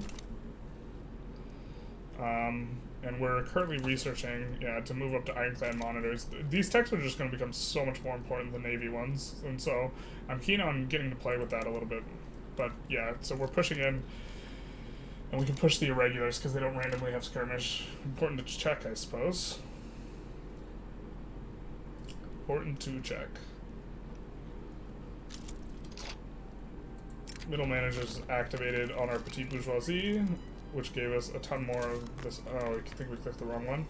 I guess that they must have had a guy die. No, they must have had a guy die because, oh, this was, Oh, did they just become demarginalized? Maybe that's what it was. We do like them, though, and so we're going to increase education.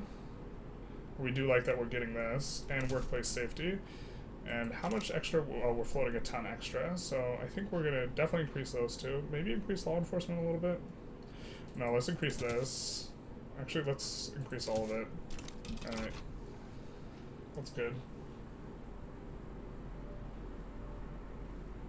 In my game at the moment, Spain has been failing to take Benin, and it's... They've been in for a year now? Yeah, the truth hurts. That's a little bit of a problem. Did they fix navies yet? In the beta, you weren't able to raid. Yes, they can now do stuff. You get this, like, wheel, and it says what your navy's doing there. So we're escorting convoys, and we're doing, patrolling coast, and we were just doing a landing. The landing's getting in. I guess we're doing a landing right now. Right here. Is this the landing thing? This might be the landing icon. But we're simultaneously also patrolling the coast, so they can't raid it, but we're trying to get in on Persia. Do I need to build artillery and infantry barracks now? They're different buildings? No, they're not different buildings, which is like, makes deleting them, like, in terms of the UI a little bit annoying, because if you want to delete the units, now you have to come in here and you have to figure out exactly which ones you want to delete. So if I wanted to delete in Bahia, the Brazilian, like, the skirmish infantry, I would have to, like, do it through there.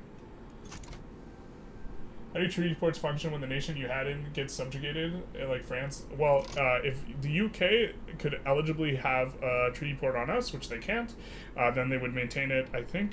But since they can't, they won't, and so it'll just go useless to them, is my understanding. Did they insanely reduce qualifications gain or something? Absolutely nothing in build hires at all. Yeah, qualifications are way harder to get on the whole. Yeah, this is how it works now. This is overall due to SOL depression, I think, which in turn reduces literacy, which is a big thing. But also, like, SOL is part of qualifications in some instances, I think. I can't remember. Qualification requirements are different depending on what type of job it is. I'm not sure. I can't remember them all off the top of my head. I think plays that involve returning homeland states that are homeland or your primary culture should not cost sways or infamy if your culture is at least 25% of the state. Maybe that's an interesting adjustment. That certainly makes sense. I wouldn't hate that. Well, hopefully Generalist gets to convert all of South America into Brazilian culture for increased loyalists, as Samuel mentioned earlier, an obsession with coffee. Yeah. So France's treaty port in, I can't see what country that says because the UI of the thing is not very great. All right. So now we're gonna need military shipyards. We're gonna need to split them up. You're gonna make steel holes. Actually, Para, you're gonna make steel holes, and then we are gonna come in and move the ports to industrial ports. We're going to need to switch all of the shipyards to steam ships. We're going to need to go in the rural and go this to steam-powered whalers, steam-powered trawlers, and then we're going to need to do this to being... Oh, they're already on industrial port? We made a huge mistake earlier then. Okay, fair enough. I don't... Okay, whatever. And then naval bases, these. Let's upgrade the man-o-wars. And upgrade... Why can't we upgrade you? Frigates cannot be upgraded to frigates. Oh, wait. The ironclads, got it. We just have this number of capital ships. Okay, fair enough. But they will have way more offense and defense here.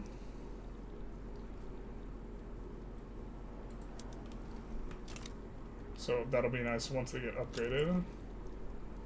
Fully. What is this?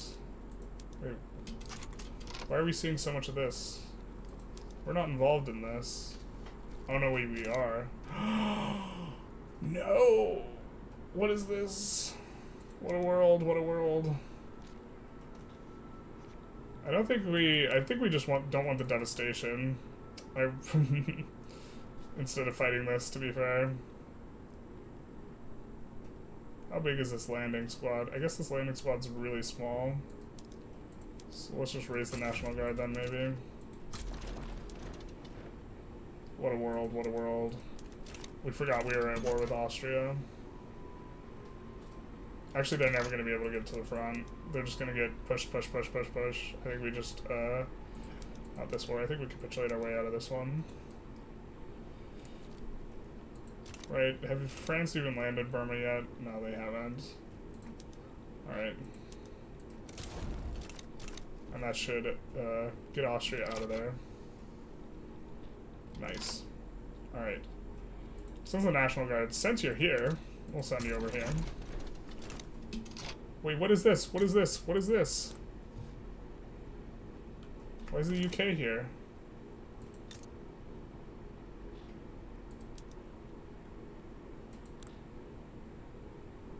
Why is the UK here?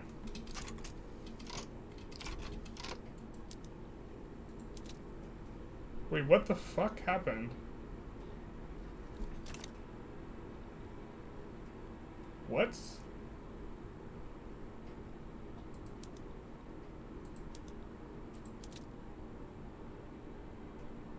Not at war with Persia, my guy. What?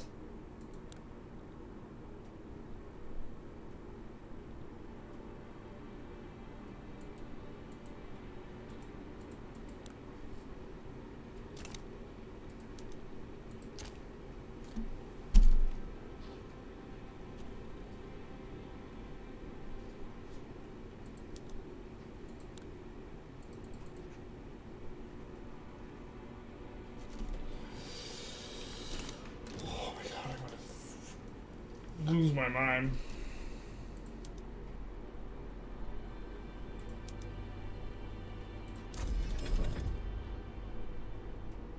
Did surrendering in the other war goal break our war?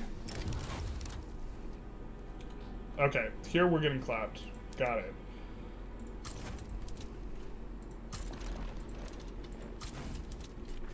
There we go. Alright, we're landing Persia here. Make peace. Transfer Persia. We cannot enforce. Got it. So we got 50 infamy for nothing. What happened in this interim?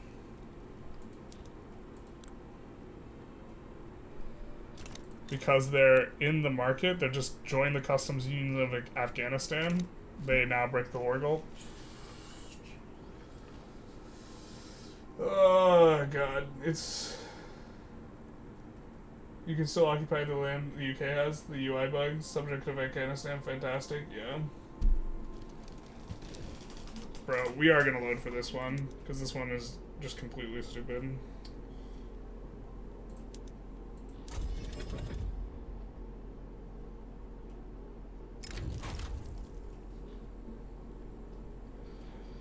So we went for Persia, and the problem is they just joined the Afghanistani market, and so they just joined the Afghani market.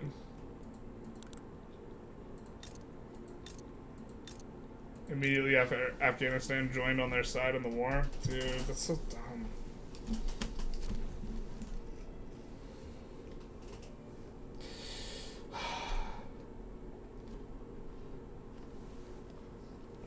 So...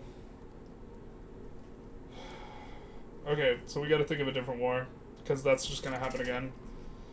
If they join the customs union, it just breaks the war goal, I guess. Oh, dude, that's so stupid.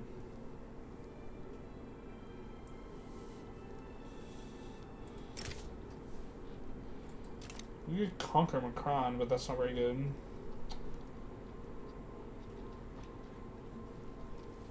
It's so triggering. I don't know.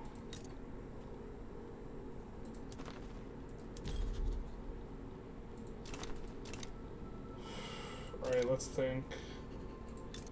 I mean... We just do this, but the problem is we have to accumulate like a decent chunk of infamy. We want to do it in a way that like actually acquires us some mappy states. Going after Persia was so perfect.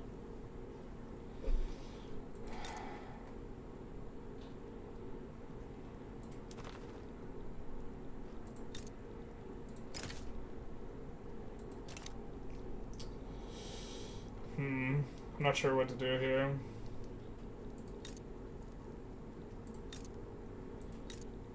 Annexing Chile is tempting, except for last time we tried to do that, 2 people joined against us in the play.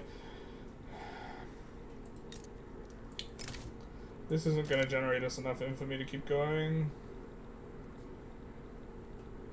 Man, Persia's just so perfect. It's just so perfect. Another Mr. Gaming stream, let's go. Yeah, we're struggle busing right now. We're mainly whining. This is mainly what we're doing, to be honest. Because the bug where if Persia joins the customs union of Afghanistan after we declare war on them, what ends up happening is that it bricks our war. And that's not ideal, really. I guess we could... We just hope we high roll on some annexes, because that's not enough infamy. Alright, let's just hope we high roll this, I guess. Streamer luck one time. We already called our one time for the stream, though, so yeah, that's not how it works. Generalist doesn't know math. He knows you can only call one time once.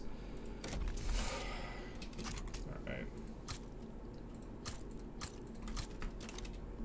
Fair enough. I feel like we also like clicked a lot of buttons too, which kind of sucks. I guess maybe not that many, but we did click a lot of buttons in that war. Yeah, because we did the ironclad swap. Did we get... whatever. They're very unlikely to back down. Rookie mistake using our one time like that earlier. Shouldn't have wasted one time, basically. How's the DLC? It's pretty good. There's a lot of good changes. Right now we're a little frustrated with some bugs. The particular one being this breaking of war goals bug, but it's okay. Overall, most of the content is in the most of the good stuff. Most of the goodies are in the free patch, and so. But if you wanted to play in South America particularly, then I would definitely recommend picking up the DLC. If you didn't want to play in that, then I would still recommend picking up the DLC if you specifically want to support the continued development of the game, because They have a philosophy that they're not locking essential features behind DLCs, which in theories would help them sell fewer DLCs, but they're doing it in a good for you sort of way, where they are trying to make the game more accessible for other people down the road. So if you are a fan of that, I would recommend buying the DLC, even if you think you might not get the most out of it. Wah wah. Struggle bus out here. Why is high infamy the goal? We want to generate a high infamy play because if you're not using your infamy decay, you're losing it. You can think of it as a resource, and so we don't want to get to 0 infamy, and we keep getting really, really close. So we want to find a high infamy play that we can declare.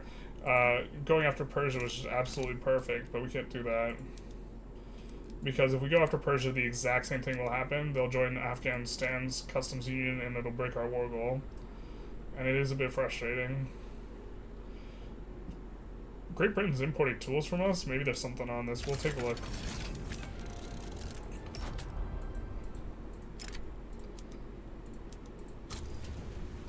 Take a look at this. Alright, let's see.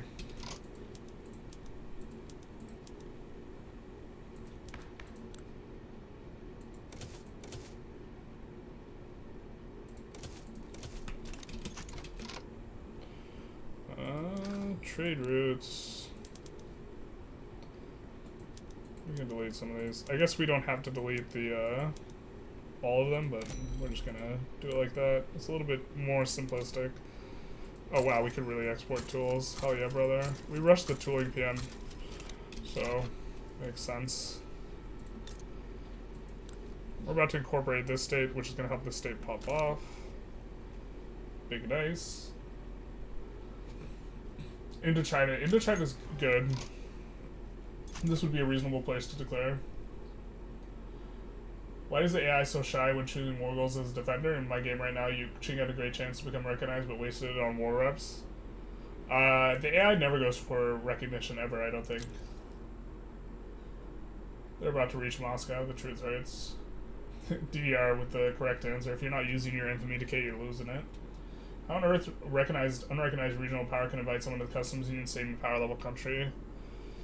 They might have decayed as a result of the war and then joined. I also think you can join some people at the same level. It's just the AI really doesn't like doing it. I can't remember exactly though. If you're both at that like lower level.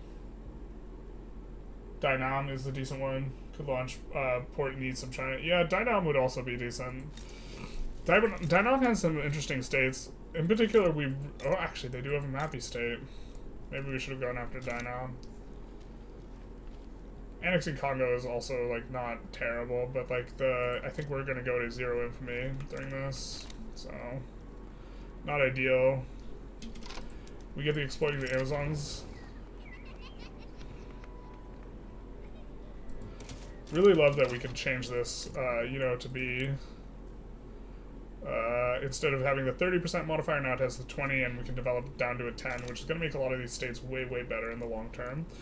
Especially rubber's increased, like, importance is, like, really coming on up, so that'll be another thing to think about. I thought you only had it during the Persia War was a visual display issue. So that was a visual bug with the UK thing. But also we, at the same time, we noticed like an actual very severe like problem, which is that our war goal had already gotten bricked as a result of them being the subject of another nation that was not part of the war, which was Afghanistan. If Afghanistan was in the war, I think that we could just enforce on them, but they weren't in the war, so problems.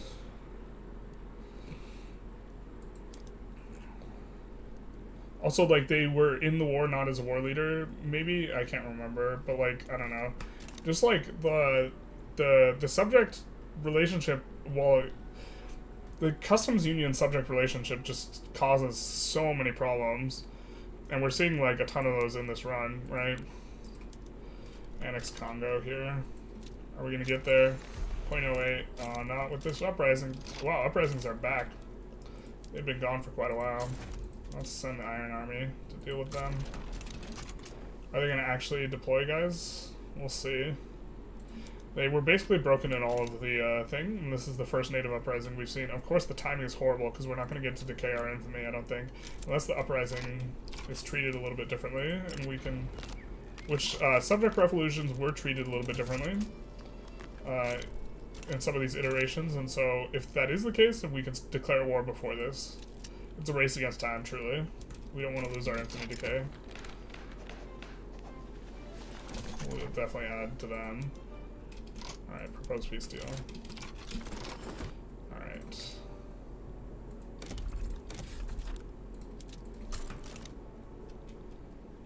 So, moment of truth. Actually, what is this about? Let's get rid of your dragoons. Alright. Oh my god, I completely blanked out on what I was going to check here. Oh, we're going to check to see if we can declare war. I don't think we will be able to, but I'm not 100% sure, because the native uprising is targeting us. Yeah, I think we can't declare war. That sucks. I think we actually just... What happens if it goes here? Conquer all of Kenya? Yeah, we can't give that up, so we will fight that, unfortunately.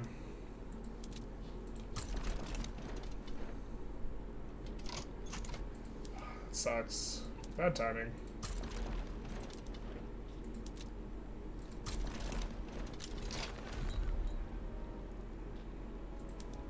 Suppose we don't mind as much when they're overlapped.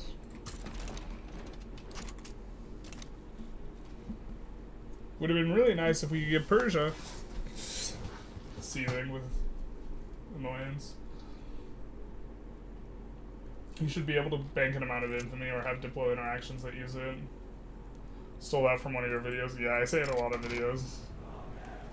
Oh no, the Red Scare.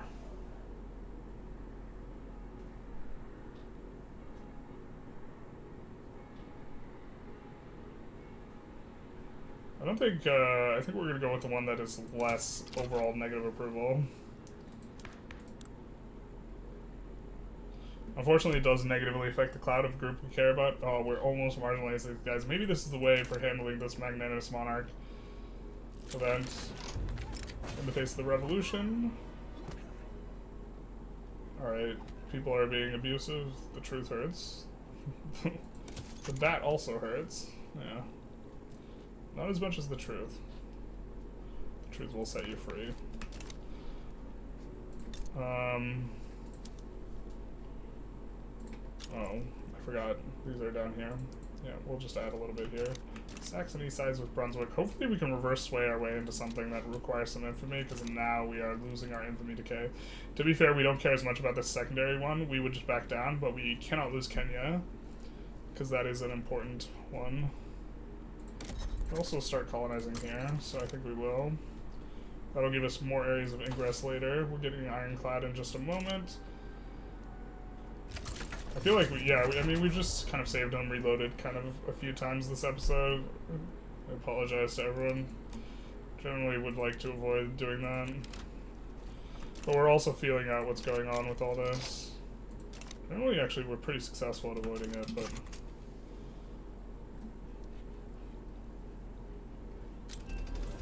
Alright, now let's swap over everything.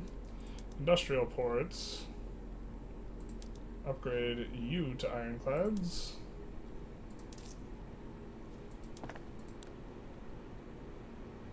Upgrade, change all the shipyards to steamships and all these these ones to steel hulls down here. We will rural, there we go. Swap these two steam trawlers. And then we're going to come in with technology, because I think we decided, yeah, okay, steel frame buildings next, and then monitors. And so now we can maybe try and fight over Ecuador or something like this, but of course we do have to finish up our wars. We might actually just back down to this war, to be honest. What does they want? Brazilian Rift Valley. There's really not a lot of Brazilian Rift Valley. I think we back down here.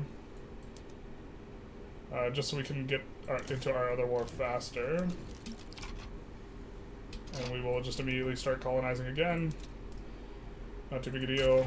I mean, it's like kind of annoying, but it's whatever. So we will be able to finish up as soon as this other war finishes, and we will be able to restart colonization immediately here, which we are. Let's kind of do this. Maybe this will help us cut them off. Great Britain's kind of getting a big ingress into here. I think they're doing okay on the technology. Speaking of, we do have this university that has problems. Son of a bizzle.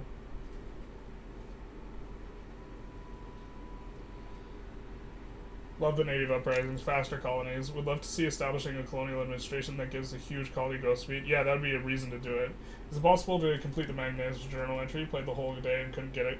Yeah, I'm thinking that as we play it, I'm thinking you actually have to actively suppress the armed forces and the other guys pretty aggressively.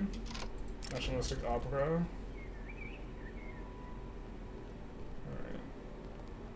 Alright. 10%? I think we actually have a decent chunk of those guys. We'll take this one. We'll play safety offices. Faster colonies, he says, as I back down to one of the plays. We do love it, but we do love our infamy decay. Oh no! Come on, man. I guess we shouldn't have backed down. I thought we were 5-head, we weren't. Just low rolling this, to be honest. So, but the uprising, will we be able to declare a play while we have the uprising break? It was also just like literally like 1 day, or like just a couple days. Son of a bitch, dude. It was off by just a few days. God damn it, dude. This is a total of like 8 infamy worth of stuff if we just gave it up. I don't think we can give it up. Fuck, dude. That's so obnoxious. Hopefully we can get some sort of reverse sway going. I mean, I guess we're getting people to like us a little bit during this time period. Let's see. We're going to rival the USA because they hate us anyways. We're going to improve relations with Russia and these guys. So maybe they'll thumb our pies less, except they won't. Woo! DDR corrupt. Smacks us with the $9.99. Thank you so much for the donut, my guy. Number one in our hearts. Let's see. But yeah, if you're not using your infamy decay, you're losing it. The truth hurts. We could maybe try and sway. I mean, we have some small subjects we maybe don't mind losing if we want to like use people on sways. I think we should have just checked, but we don't want to lose their bonuses. So yeah, we made the correct decision, but we should have actively checked. Woohoo! Have you had the new NATO invasions get stuck yet with the boats fighting that would not be able to full kill the other stack for years? Yeah, we did have that. We actually like lost a war because of that. But so now it just seems that if you're gonna navally invade, you have to have just an overwhelming superiority, or be kind of okay not having the army for an extended period of time. For the loud car in every video, boop boop. Put this to loud cars outside. I understand. It will go towards that indeed. Is there another vote for the loud car t-shirt? I mean, I guess if there's a sufficient demand, we can make a loud car t-shirt. I would want to get an artist to do something, so that probably costs like $100 or something, so... Because, like, I can't just put loud car on a t-shirt. Bro. This one hurts my soul, man. We're gonna use the landing squad because they should be able to get in a little faster. 5 weeks, come on. If you're not using your... This would have been so much better if we had actually gotten Persia, man.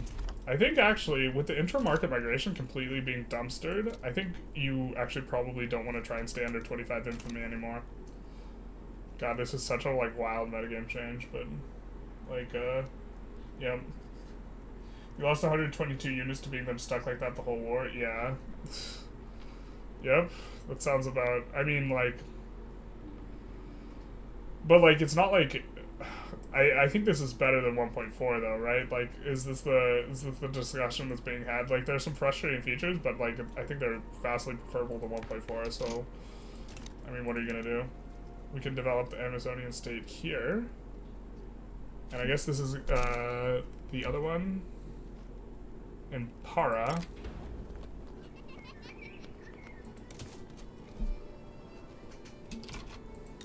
So So we've changed it in Monte Grosso. We've changed it in Par. Par is actually going to pop off and be really nice because we have really good iron mines throughput like modifier. Which I mean, to be fair, that modifier is more extremely good in the early game and it falls off. But oh well. So here we need more urban center to get this going if we wanted to get it going. We do have it here though. What do we need for the next level, I suppose?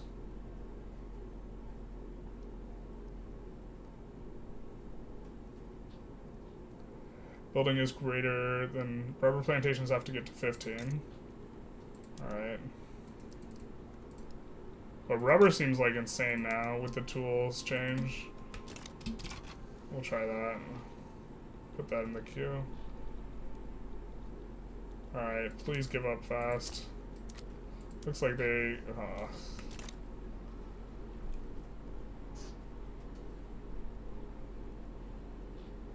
Colonies should actively bring your pops to the counties, kind of like how slavery works, and when they're 25 to 50% of the population moves to the next country within the state.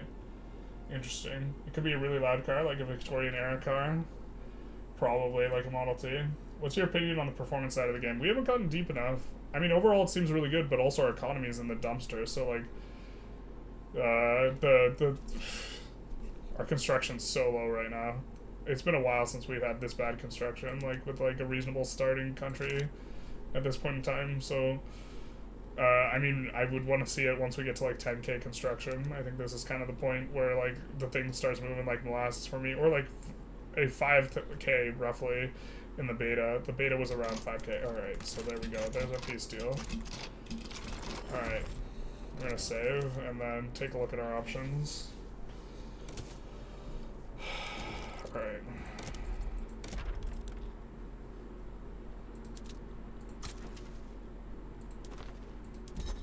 Do we not have an interest in Zanj? I mean, I wish the interface with the interest would be like a little bit better. Okay. So, we could try and annex you. Try and annex you now. You're really small. That's like...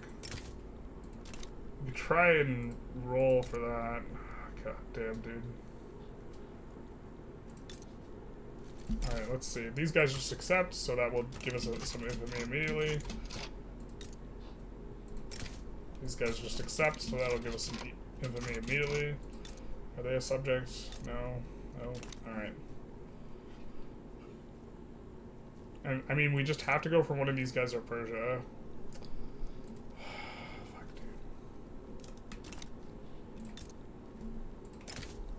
5 infamy.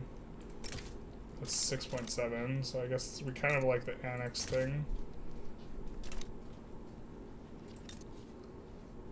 And this is, Peru Bolivia is a... So maybe we go for Ecuador here. Alright, let's go for Ecuador, I suppose.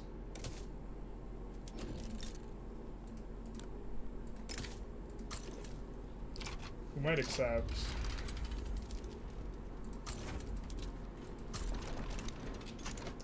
Put that in for now.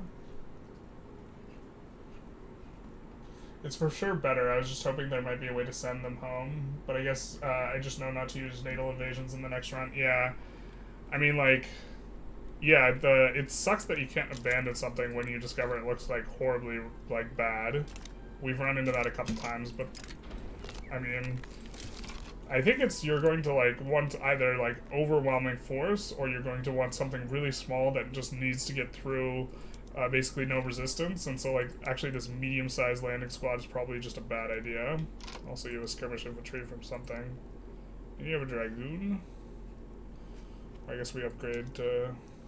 But where are you from, girl? What's your story? Banku? Boss Congo? Yeah, okay, so we delete that one, and then we should have... Oh, something in Boss Congo, huh? West Borneo? Alright, we delete that one. So the 30 stack is probably too big. I think what we might even want is like a bunch of 10 stacks for doing like naval landings. And nobody joins this play against us. Jesus. It's magical. What's going on? Streamer luck. This isn't 1.5. What are you talking about? So, people in Vic3 Discord saying they noticed a severe performance hit on live after 1880. Really? That's unfortunate. I mean, we're not even going speed 5 here, but do we have an ally? We do not. We have no friends. Big Sag. You can abandon the naval invasions by transferring the formation to a new one and then changing its order right afterwards. We tried to do that earlier this stream and was not able to do that. We couldn't transfer. We couldn't transfer unit. Does it have to be a new unit that's already tried? We tried to create a new unit. Maybe that was the problem. We could try it the other way if this happens again. It's kind of an annoying UI sort of thing if that's the way it's going to work, but I suppose fair enough. We'll just send this as well. 65 can maybe be a little faster. Maybe we'll push a little faster with those guys as well.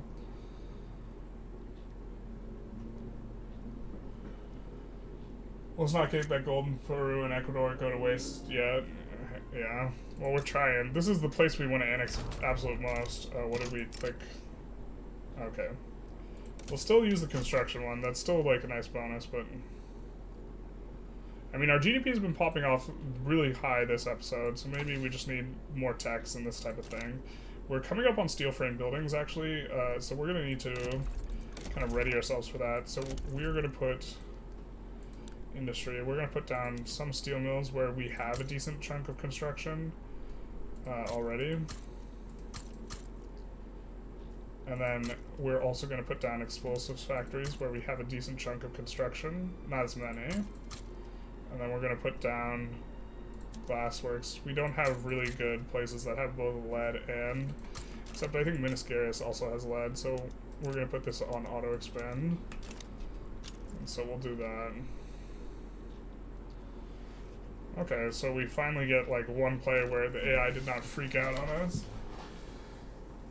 You can't do it if they're in a battle.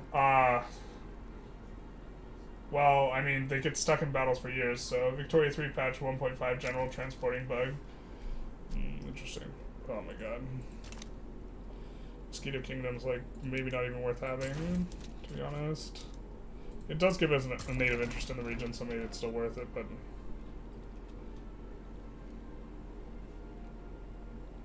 We can also increase taxes right now and add construction. It wouldn't, we'd still be in the most legitimate bracket, so maybe we do that. Or maybe we just need to do that to afford the amount of construction we've added. We're definitely going to try and swap to steel frame pretty aggressively here, so. We're going to kick some of these rubber plantations at the bottom. And we're going to kick some of these to the bottom. We want to get working on our things. Our steel and such.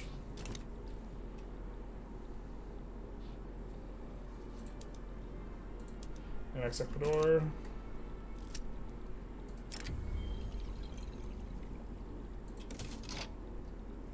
One size university. I think we're going to delete all of our universities that aren't in the capital right now. Qualifications do not seem to be the problem. Us having like 0 labor is kind of the problem. Wait, where we have so many of these. Alright, let's get rid of these. We'll leave it in Versat. Actually, we'll leave it in a couple places. If there's one in Miniscaris, we'll leave it. Zulia, Transvaal, we'll leave it Transvaal 1. West Borneo. I mean, the AI is a lot more aggressive about building them. That'll help with our budget quite a bit. And we want them in the capital anyways, although the capital ones can't deploy up currently all the way. Not enough workers.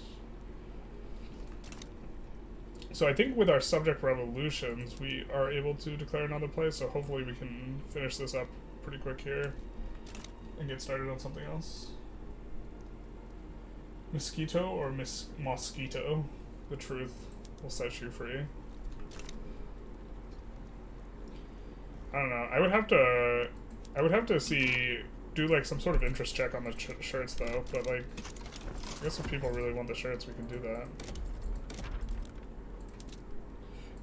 There's just like a lot of upfront cost to doing something like shirts. And so like you have to have a critical threshold of people who are interested. Alright, let's see if we can actually declare another play. Okay, so we can, but only until this one pops, so we will want to do that.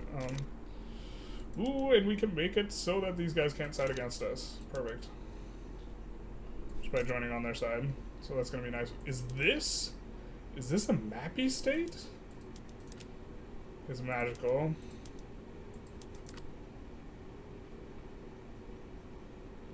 God, really?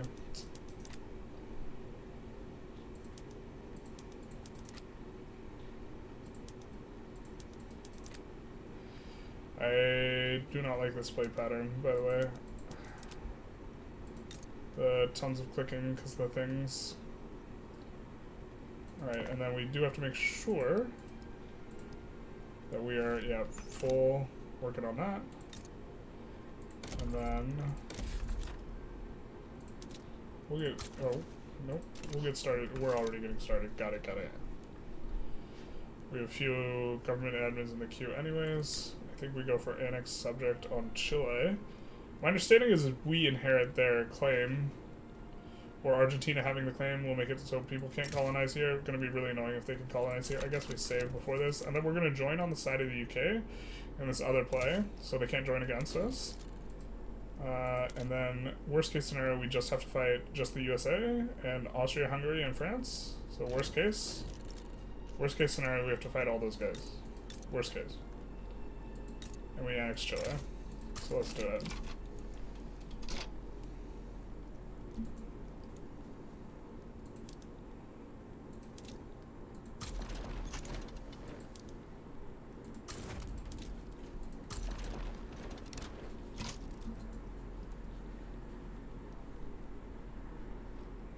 That army will stay, the Iron Army, the National Army. Oh, they're at the Nicaragua front. Alright, we'll station the Iron Army back at home. And then this play, we will join on the side of the UK, even if they don't want our help, because now they can't side against us. Perfect. How we drew it up. Ecuador, best mappy state in the game, basically. Does it have rubber? Hot damn, if it has rubber. I don't know if it has rubber, though. Best mappy state in South America right now, at least for us. Actually, I think La Paz is pretty good. No? But is it the only place in South America with... Might be the only place... No, here we got... Here's another place that has iron and...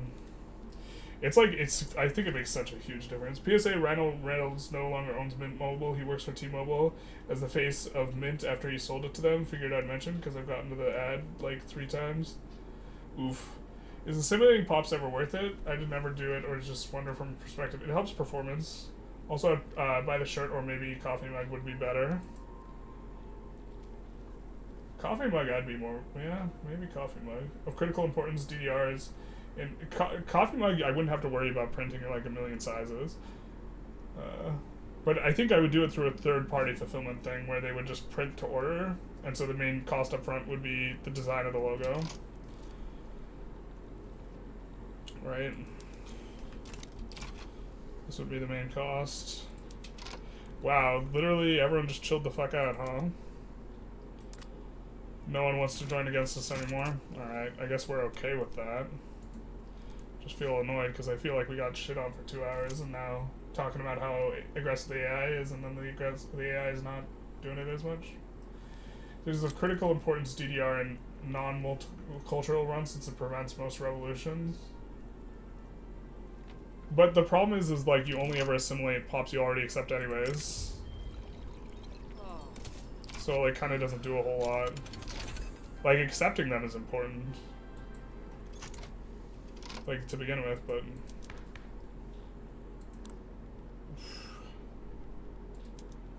I mean, we could try and go universal, don't really like that.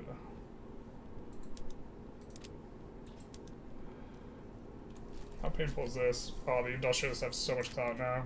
Alright. You got us. They're huge. Their cake has been returned to glory. Armed forces are almost marginalized. Hopefully this helps with the Magnanimous Monarch event. What is this? Alright, fair. Oh, whatever. That's gonna get occupied, but we're just gonna push in here, it looks like. Pretty comfortably.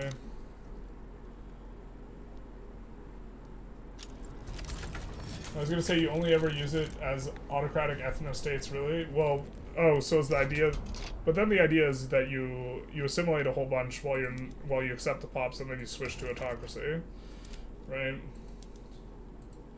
Which is kind of like almost like a little bit of a different thing.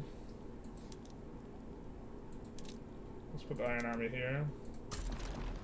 Let's put the National Guard back kind of at home. We have this 7th Brazilian Army, but I'm not sure what exactly. I think this is just guys from this. We're just going to kind of leave it for now.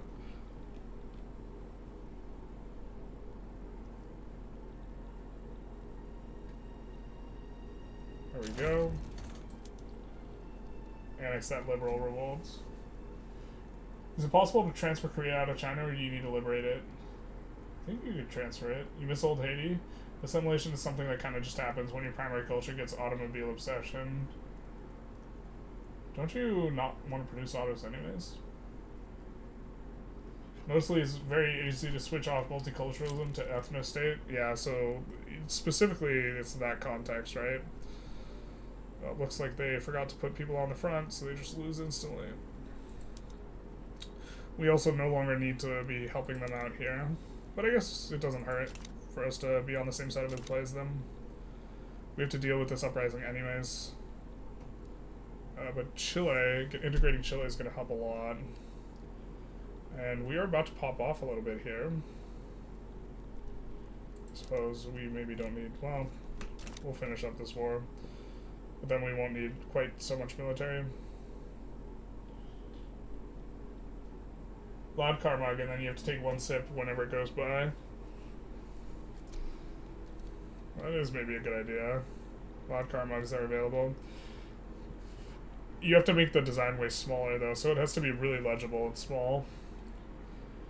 That's outside the scope of my purview though. I would not be making the design. On Instagram they have a man describing an animation perfectly in his car, but not missing his wife.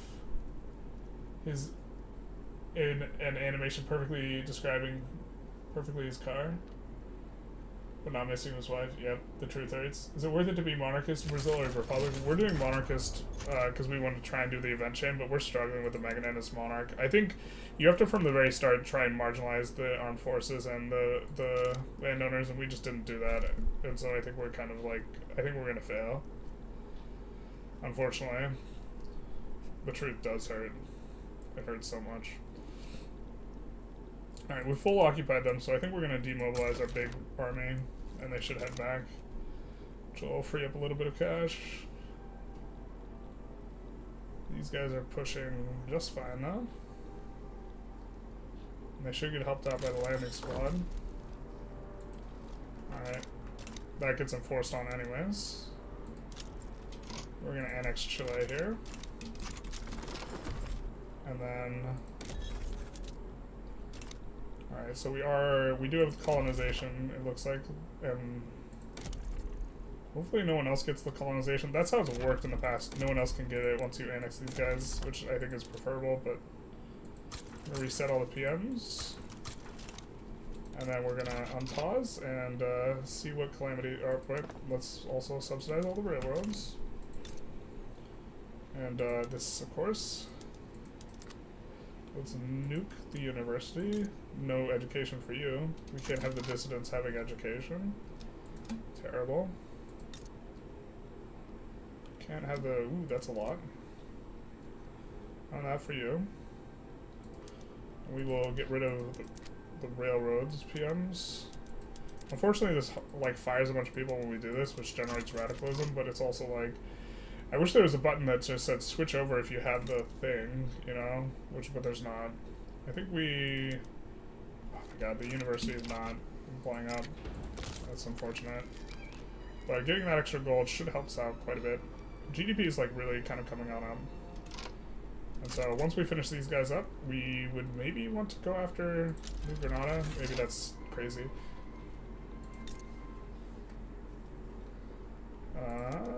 We're going to start swapping up some of these. So that stuff's real expensive, so we're maybe going to let it calm down a little. We are finishing a bunch of steel in the queue, but now we're up to 300 construction and losing a hell of a lot of money, but that's fine because we have a bunch of, you know, money. And so we're going to look to increase taxes a couple notches here. I think. We're just going to increase it one for now. And also, I think we're spending authority in a way that's, like, not really necessarily too great. I don't think we need greener grass, or we don't need to encourage the resource industry, maybe. It's so nice here because we have 16 gold mines, but I think maybe we come off of road maintenance. Wow, there's a ton of excess infrastructure there, so we'll do that. Because we just got the railroad, so let's actually kill the road maintenance in both these states. And instead, we're going to use this to come on up. We're going to tax services again, I think. Wow, transportation almost as good. Transportation tax is almost as good. So we're actually going to take a look here and look at what the pop's needs are. Because transportation does not really get consumed by the lower rung pops. So maybe we're going to tax transportation. Instead, makes 9k less. Would it be better to tax luxury clothes plus porcelain? No. Alright, we'll mess around with this. And then, what's this? Raising concerns? I am concerned. Alright, Industrialists, how? I think they're probably not very happy with us. Yeah, they're plus 10, so we're not gonna... We're gonna nuke the cloud. Unfortunately, the petite bourgeoisie we kind of like right now, but can't be helped, except again. These guys have a lot of the steel mills already, and they have a lot of the construction sectors. We're gonna go steel frame here. Glass shortage. Alright, we're gonna temporarily solve this glass problem by importing it. This is gonna be a short-term solution, though. Not looking to do this long-term. So something like this, and we will construct away, get our little pop-off going. Up and away.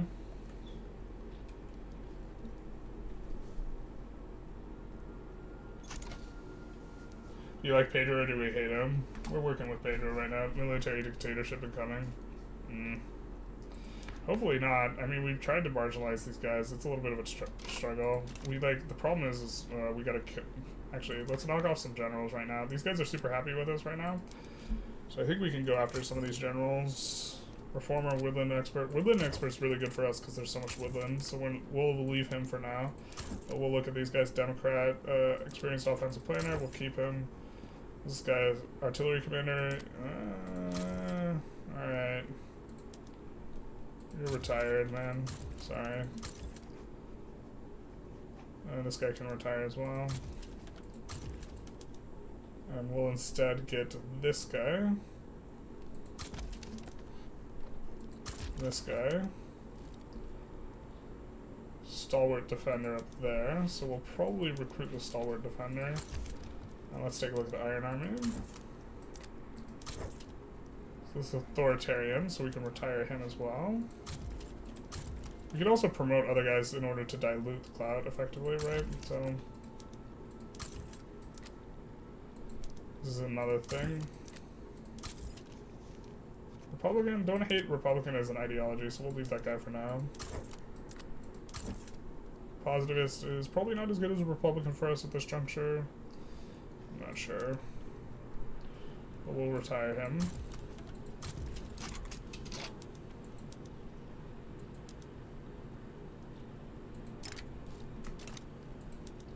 Delete this fleet that has no units in it.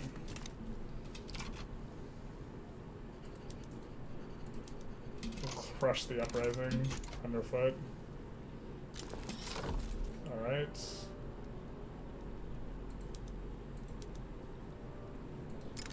We'll merge this with the 4th fleet.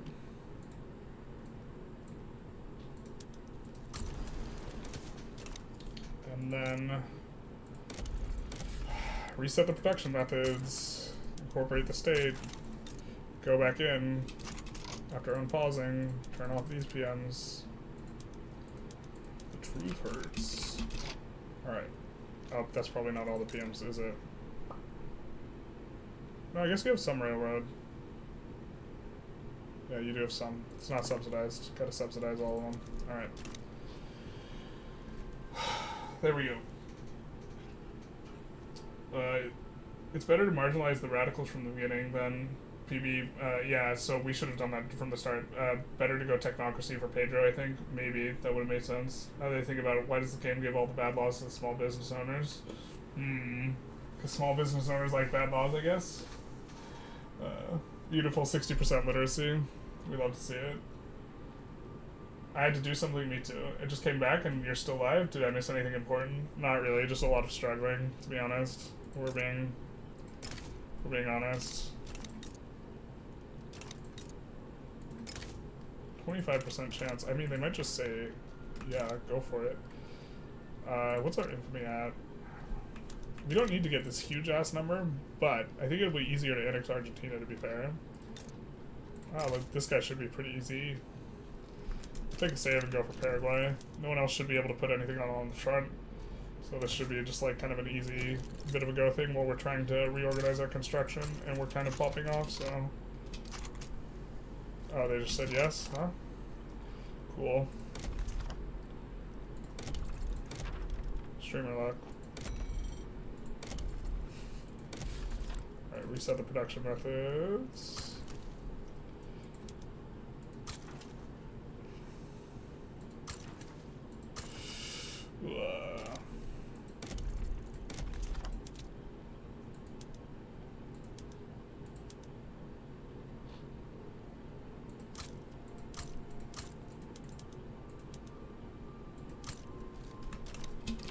Something like this, maybe. And then, I mean, now we have a somewhat decent chunk of infamy, so maybe we can go for some of these smaller guys. If they are, okay, maybe not. Maybe annex Nejd. Some GPs like wanted to join plays against us over Nejd, so it's maybe a good time to do that. It's Brazilian army. These guys want a defensive pact. The Roman Republic. The glory of Rome. It's been restored, everyone. The Roman Republic wants a defensive pact. What do we do, guys? Where are we thought on the new pop traction IG? I like it a lot. It does make overall, like, it feels a little bit more dynamic. Different groups can come on up. The Intelligentsia is a lot more powerful than I think they seem to want it to be. I mean, I can see in literal translation, but I can see protectionism working in a multiplayer match where the other player is out for your blood and treasure. I think it's a lot worse now because of you're having to eat the MAPI penalty when you're like forcing exports down someone's throat. Banning industry is useful if you're trying to push SOL though. Like for Spain, bourbon, but you can't use the labor saving PMs. I don't think a single person could pay me to micromanage the transportation PMs like that. Jesus, yeah, it's definitely not fun. Although, to be fair, you do speed runs, and you get money from ad revenue, so I think people do pay you to do that, to be fair. Do you get the world record? No, but it just distance for PB for now. Technocracy is the most sophisticated Tommy K viewer way. Tommy K. I haven't heard that name referenced in like Victoria 3 sphere before. You have to take the pact, bro. There's no choice. Take it. That's a sad looking Roman Republic. SPQR. Let's pull it actually real quick. What do?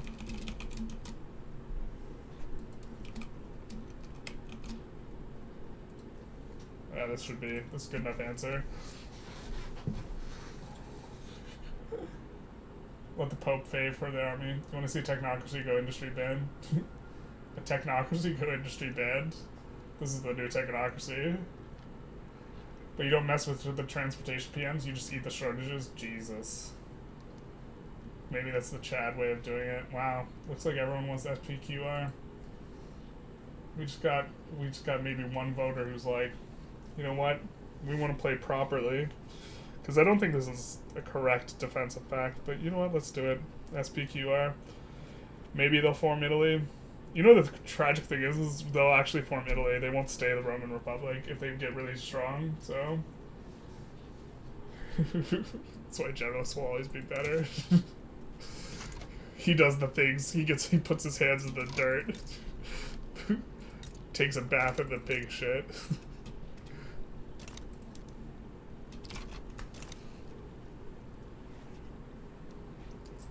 SPQR, we got a defensive pact. Yeah, baby. Maybe they'll join our customs union eventually. Help Rome be Rome again. In order to do that, we can't get them that big, because then they'll form Italy. We have to somehow prevent them from forming Italy. You figured out how to do Sunni Indonesian HRE. Speedrun it. Tark just mad he couldn't form HRE in this stream. Sad, she's right. Wait, you couldn't form HRE? 66 viewers is why the vote will never end, Tark. Alright. Russia conquered. Looks like we're getting... You know what's crazy is that we got swayed for conquered Nej states before. Ecuador mass migration. Ecuadorian people are migrating from our country to Washington. No. No, don't do that. Stop, please. Alright. We definitely need a lot more of this stuff. I wish I knew where there were people who were willing to work. And it wasn't just a freaking... We need to upgrade, or we need more urbanization in this area anyways.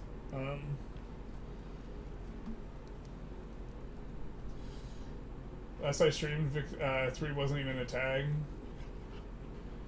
Wasn't even a tag? Well, you know, that sounds like a you problem, to be honest.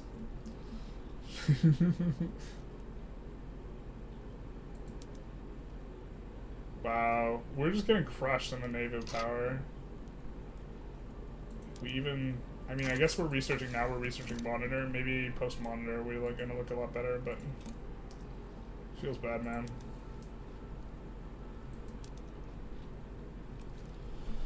Light ships, no upgrade currently. It's looking a little bit good. I mean, I guess we're kind of popping off now. Sort of. Brazil. Theocracy, state, atheism, religious schools, technocracy, industry banned. That is super based.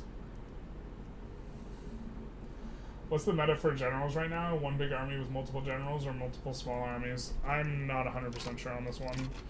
I think it depends on how many fronts you're fighting on, though. You want to have at least as many generals as you have fronts. But then as far as the rest goes, you would rather not have inferior generals, so... And generals mess with clout, so maybe it's actually more of a clout consideration than, like, a army consideration, which is, like, kind of weird to, like, put it like that, but, like, yeah, that might be the case. We will merge this with the 8th Brazilian Army. We'll just send everything in.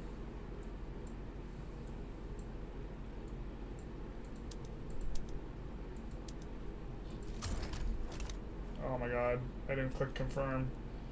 It's getting terrible. Because the 8th Brazilian Army has, like, some in the queue. Oh my god, clicking buttons is hard, chat. I don't know if you knew this, but clicking buttons is not easy. It ain't easy clicking beesies. I don't know what I'm talking about. Alright.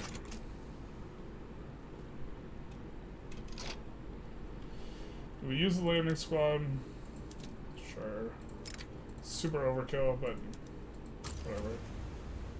We're gonna promote one of these guys that is not on armed forces, so they can manage the entire army. Armed Forces Cloud, I mean, it's down at 5%. We need to get it under 4 in order to marginalize them. You know what we're going to do is we're going to... Oh my god, another secession movement? Jesus. We're going to promote this guy a couple times. And we're looking to dilute out the Armed Forces Cloud here. So everyone who's not in Armed Forces, we're just going to promote twice. Except we don't like the pacifists, so just once on each of these guys. It's not really a mechanical thing, it's more of a moral victory here. I guess in theory we do actually want to kind of care which person's clout we're promoting.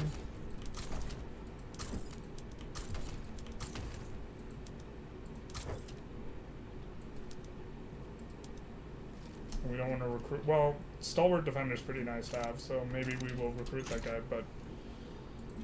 maybe we will wait for the armed forces to dip under, and you can see just off of that they dipped 0.3%.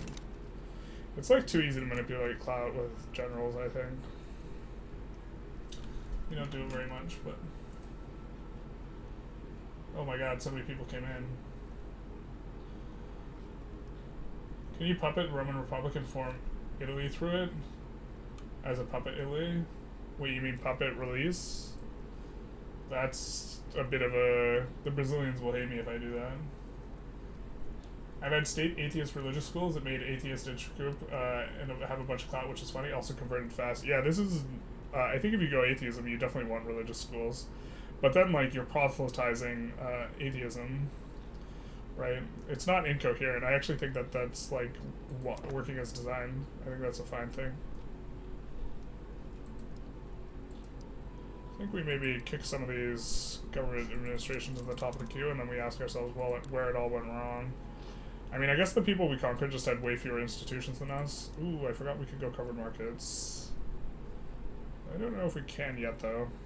Let's just hold off on that for now. And come over here and make sure that everything is on standardized filing systems, which it is. Yikes. I think we lost the petite bourgeoisie being happy with us and being big, so... yeah. The truth hurts. Where's my U-bots? Where's my U-bots? U-boats? Monitors are now light ships weaker than torpedo boats. Yeah. I've had state atheism with religious schools before. Okay, we already talked about that.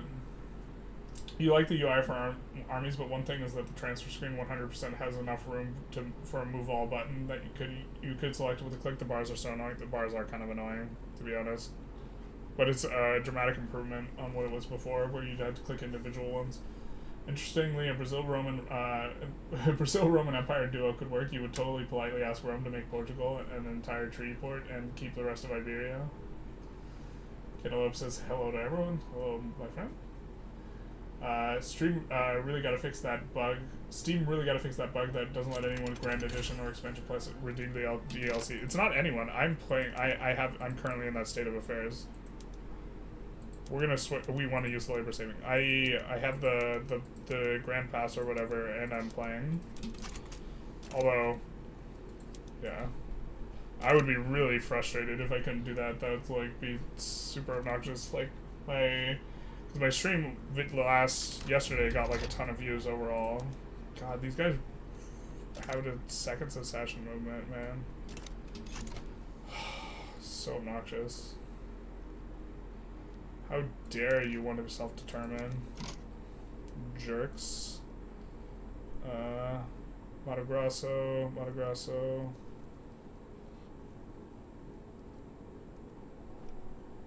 I think we transfer some of these over to the 8th Brazilian Army. Actually, maybe we're okay with the National Guard being a little bit bigger. Yeah, we'll just keep it here for now. Landing Squad inherited some army that we kind of don't want them to have, so we'll send these to the 8th Brazilian Army. That'll be nice. Because we wanted a 15. And we did not want any mobile artillery, so let's do this.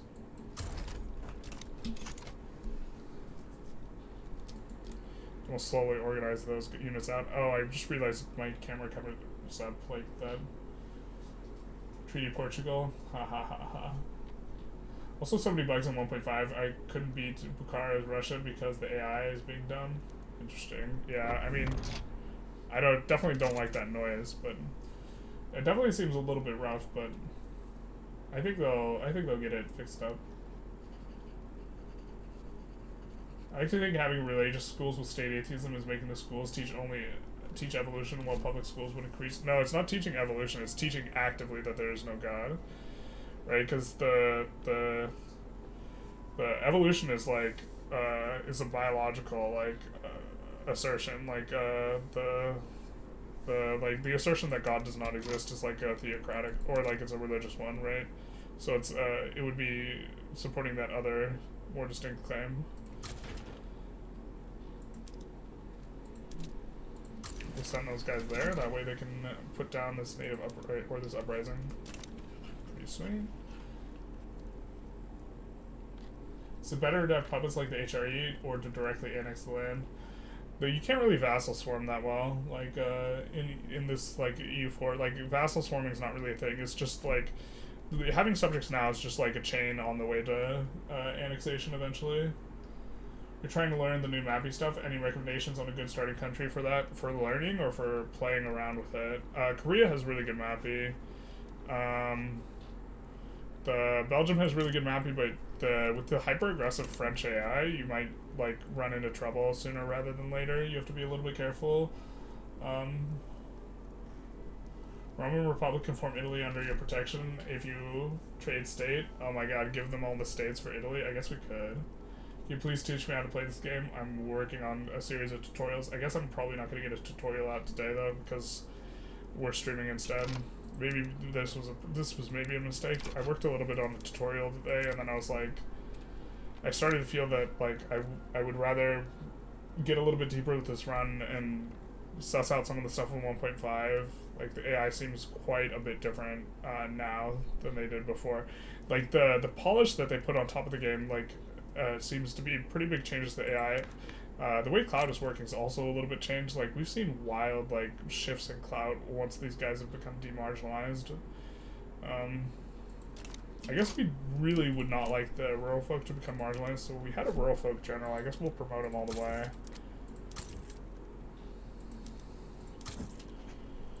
Or was he an admiral? There he is. Something like that. And then here, offer support, war goals, hell yeah. Liberate country, liberate New Africa, revoke claim.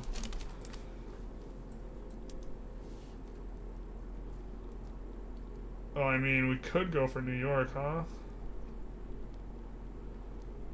Texas, California, Alaska. Alaska's not a lot. Where's New York? There's only 50 states, right?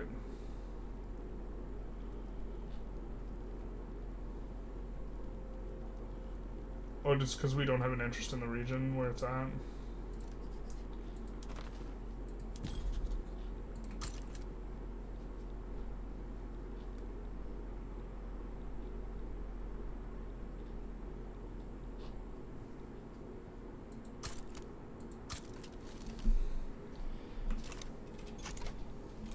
We'll maybe try and sway in for New York.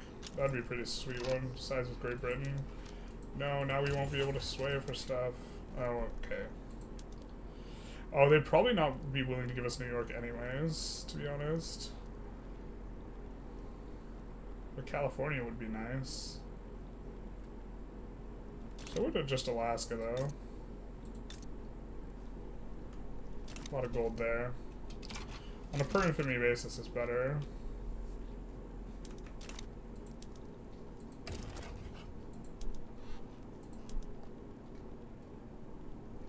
I guess we can kind of just wait. It looks like this is not...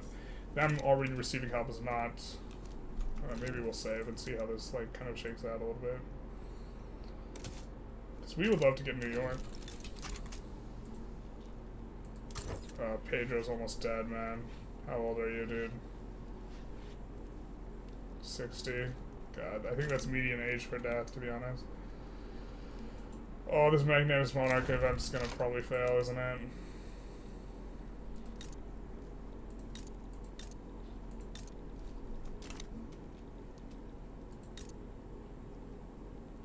I think we move this unit up here in anticipation of... Oh, that's the Hudson Bay Company.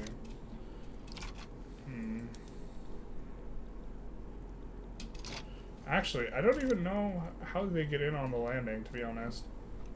Is the UK even going to succeed? I don't think we can land the US by ourselves. Maybe we can. This is maybe just a massive headache.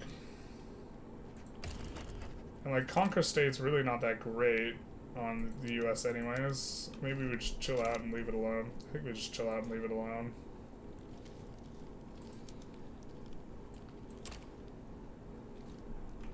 Sucks that we haven't managed to make them like us more, but yeah, I think we just chill.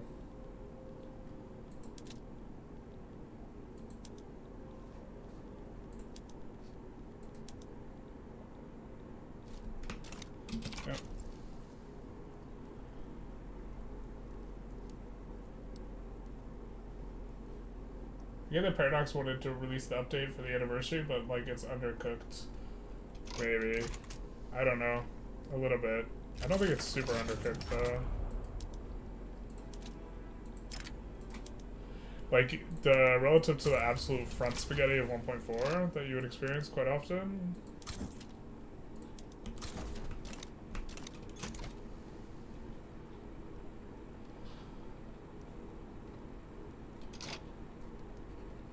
Thank you, the USA was actually going to be your next run. Yeah, they have pretty good mapping. Belgium only has 2 states, so mapping's not as big a deal. That's fair.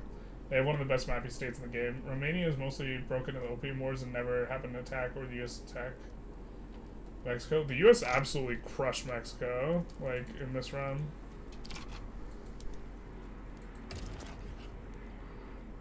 I guess the only, actually, war reparations, American war reparations wouldn't be terrible.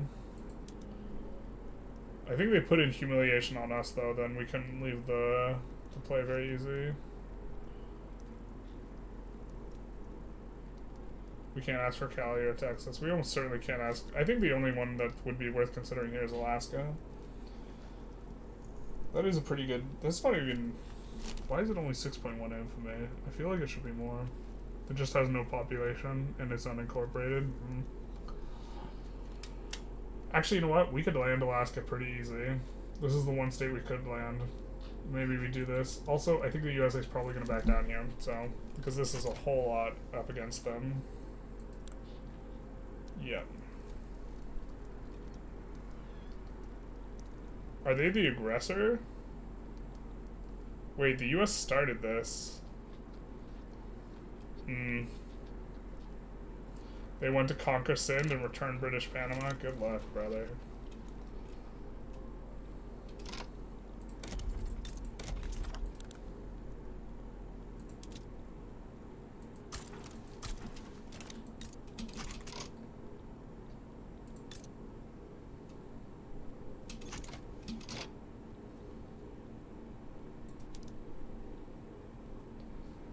And are these line infantries from Bodhi? Yeah, we'll delete that.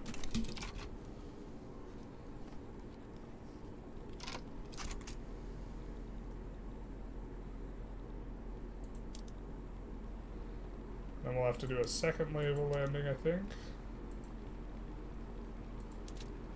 Right here. Oh, nope.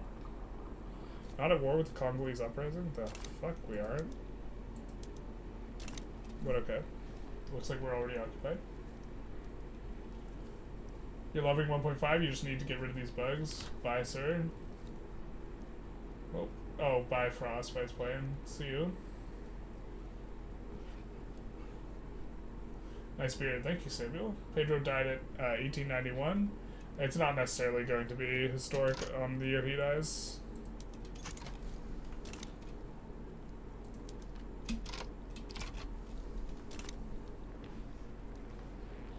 We should be able to enforce on conquering Alaska. I think we'll mobilize the National Guard and keep them in Brazil. Same with the Iron Army.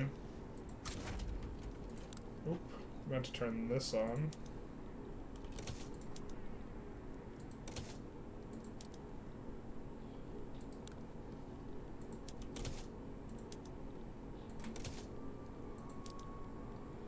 And we'll switch this over. We'll also switch over on this one too. Perfect. And they should recover their stuff, their juice. Generally played Japan like 10 times in the beta. PDX messed migration up, especially internal migration. With greener grass and extremely profitable factories, a few at most. Yeah, Brazil is really miserable to play without the pops. I don't think we're going to play Paraguay anytime soon. Well, in beta you got to 1 million pops. Well, the 1.5.5 was obscene. I don't think it should be that fast. But this is also like, you know, a bit of a problem. Wow, USA is really going to go for it, huh? Alright, fair enough. We'll land. We could use another pusher. This guy's maybe okay. Alright, whatever. We'll recruit him. What's the clout of these guys look like? We're getting close to 4, so then they become marginalized. So that'll be nice. We'll land Alaska. I think we'll send this guy. And they will have a little bit of a penalty, but we'll fix that in post. And then I think we'll station these guys here. And we'll just look to see what the US is going to do. Actually, the US has wanted to land this. Maybe we put that there. We're not looking to necessarily mix it up too much with the US, though. Why are these not upgrading? Bro, we put this order in forever ago for them to upgrade. We haven't gotten any. Might not be working as intended. But we'll see what we can do here. You're talking about Hokkaido? Well, you start out with no migration. You have to change the migration law. I'm assuming you did, but it should be literally 0 on Japan unless you change your law. Alright, so now we're kind of committed to this war, though. Prussia stopped improving relations. The truth hurts. Also, gaining infamy here in Pacific Coast is really not going to negatively bop us too much, so this will be nice for us.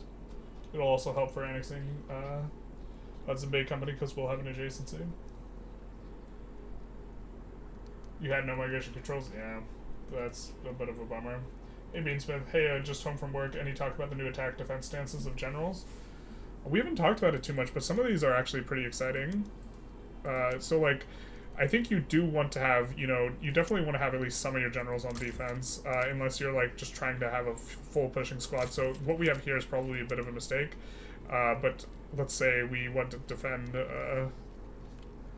wow, that's kind of an interesting modifier, increase casualties taken, but we'll put one of these guys on defensive stance.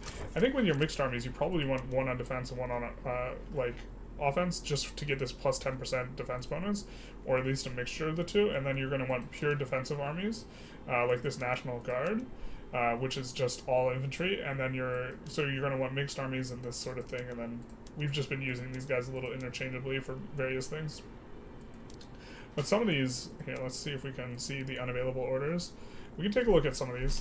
I think cautious advance is a better advance thing, so we can actually switch over here. Except we want rapid advance on this squad particularly because this is our landing squad. So we're going to put rapid advance, which makes them push much faster. But just coming in here, we can actually probably take a look. Reckless advance relative to advanced fronts, just 5 advancement speed and 10 offense. Pillage is going to be slower, but it's going to do more morale damage. It's going to cause a ton of devastation. I don't think that's going to be too usable. Reckless, more advancement speed, more offense, more morale loss, less recovery rate, more aggressive maneuver chance, more blunder chance, which is interesting. Cautious advance, which is kind of the one I liked. A slower advancement speed, more recovery rate, more careful maneuver, and you don't get any offense. So maybe cautious advance isn't too good. I remember thinking it was good. This gives less advancement speed, but a ton of morale damage and a ton of kill rate. So heavy advance, this gives more offense, less advancement speed. This one might be the best, less morale loss, heavy advance. Adamant defense just seems better, more supply consumption, more dug in. Countercharge, more casualties taken, but in return you're getting more morale damage, more kill rate, more surprise maneuver, and aggressive maneuver. Last stand gives you the most defense, but a lot more casualties. Delaying tactics, camouflaged, increased surprise maneuver, more defense, more morale loss. The delaying tactics probably looks pretty good, so heavy advanced delaying tactics, something like this. Hokkaido is so good, but it doesn't have any pops. New migration is wasted potential. Yeah, that's kind of always how it's felt too, though. Like even, like on 1.4, it still feels pretty bad, Hokkaido. Still haven't played since DLC update come out, so is migration pretty meh this patch? It's feeling that way. But maybe it's just like culture shock from switching back from the absolutely obscene 1.5.5. They prefer being homeless buns to migrating to extremely high-paying, expensive factory fertilizer jobs. Yeah, I mean, we can take a look. Like, we have a lot of... I mean, the Brazil run's definitely feeling rough. It feels like we have a ton of migration attraction. We're not getting a lot of migration. So, yeah. He gets sickly. He will be able to die of natural causes. And this depletes Magnanimous Monarch by 1. God damn it. I think we failed. We're at negative. Son of a bitch. These guys are almost depleted, but yeah, I think you just have to, from the start, kind of work them down, whittle them down. God, that sucks so hard.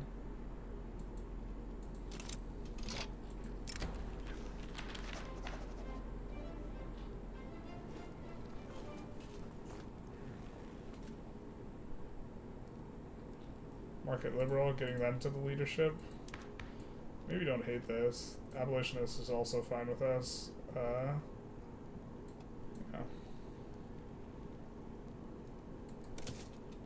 We'll make him the leader. Oh my god, our legitimacy got crushed. What the frick? Alright. I guess that was a bad idea. That was actually a really bad idea because these guys became super not on board with each other. I guess we'll do the free trade party. We'll do something like this. Okay. That was a mistake. Well, Pedro is sick. So we have to get this above 0 before he dies.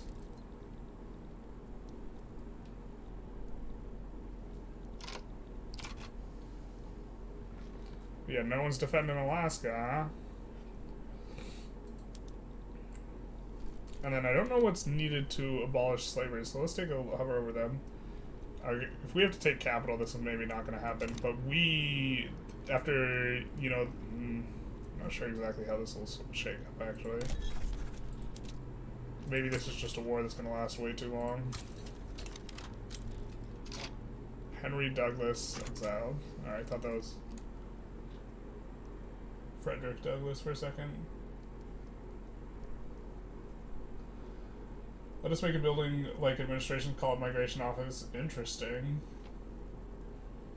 PMs maybe change the quality of pops attracted, like if they have qualifications already. Interesting idea. Well, our auto queues managed to pick stuff up, so it's looking like we're starting to really kind of pick up on the labor. I think that's largely off the back of us kind of more with the workplace safety combined with, you know, the health institution more than migration, though. Yeah, there's no one here to defend, so we should be able to get in. I guess that no one's defending on this side of the coast, so, I mean, the UK's trying to land. Maybe? Is the UK trying to land? I can't really tell. So maybe we try and land California. Actually, we can land California right now, huh? So we can just...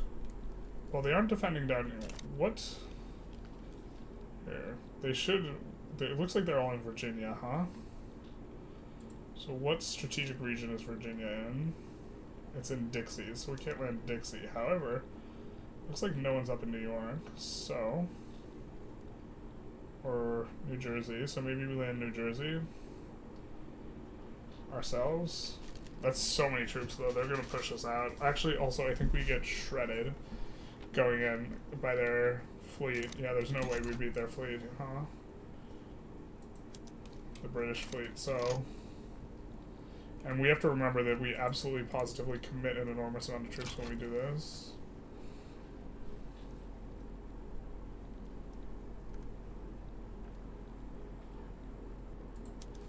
Like, we will not be able to uncommit this 48 stack. So maybe we just chill. We take our Alaska, and we sit there and we see what's good. I remember one of the earlier patches you were playing Russia. Yeah, I was getting so much migration with the multiculturalism and the insane GDP growth back then that the entire Ukraine region was French and German. Yeah, and Chinese as well. Yeah, it definitely doesn't feel very good. I don't know. But, like, we're starting to come alive a little bit. We have a ton of infamy, so we can stay in this war a while.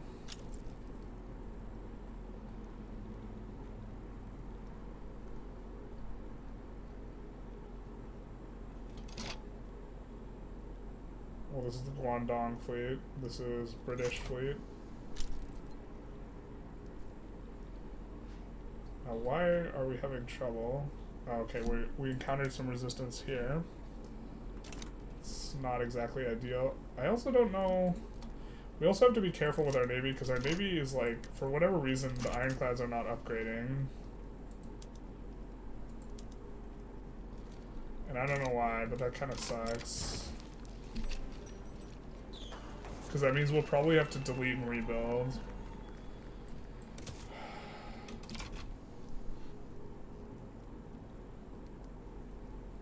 Looks like they suddenly decided to scramble the jets. I don't know where they're going. Are they going to Alaska? Don't like that.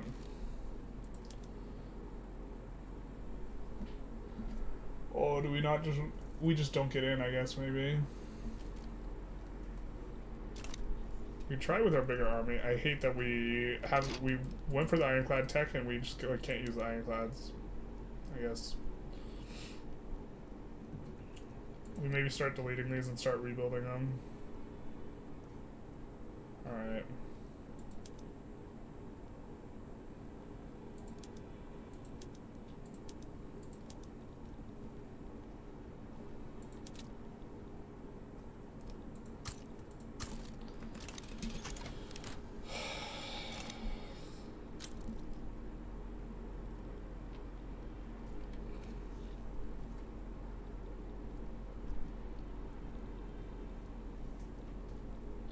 Oh. Looks like they're trying to get in.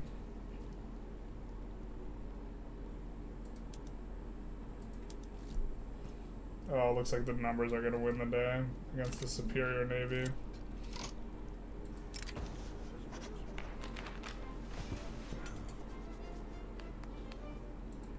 Guess we're fine with that. Yeah, poor magnanimous monarch. We're so close to marginalizing these dudes, too. Actually.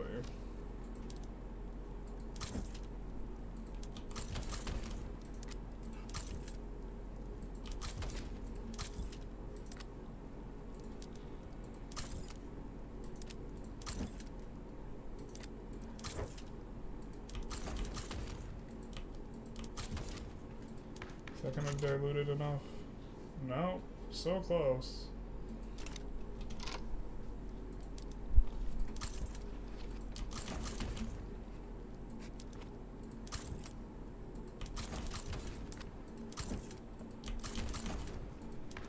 That should do it? Yeah, baby. They're marginalized. Eat shit.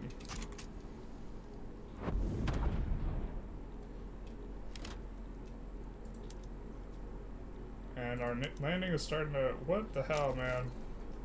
There aren't any... Oh, I guess they moved them to the... It's the Pacific HQ. So now this is going to be tied up forever, even though we know we're just going to, like, lose.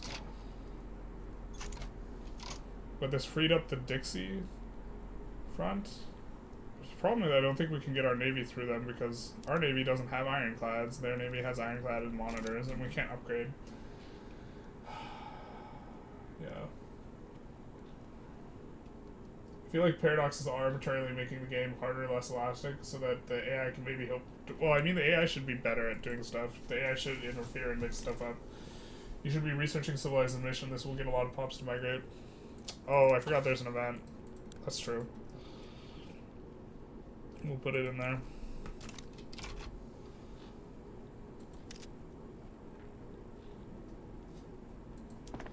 And I think we had some buildings dedicated to ironclads. Where are these guys? What did we just annex? Here, huh?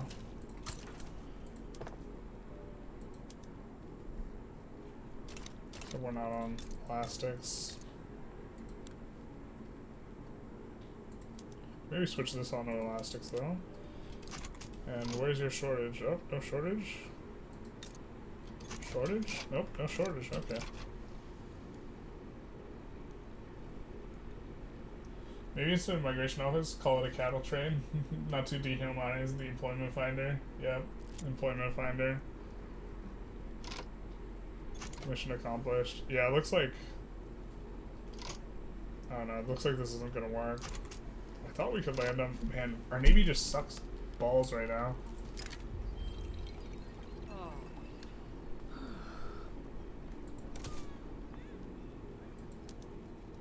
The upgrading not working is actually pretty obnoxious, though.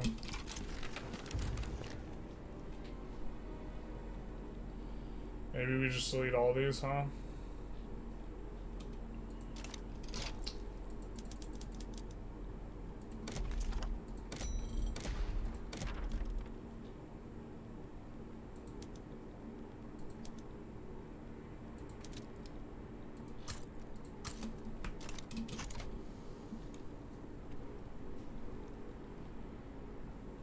I mean, we're distracting so many troops. The UK can't really do anything. Here's the US Navy in all this. Where'd they go? They have a huge, yeah, here's the 100 stack, the 3rd American Fleet.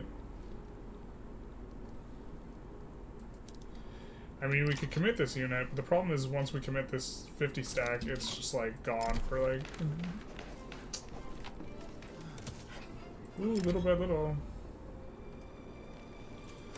Alright, so we got positive Magnanimous Monarch by having them marginalized.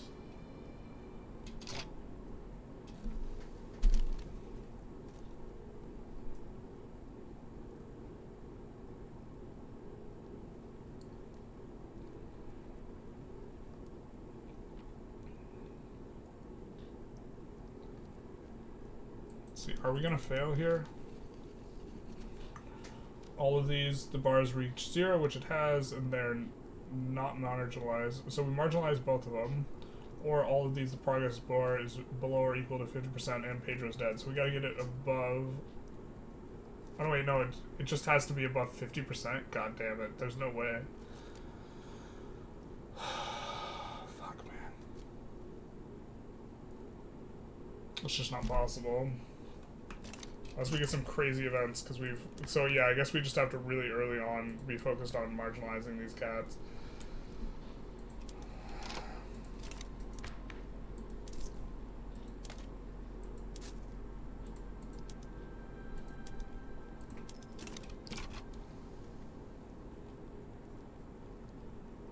Also not sure what we're supposed to do with this war. Not having the ironclads is like really kind of sucks. I'm not sure we can get a landing in on these guys. Looks like they appropriately adjusted and moved troops over from one side to the other, but it looks like they're also not going to enforce on the UK here. So...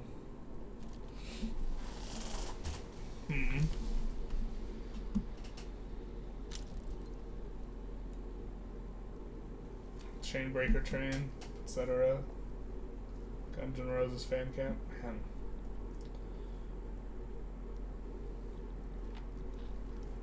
What is this?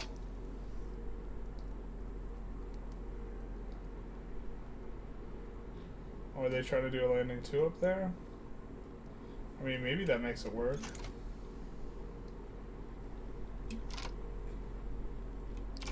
I think we're failing there, though.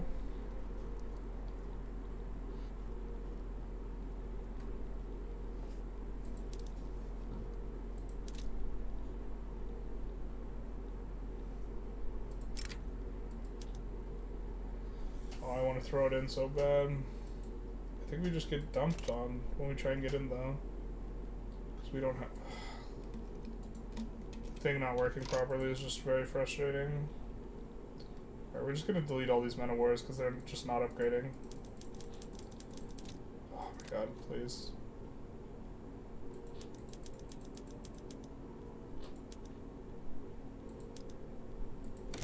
I guess we also have to had to have hit the Navy thing faster for doing the thing for Pedro.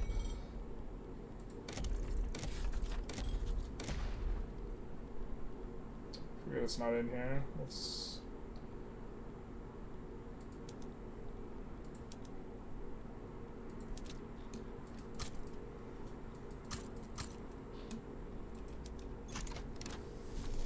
So that'll get them on up.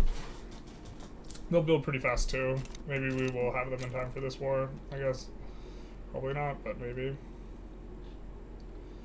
Actually, maybe deleting them and rebuilding them piecemeal is exactly what we needed to do, because then the employment would be less disaffected. Jesus. Well, looks like they have huge fleets here, right? So...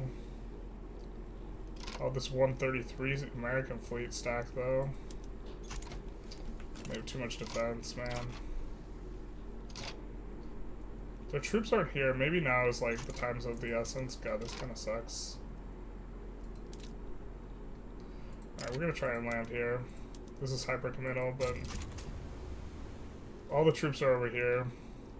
They're tied up. The Navy's over here. The Navy's really far. We maybe don't get a better chance. We do have to fight this, but I mean, we have 9 ironclads. They're probably not very well employed up, though. Oh, I guess we have several thousand, but I don't know. We'll see how this battle goes. Still not used to the naval battles, so.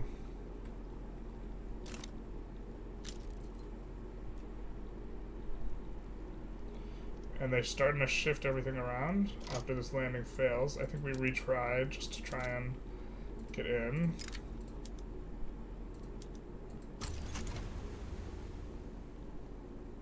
They're moving these God knows where. They're moving some of these back, so it's kind of, we were trying to get in before then.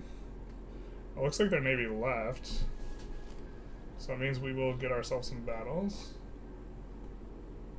Enacting property will give you +3 on the Monarch event bar if you don't have it yet. Oh, really? Oh, we already have it.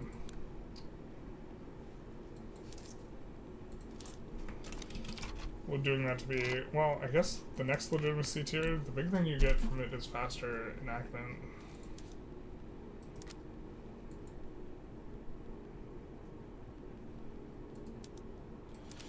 Yeah, I mean, I think we're just in for a bad time. We're in for the bad event. I don't think there's a way we can, I mean, I guess we haven't seen a lot of these events fire, but we have to somehow get it above 50% with Peter, yeah. We just had to marginalize these guys way, way faster. It sucks because they're marginalized. It feels like we should not be like, oh well. Alright, we get our battles. This is not looking very ideal here. Yeah, they got more troops over here. And now we can't abort. We're just stuck in. Oh, but we get Alaska.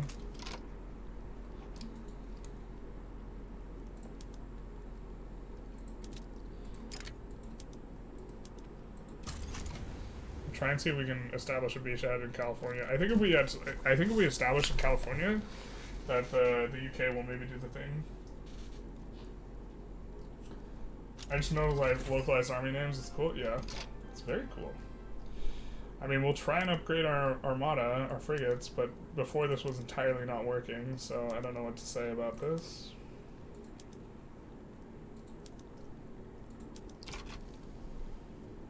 They did not upgrade, so we'll probably have to delete and rebuild all those guys too.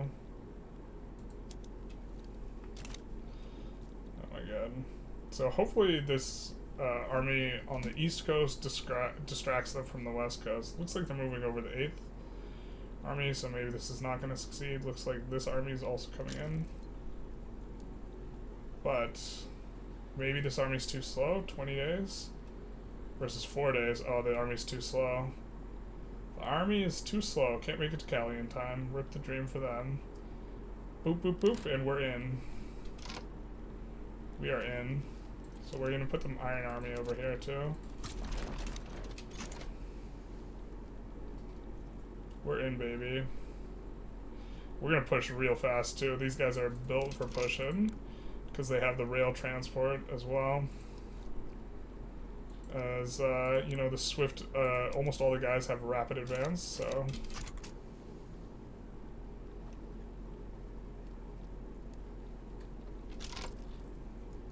They're built for this exact thing.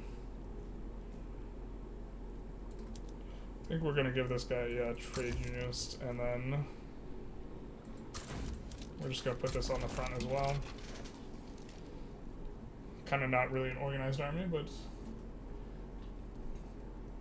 And you're Brazilian, and this is actually crazy. United States of America, Brazil. Some deep Brazil lore. So it was written. So it shall be.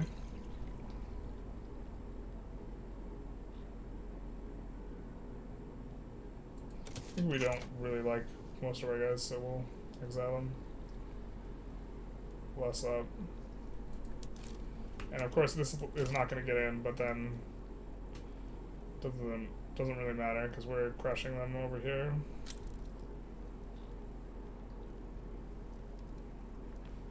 Hopefully the UK starts assigning some guys. Looks like banned slavery cannot be done unless we take the capital. Let's make sure the landing spot. Yep, they do have. And here's an instance where we would want more and more generals, as many as possible, really. So we're gonna do some of this. Gonna be careful not to recruit a landowner or the other one.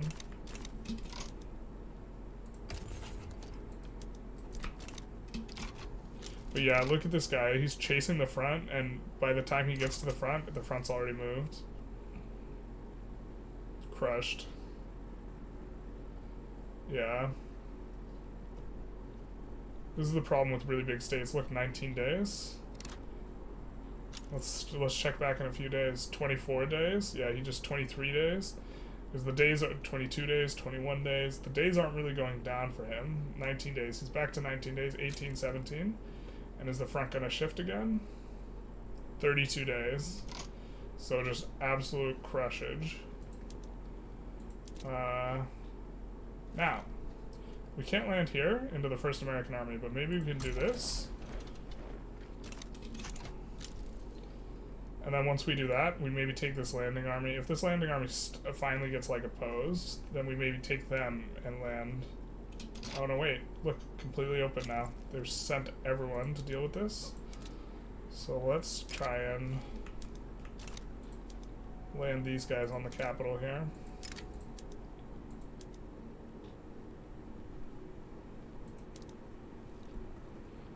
What are you doing? Alright. 3 months. No, these guys are on the wrong seaboard. We need these guys, but they don't have a commander who can lead them. Is it really just as easy as recruiting a commander? I guess it is. Alright. The other two are disorganized, but this one's ready. So we go here. And we're going to try and land on the capital. It looks like they finally caught the front. Coming at it from both directions. And we are going to be greatly slowed down.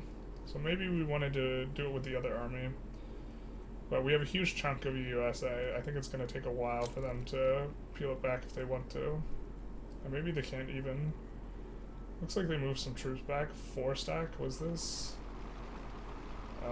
Maybe the 56 stack? Yeah, the 56 stacks here. That's not ideal. Okay, so I guess maybe we don't get in like this. Whoa, minus 170 boats to 1,300 boats. What is the supply chain? Yeah, the truth hurts. Brazil numero uno. Who needs a supply chain when you are the supply? Good to see that fronts are still broken easy. Yeah, well, I mean, it's not, it's broken in a different way, right? It's not spaghetti, but instead it's just, well, to be fair, like, you could say that this is working as designed because we're outmaneuvering them. Yeah, these guys got clapped. Alright, fair enough.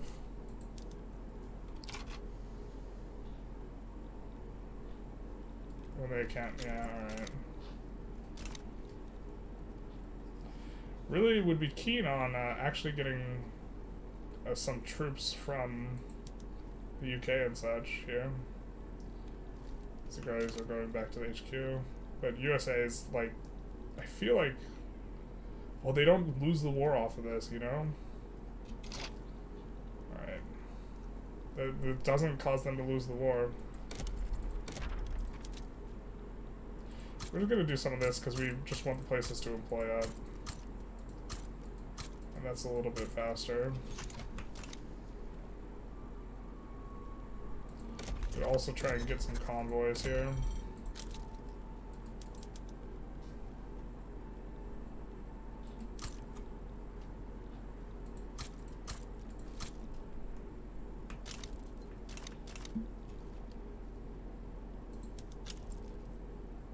Now, why can't we move you? What's your deal? You're mobilized? You are mobilized. Bruh, really?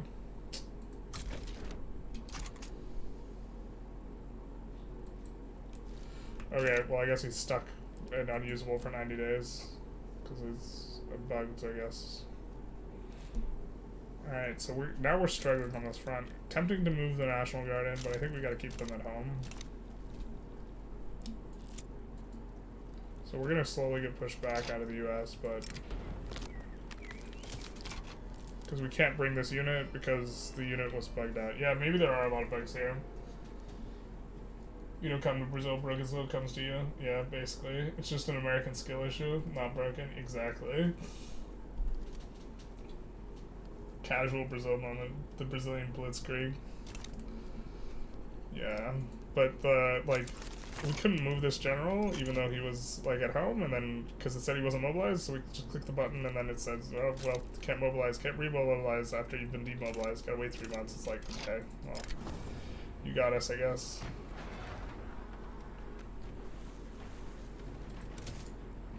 Let's see how this Navy is recruiting up, maybe. Oh, the monitors can actually build up.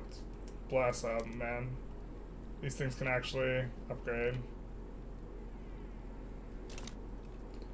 Bless. Just not the other ones, not the ironclads. Looks like they're keeping a 65 stack in the back.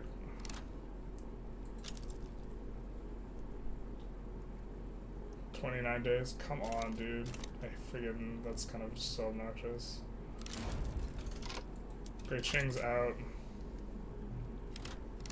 I mean, we definitely have Alaska, so they should be kind of... Let's check our interests here.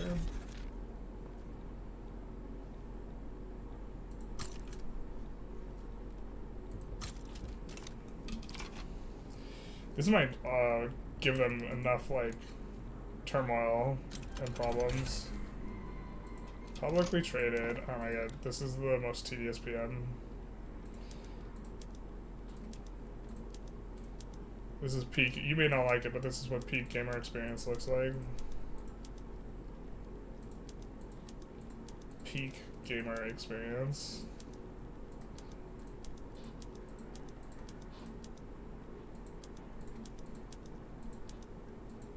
I think we're probably going to end the stream after this war as well. The great, everyone remembers the great Brazilian-US war, where the US dumpstered the Brazilian, or sorry, the Brazilians dumpstered the US, there we go, that's the one. By outmaneuvering them and landing California, as Arnold would say. Alright, let's all steel holes. Yeah, I know, we don't have enough of those ships anymore. Oops, I thought we remembered to swap that, apparently not. Did have to reload, or chose to reload, I suppose, a few times this episode, so the truth hurts. Let's go covered markets.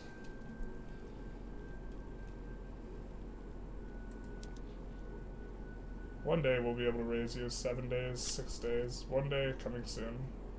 The game does seem like it's slowing down here in the 80s, though. We definitely want to research electricity at some point. We have significant convoy problems.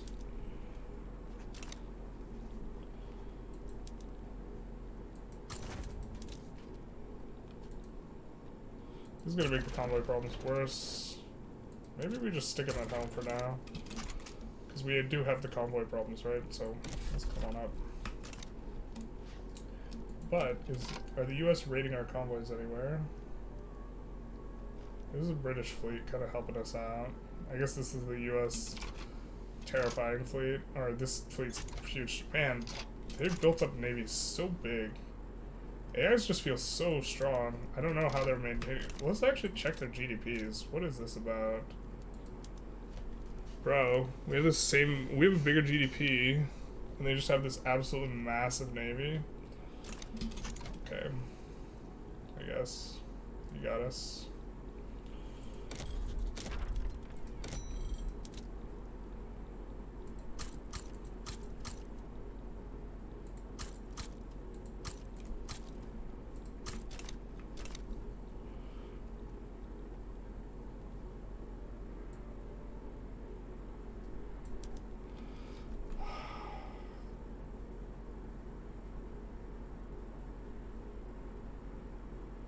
We just can't get it about. I'm so disappointed that we can't. We might have to retry this at some point, but.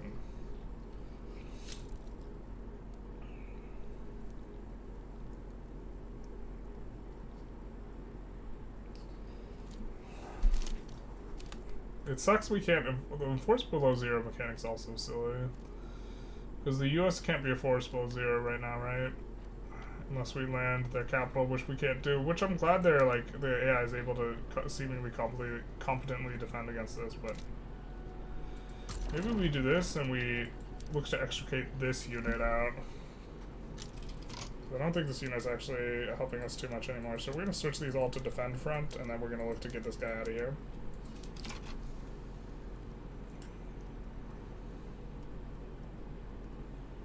Wait, why can't we move him off?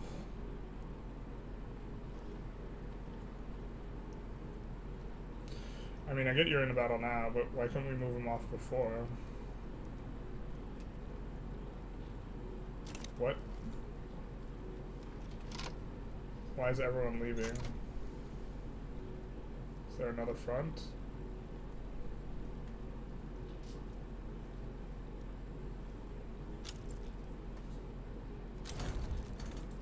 What the fuck, man?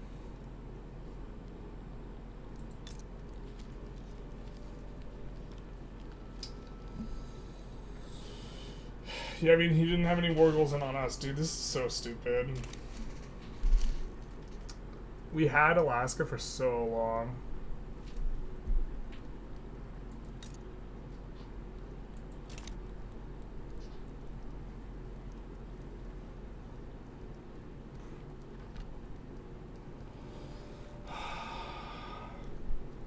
Alright, let's catch up on the chat. Is it better to transfer EIC or Cape Colony as Brazil, New World countries? It would be better to transfer EIC, that'd be insane. The bug where they're stuck in the battle and they're moving back to an HQ, so you can't assign them to go back to the front. I would love to see Mega China in 1.5, but didn't want to do that to you. Pedro did visit the USA around this time. Shortly afterwards, conservative Republicans couped him, so they were on tracks for a historical path. Oof. I mean, I guess we did visit the USA. I don't think it's possible to complete the monarchist event chain now, so why not switch to Republic now, or marginalize others by going technocracy? Will you make a good guide series for Brazil later? Probably not Brazil specifically. We might try Brazil again. I wish we had gotten this successfully, bro. Bro, that's brutal. Yeah, basically. I think it's time to call it a night. I think you're probably correct. That's why you add transfer state instead of add war goals. Yeah, but we couldn't transfer any states, man. We couldn't transfer anything. They were not willing. But yeah, I mean, like, we're on zero infamy, so I guess we wanted out of the war there anyways, but like, it's just like, we occupy half of the United States, we have Alaska forever, but the ticking below zero mechanic is just kind of stupid, right? Because we can't tick them below zero because the UK also wanted to ban slavery and we couldn't get the slavery thing, but like, obviously, like, we are in full control of Alaska, and so like, what should happen there is like, we should be able to get Alaska. I mean, to be fair, we like abuse the other side of this, where the AI can't enforce on us, and we're like, la la la la, you can't do anything because your war goals are dumb. But like, yeah. Well, I mean, I guess the thing is we have to try harder, I guess, to try and land the capital. Landing the capital is kind of tough now. Also, it didn't help that our capital ships weren't ready for the war, and we'd kind of been trying to upgrade them and this type of thing. I mean, I guess hindsight, we just shouldn't join the war without having the capital ships ready. Also, we need way more capital ships. But to be fair, these only employ like 1K guys, not like the 5K guys, so maybe we do something like this, where we're like, okay, 1, 2, 3, 4, 5, and then,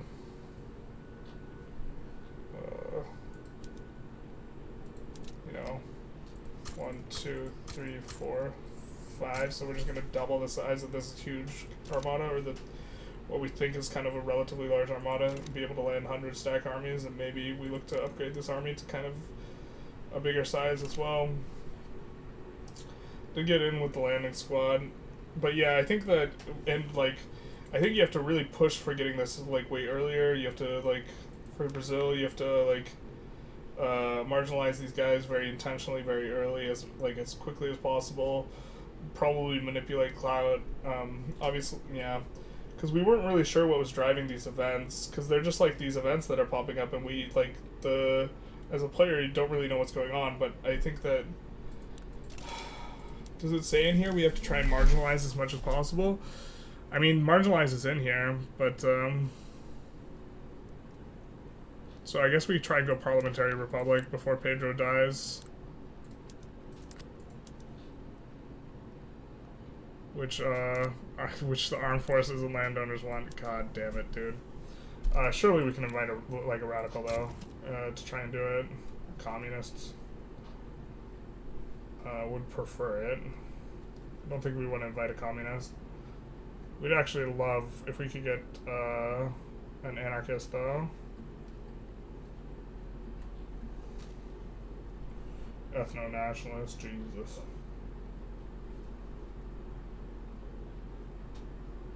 So I guess we're gonna invite Liberal Party guys, so we want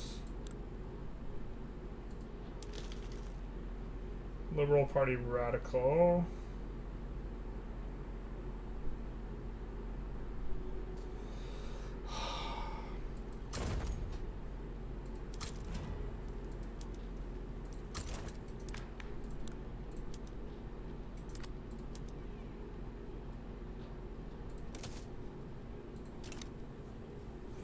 Because we would rather end up with a parliamentary republic than losing this and going down that route, I think.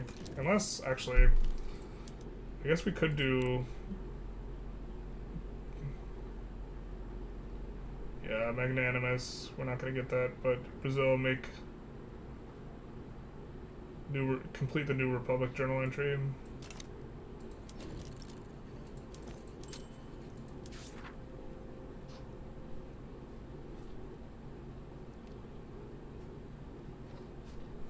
I'm assuming we get that after Magnanimous Monarch.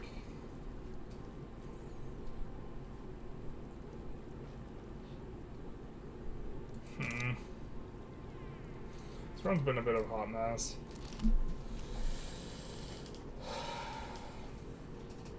Is 1.5 worth playing with the current state? I mean, does it have many bugs? I mean, we're starting to notice. Well, I mean...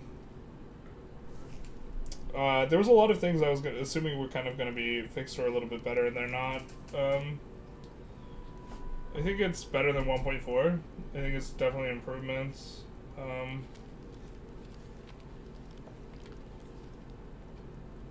You know, I think that the new war system's interesting. I think the AI is a lot more aggressive, and that'll be fun as we start to learn exactly how much we can push the AI or no. I think you're going to have to really change up how you're approaching stuff, because the increased aggression and the fact that they build an enormous amount of military... You could have taken a bankroll? Could we have? I don't remember. If we could have, that would have been better in hindsight, yeah. Plus, how's the exploiting Amazon journal entry going? I know we got past part 1. It's super cool. I like the fact that we, like, we're going to kind of look to close this out, but, like, so this is the first step, and then we can do exploit the step, so we have to get...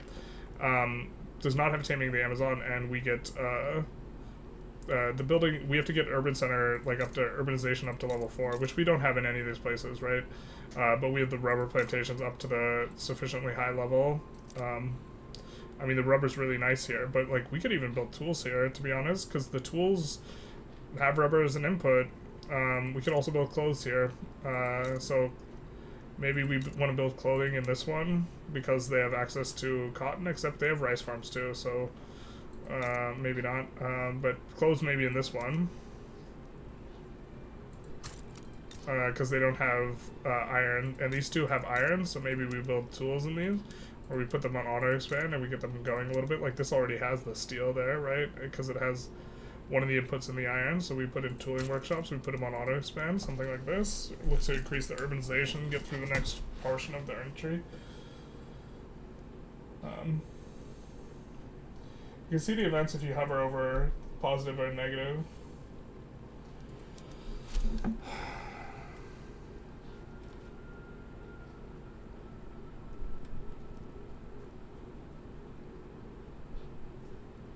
Confirmed. They have to be marginalized.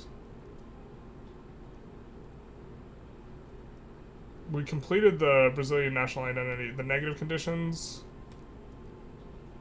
Sultan's decline. He rejected or failed the Republican proposal. Slavery banned, which we did.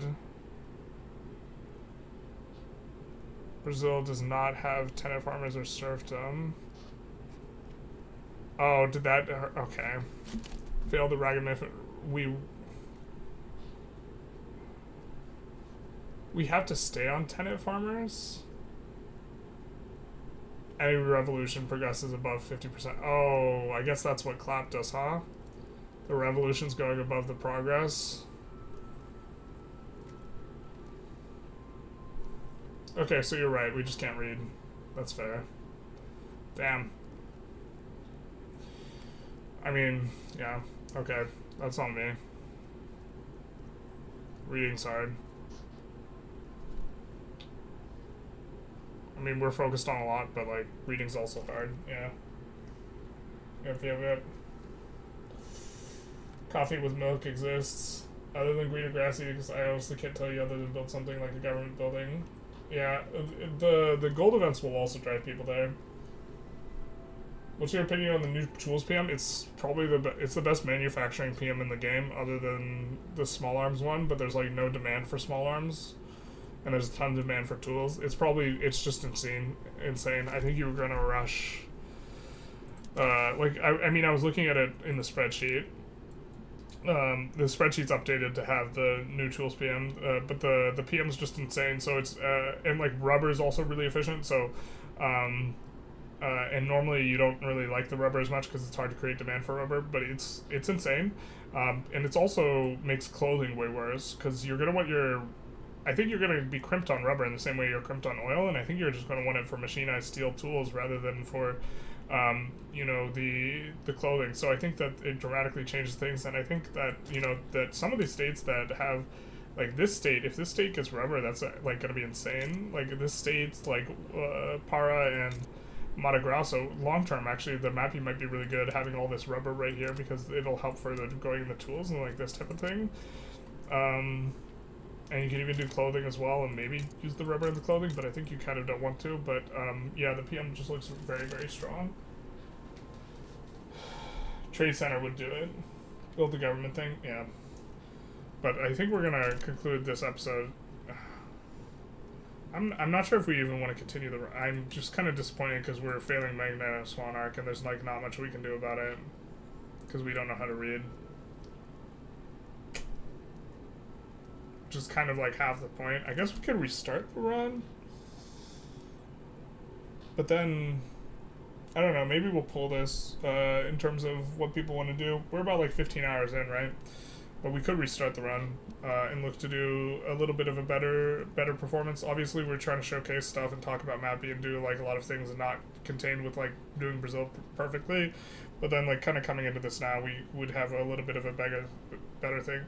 Yeah, having to I guess we just got nuked repeatedly by having revolution progress about 50% progress. I think this is a bit of a problem.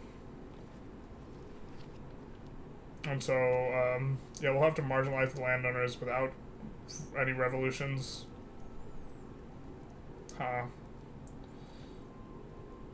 Also, at some point, you maybe just have Pedro step down, right? In order to proc it if you're above 50%, in order to get Isabella de Branca to be what you want, right? She's psychologically afflicted. She sees what's going on with her father. I understand. I understand, my lady. Something like that. The revolution, 50% is the tricky part. Absolutely, yeah. Something you went earlier is legacy slavery. We had slavery banned. Oh, is this another part of it? We have to not ban slavery? Can I really not read? This is the way. Oh, yeah. Okay. Yeah. We just really don't know how to read. God, the truth hurts. We even have a like college degree. Reading's hard.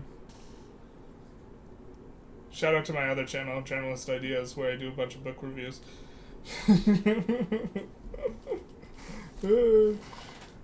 Restart the run because it's not easy to get magnanimous the first time around. Plus, you might have to deal with the non-abolitionist landowners. Yeah. The landowners don't have a negative approval on legacy. It's easy to approve. Yeah, and this will allow you to progress with Great Britain. Yeah, so this will. I don't know. We'll do it in a poll. We won't do it live, but a poll on the YouTubes. And maybe we'll get a much better performance with Brazil. I'm kind of keen on trying it because usually we don't scuff out of what we're trying to do, and this is kind of definitely a scuff out. And there's nothing we can do at this point, other than like reading comprehension exercises on our own time, which we might have to do. Anyways, I hope you guys enjoyed this episode / stream / etc. Mostly etc. If you did, please feel free to like, comment, subscribe. Also, notably, did start a Patreon. The link should be below. It's not necessarily down below, but it should be there. And so we are going to be doing one run decided via the Patreon voting, aka wealth voting, and so that's currently what's available on Patreon. We might try and work on a loud cars outside mug or something like this in terms of the store, depending on demand or like kind of.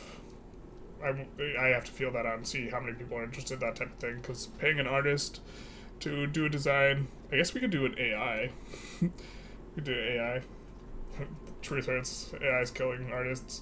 Alright, anyways, I hope you guys enjoyed, etc. Mostly, etc. Have a good one. I guess we're going to save it up just in case, but Godspeed.